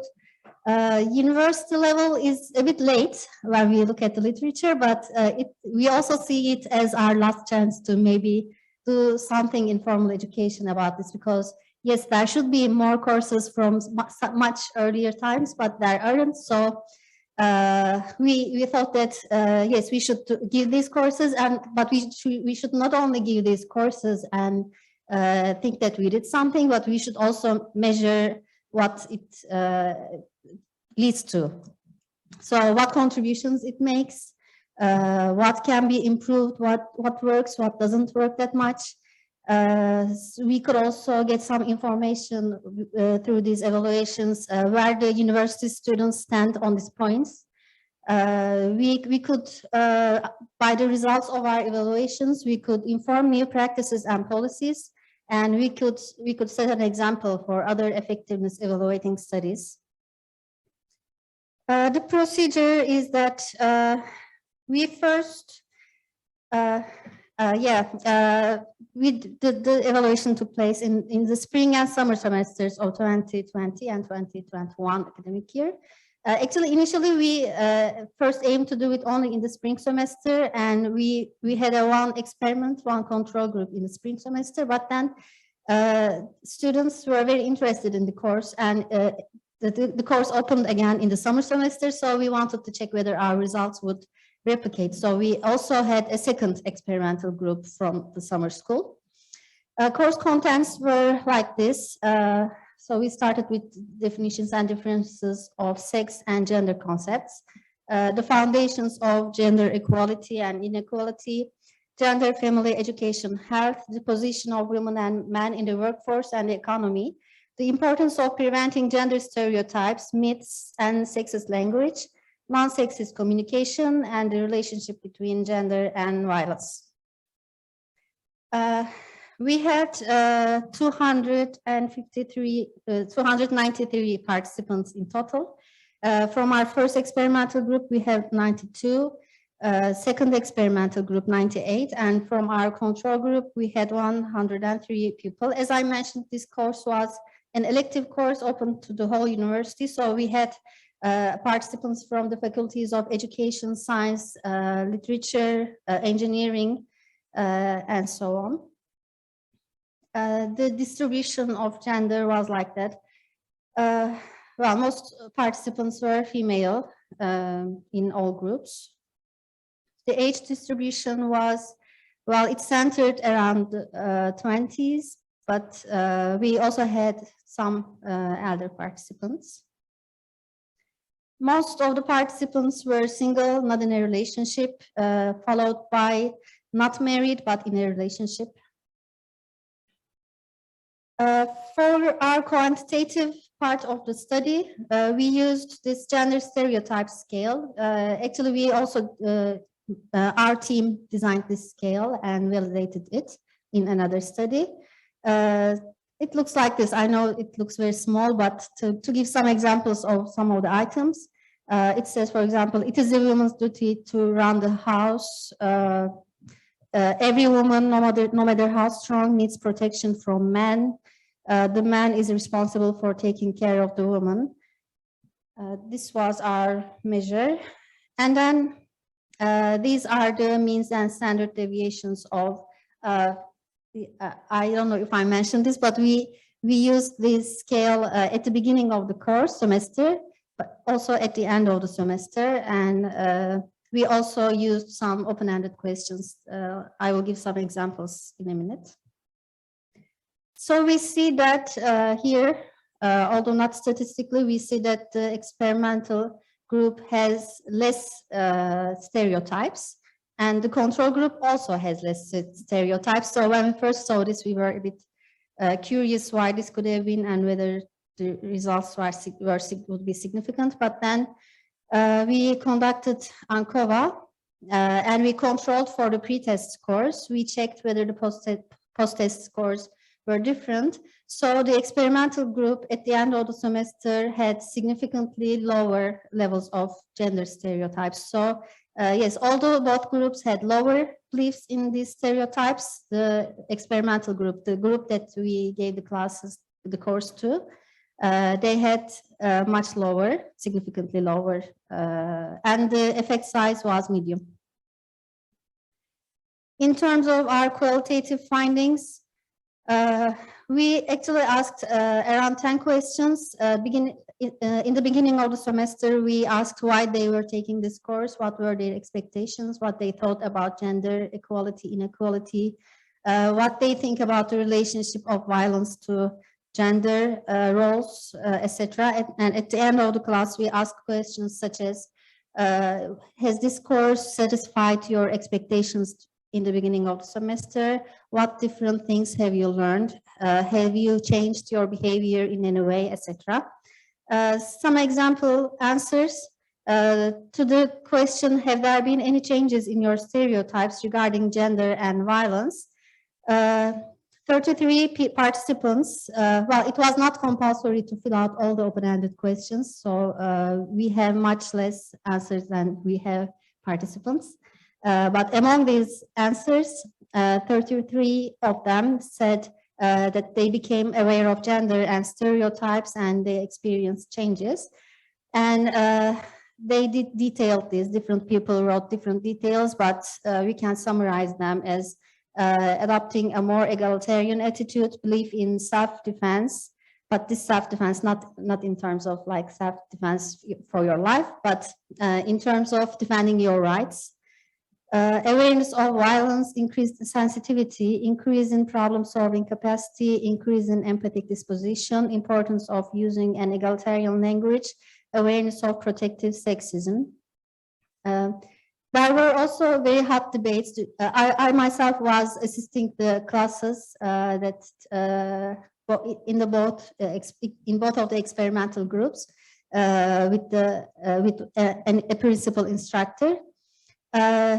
We used to have some debates. For example, some students used to defend that some sexist jokes are just jokes and we shouldn't be so much concerned about it.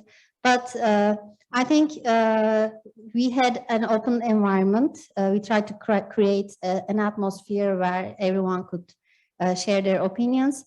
I think we overcame these things more easily, easier than I had expected. So 16 people said that they already knew gender stereotypes, but they had reinforced their knowledge, and 2 participants said that they don't know. We asked whether they would recommend the course to others, and we asked why. 36 people said that yes, they would recommend, because it contributes to raising awareness and because gender equality can be understood through education.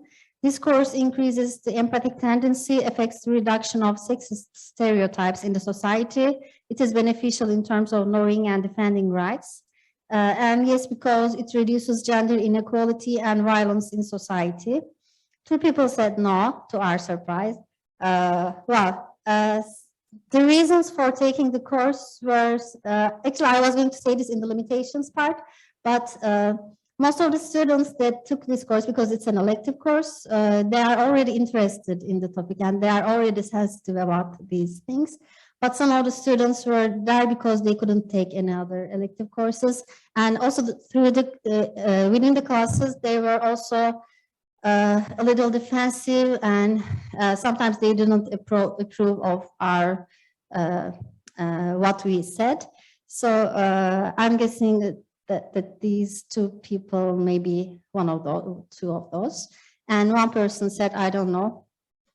And by the way, one of the students went to the university president to complain about us because they said that we are talking about things that are not appropriate for our culture at the classes, but nothing happened. At the end of the semester, we also had a comments section at the end, and participants expressed that they had increased awareness about gender stereotypes, increased knowledge about violence types. They became aware that men can also be victims of gender inequality. They expressed their wish that gender education should be lifelong. It should be compulsory from preschool to adult education. They expressed increased empathy for their parents and other people.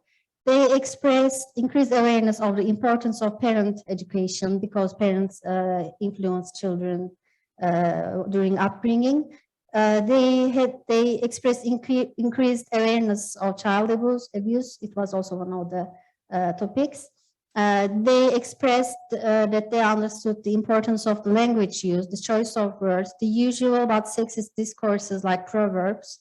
They expressed increased desire and motivation to change their own behavior, especially in terms of their romantic relationships. Many students said that in their romantic relationships, they thought some behaviors that we talked during the classes to be maybe psychological violence, to be restricting people. Most students said that they used to think of them as normal relationship behaviors, but they said that they gained awareness and would try to change in terms of this. So thankful remarks were stated at the end of the questionnaires, and opinions and suggestions were also made by the participants, which are to make the course compulsory for every student. I don't remember whether I mentioned this, but this took place during the pandemic, so all measurements and all courses were online. Therefore, and sometimes for some groups it was asynchronous, so they didn't have to take the courses. They didn't have to be present while the teacher was there. They could watch the video later, so it might have decreased the effectiveness. The students or the participants also recommended that this education should be given in different educational institutions to reach more students, to provide more information on child neglect and abuse. My final slide is about the conclusion. So we found that this course statistically significantly reduced the gender stereotypes of university students, and most of the participating students found the lesson important, useful, and enjoyable, and it is recommended such courses be given to university students in the context of ensuring gender equality and preventing violence. Thank you for listening to me.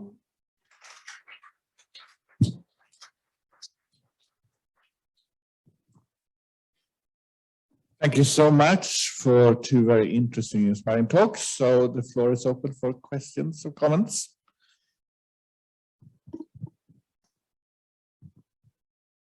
I have a question to Senem Vatandaş, but I believe she should say first. Okay. So I have two questions actually. First one, you touched upon it at the very end of your paper.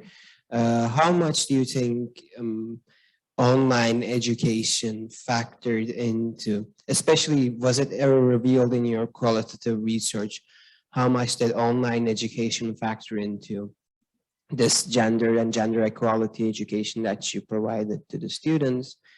And my second question is, do you foresee that this sort of research projects or encouragements from the university faculty, administrative body to conduct researches like this and give open classes like this to the whole student body, this will continue in light of the Istanbul Convention shenanigans that are going on.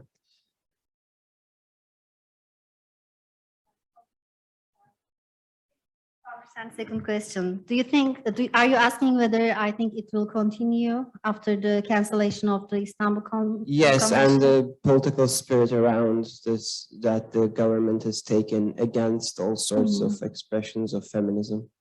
Well, as far as I'm observing it, nothing is happening after the cancellation of this convention. But I hope something changes later, because also the previous attempts by the Council of Higher Education and also by the university were later sort of withdrawn. They canceled this. The Council of Higher Education canceled their own reinforcement in 2019, 4 years after they had announced it. So I don't know. I hope something is done again. In terms of your first question, so much. The online education influenced the way we did the courses so much, because we wanted to do something very interactive. We designed during the summer. We designed some activities to enable participants to share their own stories, their own experiences, and we were going to talk about them. But then only half of the class attended the class and the online class, and some of them were unwilling to open their cameras and microphones. So yeah, it's suddenly became instruction rather than interactive class. So I believe it would have been much more effective if we had done it face to face.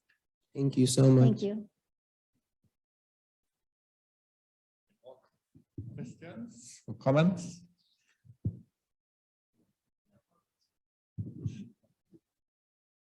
I'll ask questions of both of you. Julia, do you have a sense of the effectiveness of, you had your 4 models in the end of different kinds of, approaches to gender equality plans. Do you have a sense of which one? I mean, you talked about capabilities as being the most transformative, also the most difficult, no surprise.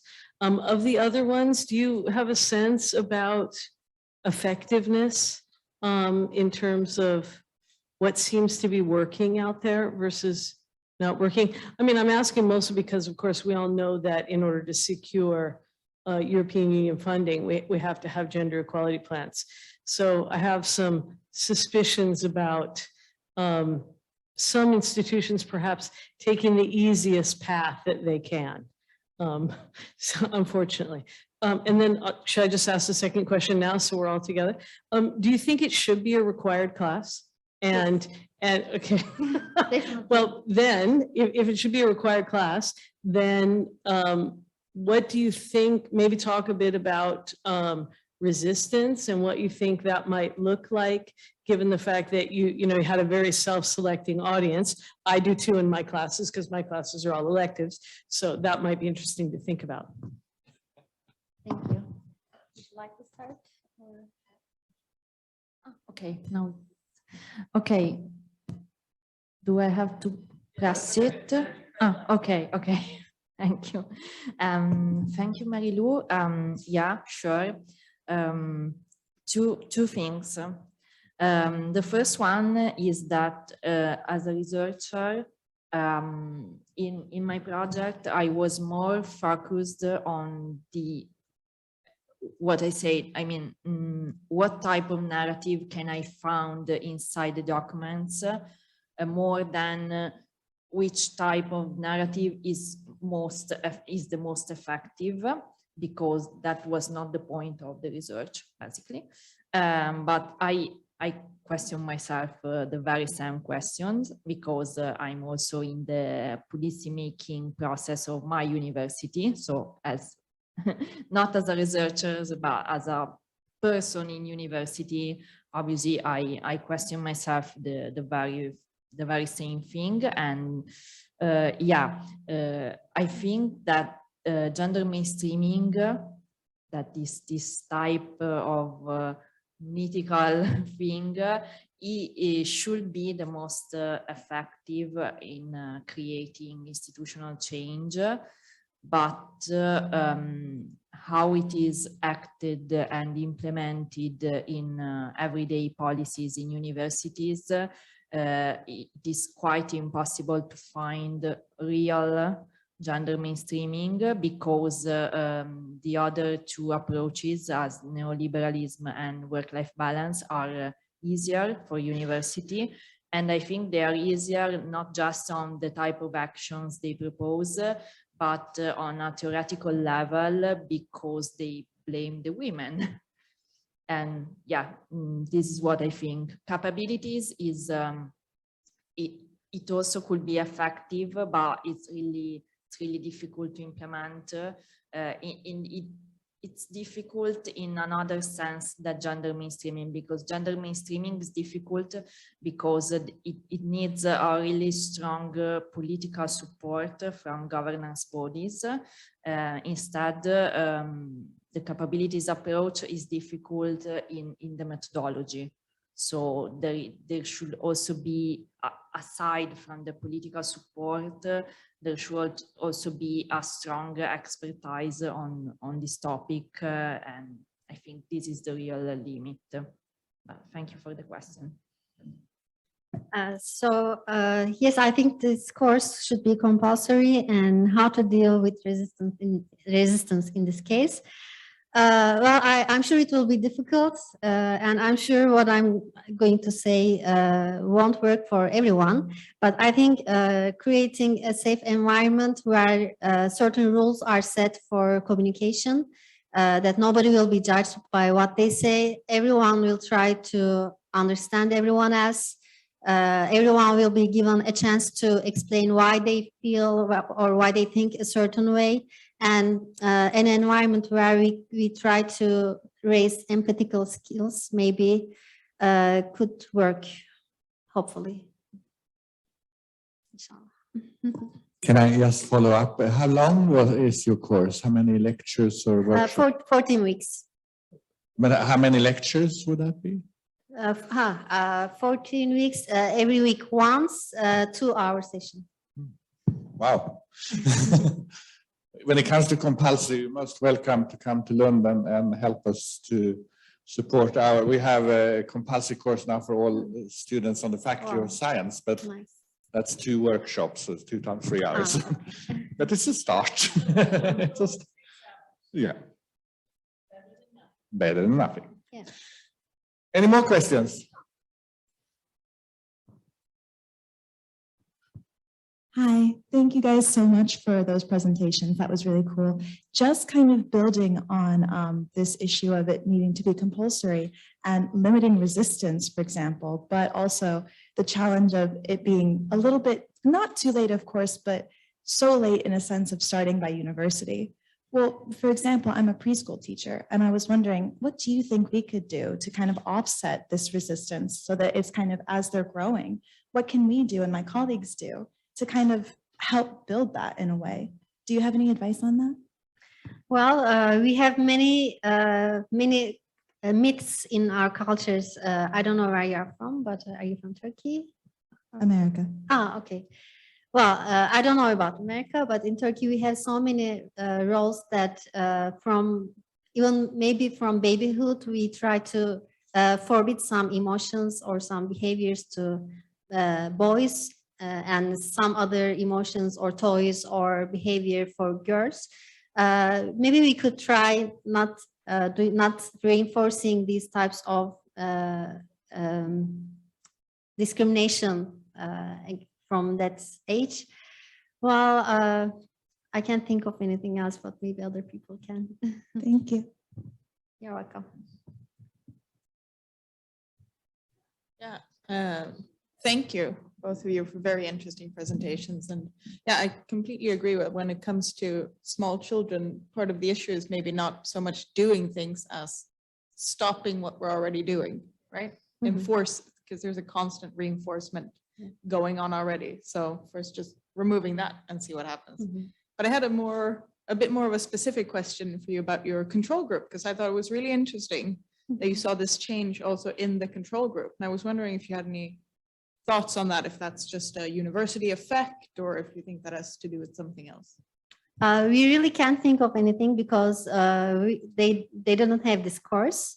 They were similar to the experimental group in terms of their demographics. We don't know really why this happened.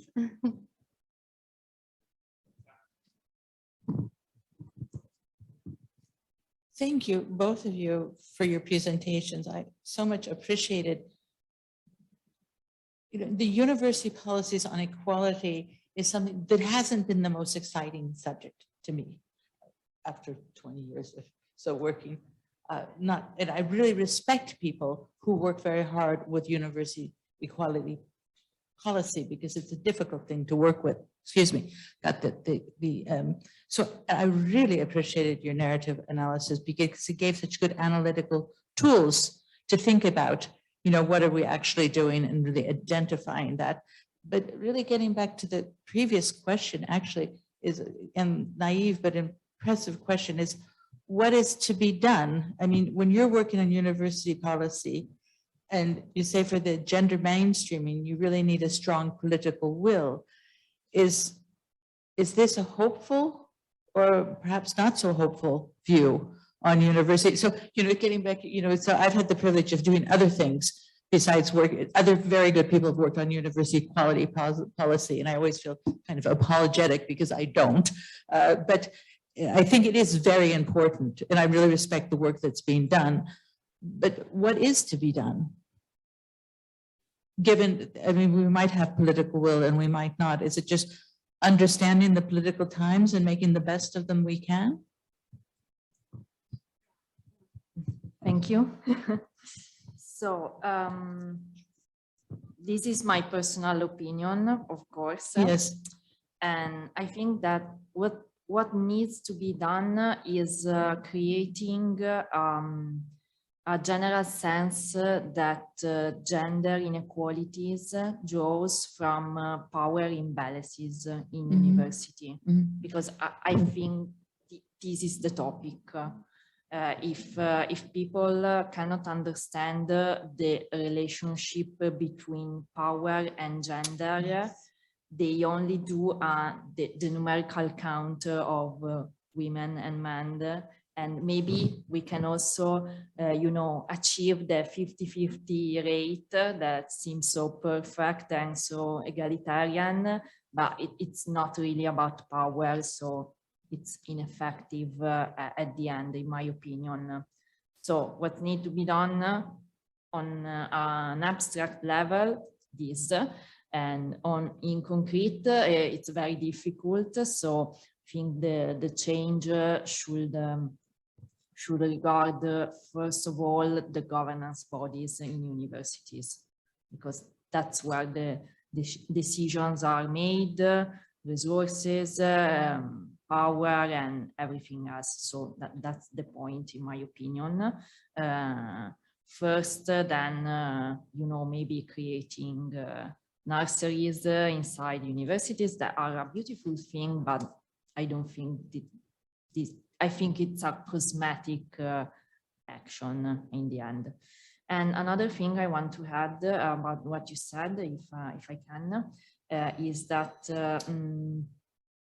me too, I have sometimes a sort of political identity problem, because feminism should be revolutionary and could be institutional feminism still be revolutionary. I think this was an underlying questions inside your questions, if I understood correctly. And I think this is really difficult because, for example, the European Commission in the recommendations for drafting the gender equality plans suggests to use the intersectional lens to the gender equality plan, but intersectionality is a very powerful tool when used by minorities, by people inside minorities. I don't think it is so effective when it is used by people who are in charge now, because that's not the point of the theory. No, it's not a tool for ruling, really. Yeah. Thank you very much for your answer. I want the question, Cosima also. But I also just replying to your answer. I've been teaching gender studies for a very long time, and the whole institutional problem is there too. I mean, are we and I know earlier in Italy there was, I mean, you know, maybe 20 or 30 years ago, there was a real critique from feminist Italy about institutionalizing. So that even, we don't avoid that critique by not working with policy. We're still part of an institution. So that's always the tension that you brought up. There is a tension at all. Yeah. And Cosima, thank you for this interesting presentation. And I think it's really hopeful in some sense. And I think I just wanted to make a comment, not so much a question, but I think that being, you know, of the retirement generation, people really change even after daycare or preschool. We can change as adults, and you have adults in the university. So I'm very hopeful, you know, even if it wasn't done when they were 5 or 10 or 12, we're not made of steel and cement. We change all the time. So I think there is a really hopeful element of the possibility of working with adults and changing. That's such a nice comment. Thank you very much. As a physicist, I must comment on that. When I get this resistance saying it's the problem of the school and preschool, I say, well, my physics students come to the university and they don't understand Newton. Should I just not teach them that? Right. You can still transform people. Right.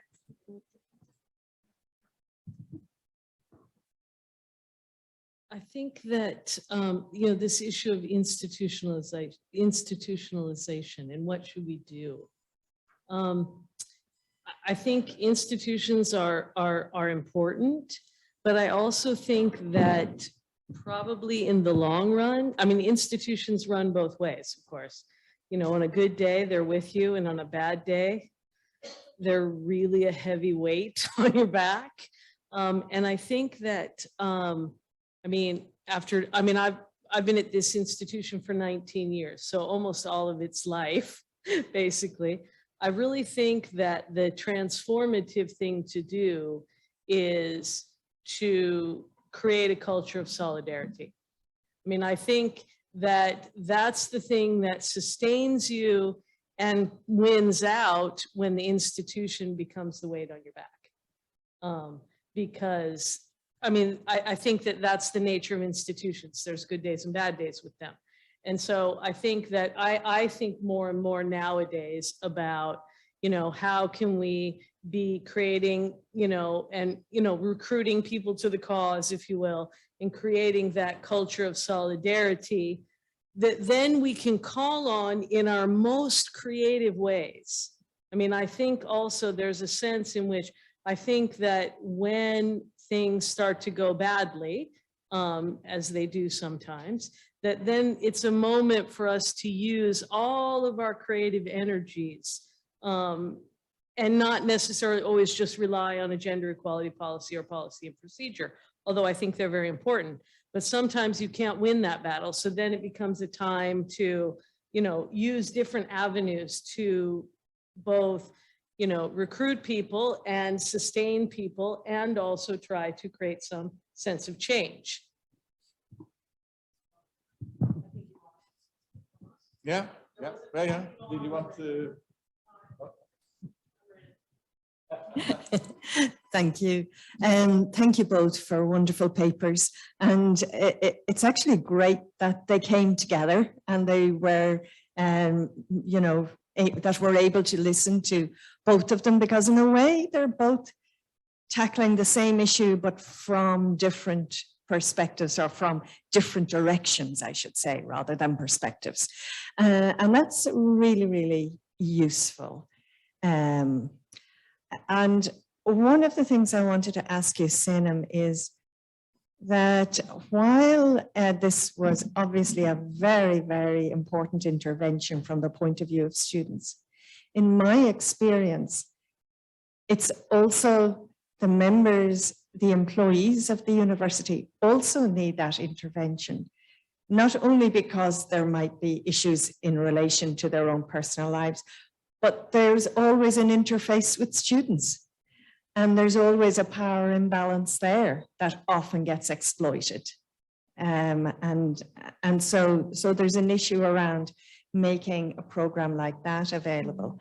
But it also, sorry, I'm kind of, it's the afternoon, so sorry about this. It also struck me that in a way, one of the ways of addressing the whole issue that might be relevant to both papers and to what both papers show us, this is not a critique on either paper, that is more a reflection on what it shows us, is that if we want to address these gendered inequalities and increasingly address other inequalities that intersect with gender but have their own distinct identities as well, because that's very much coming on the agenda, we actually have to really, as places where knowledge is created, we have to create knowledge ourselves around and impart knowledge around all the fundamental facets of discrimination or inequality, the historical, the structural, the systemic, institutional, and the individual aspects of how inequalities are constructed. Because the risk is that this is all boils down to the problem of the individual, either the individual woman in the case that you've been raising, Julia, or the individual who conducts the bad behavior, whatever that bad behavior is, be they female or male or whatever. Yeah. But yet that rests on much deeper grounds. The behavior doesn't come out of nothing. So we need to generate that knowledge and that awareness within our own organizations, in my view, if we're ever going to even address the policy issue in a way that addresses power imbalances and address the behavioral issue in an aware and reflective way that makes a change. And that's, I think, where the transformation, the space for the transformation to happen. Yes, thank you. You actually, you have described it very well, and I agree with what you say. It was also, we were also thinking about doing something with the staff of the university, but then we decided to focus on the students only. But maybe in the future, we might also try to do some trainings. And yes, it will be nice. Okay, thank you again for your presentation. And I think that what Yvonne and Mary-Lou says, it is exactly the focus. And this new narrative we needed to create, I think it has to be addressed to someone else than the students. I think that the young generation doesn't have any problem with this kind of clues. Instead, the big problem inside the university are the old generation, the other one. It's far more difficult, as you say, Julia, to make understand the institution about the problem. Quite often, all these kind of stuff are resolved like, okay, we have a problem with security. We are going to organize a class for security, but it's just something to put and say we have done. I had this impression when we have been working on the gender equality plan, and it's wonderful things, but I had the impression that we managed to do that just because we needed to have this paper to apply for research, not because we feel that we need this kind of action. And so I think that we have to find a way to address much more on the academic staff, the professor, and also the institutional staff itself, because the change has to be on the other side. I think that at the moment, at least in Italy, we have this very far distance between everything that is institution or politics and the young generation. There is nothing representative of them. The same is happening at the university. That's what you said. So it's much more, I may say, a generational gap than a gender gap, first of all. So I don't know what you think about it. Yeah, I completely agree. And yeah, two things maybe. I don't know if the mandatory gender equality plan is a good or a bad thing in the end, in the long run. We see. But for the moment, I think there is an absence of two elements. I personally think they should be there and they are important. The first one is a kind of lobbying of feminist interest in the institution, like in the governance body, against the governance body sometimes, maybe most of the times. And it's really difficult to create this type of lobbying. And the other thing is about the younger generations. I feel the same. I feel that even when we are creating this type of documents, we are not really talking to the younger ones. And I personally, I prefer to be criticized by them, like, why did you put this action in this gender equality plan or something like this? But there is this silence, complete silence by the students, by the younger researcher. And I think this is a problem we should address somehow, because it means that if there isn't no resistance, we are not creating change, because if you want to change something, usually encounter resistance. So I think this is really problematic.